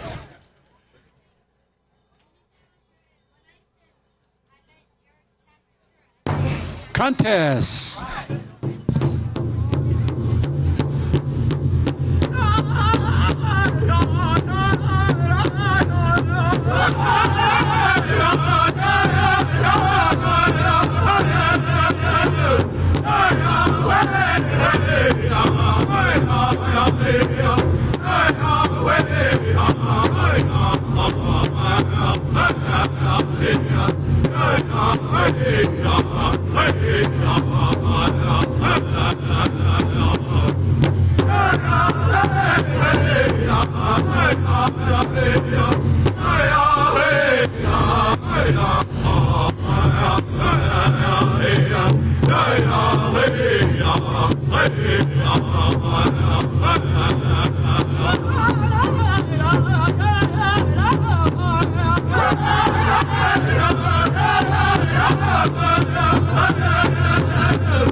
Leroy Bull from Musquecheese, Alberta, Canada.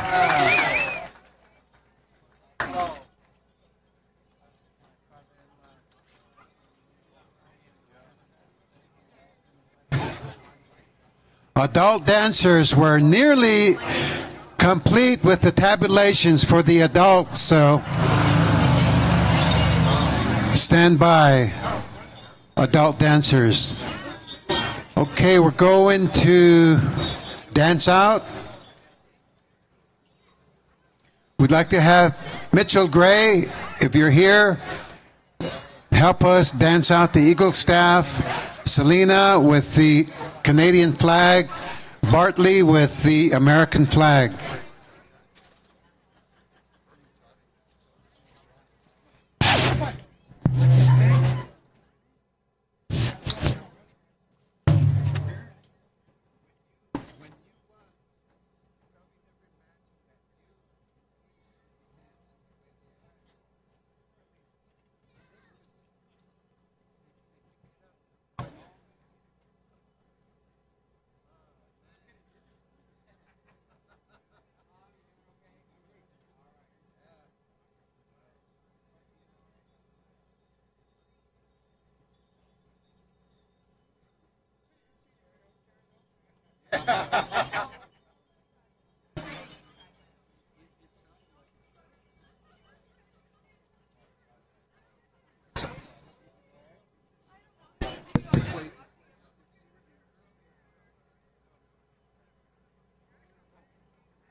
We need Apollo Benally. Apollo Benally. And we need Piero Benally. Piero Benally. Huckle and Janu. Russell. Huckle. We're dancing out the Eagle staff, the colors. Hoop dancers, come dance out the colors. This is a grand exit. This is a way to show respect to the circle, respect the people. And when they get to the top, they shake hands.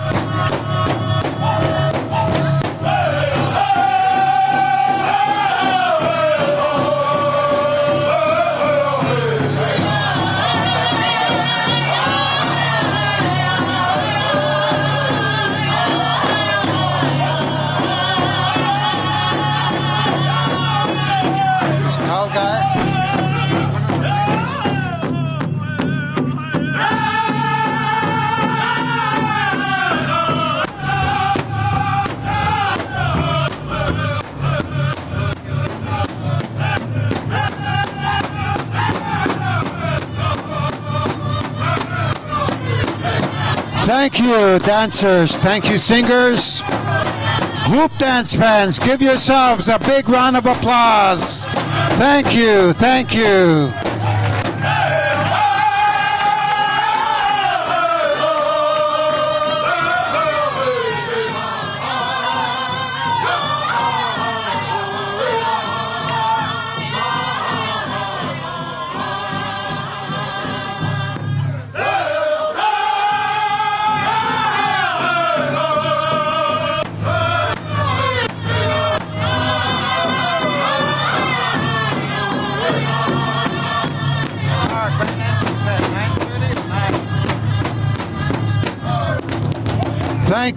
Thank you everyone, and wear your seatbelt, drive careful, and be alert for the other guy. Remember, tomorrow morning we start with a grand entry at 9 o'clock. So hoop dancers, be ready to go. Be here around 8:30, maybe 8:15, and get ready. Those of you that are going into round 2, so that will be a grand entry at 9 o'clock. And again, thank you, hoop dance fans, and you've really made a big difference. This has been the largest turnout we've had with hoop dance fans since we began. This is the 34th year, and so we had over 3,000 fans here, and we're just very, very happy. And on behalf of the Heard Museum Hoop Dance Committee, the staff, our sound, we have Paul here on the soundboard. We have the Gila River Broadcasting Corporation. We just thank you. You packaged this in a beautiful, beautiful championship. So tomorrow we'll have second round, and in the afternoon, the final round, we'll meet the brand new world champions in their age group. So again, let's be careful going home, and we're so happy you're here. Thank you very much. Good evening.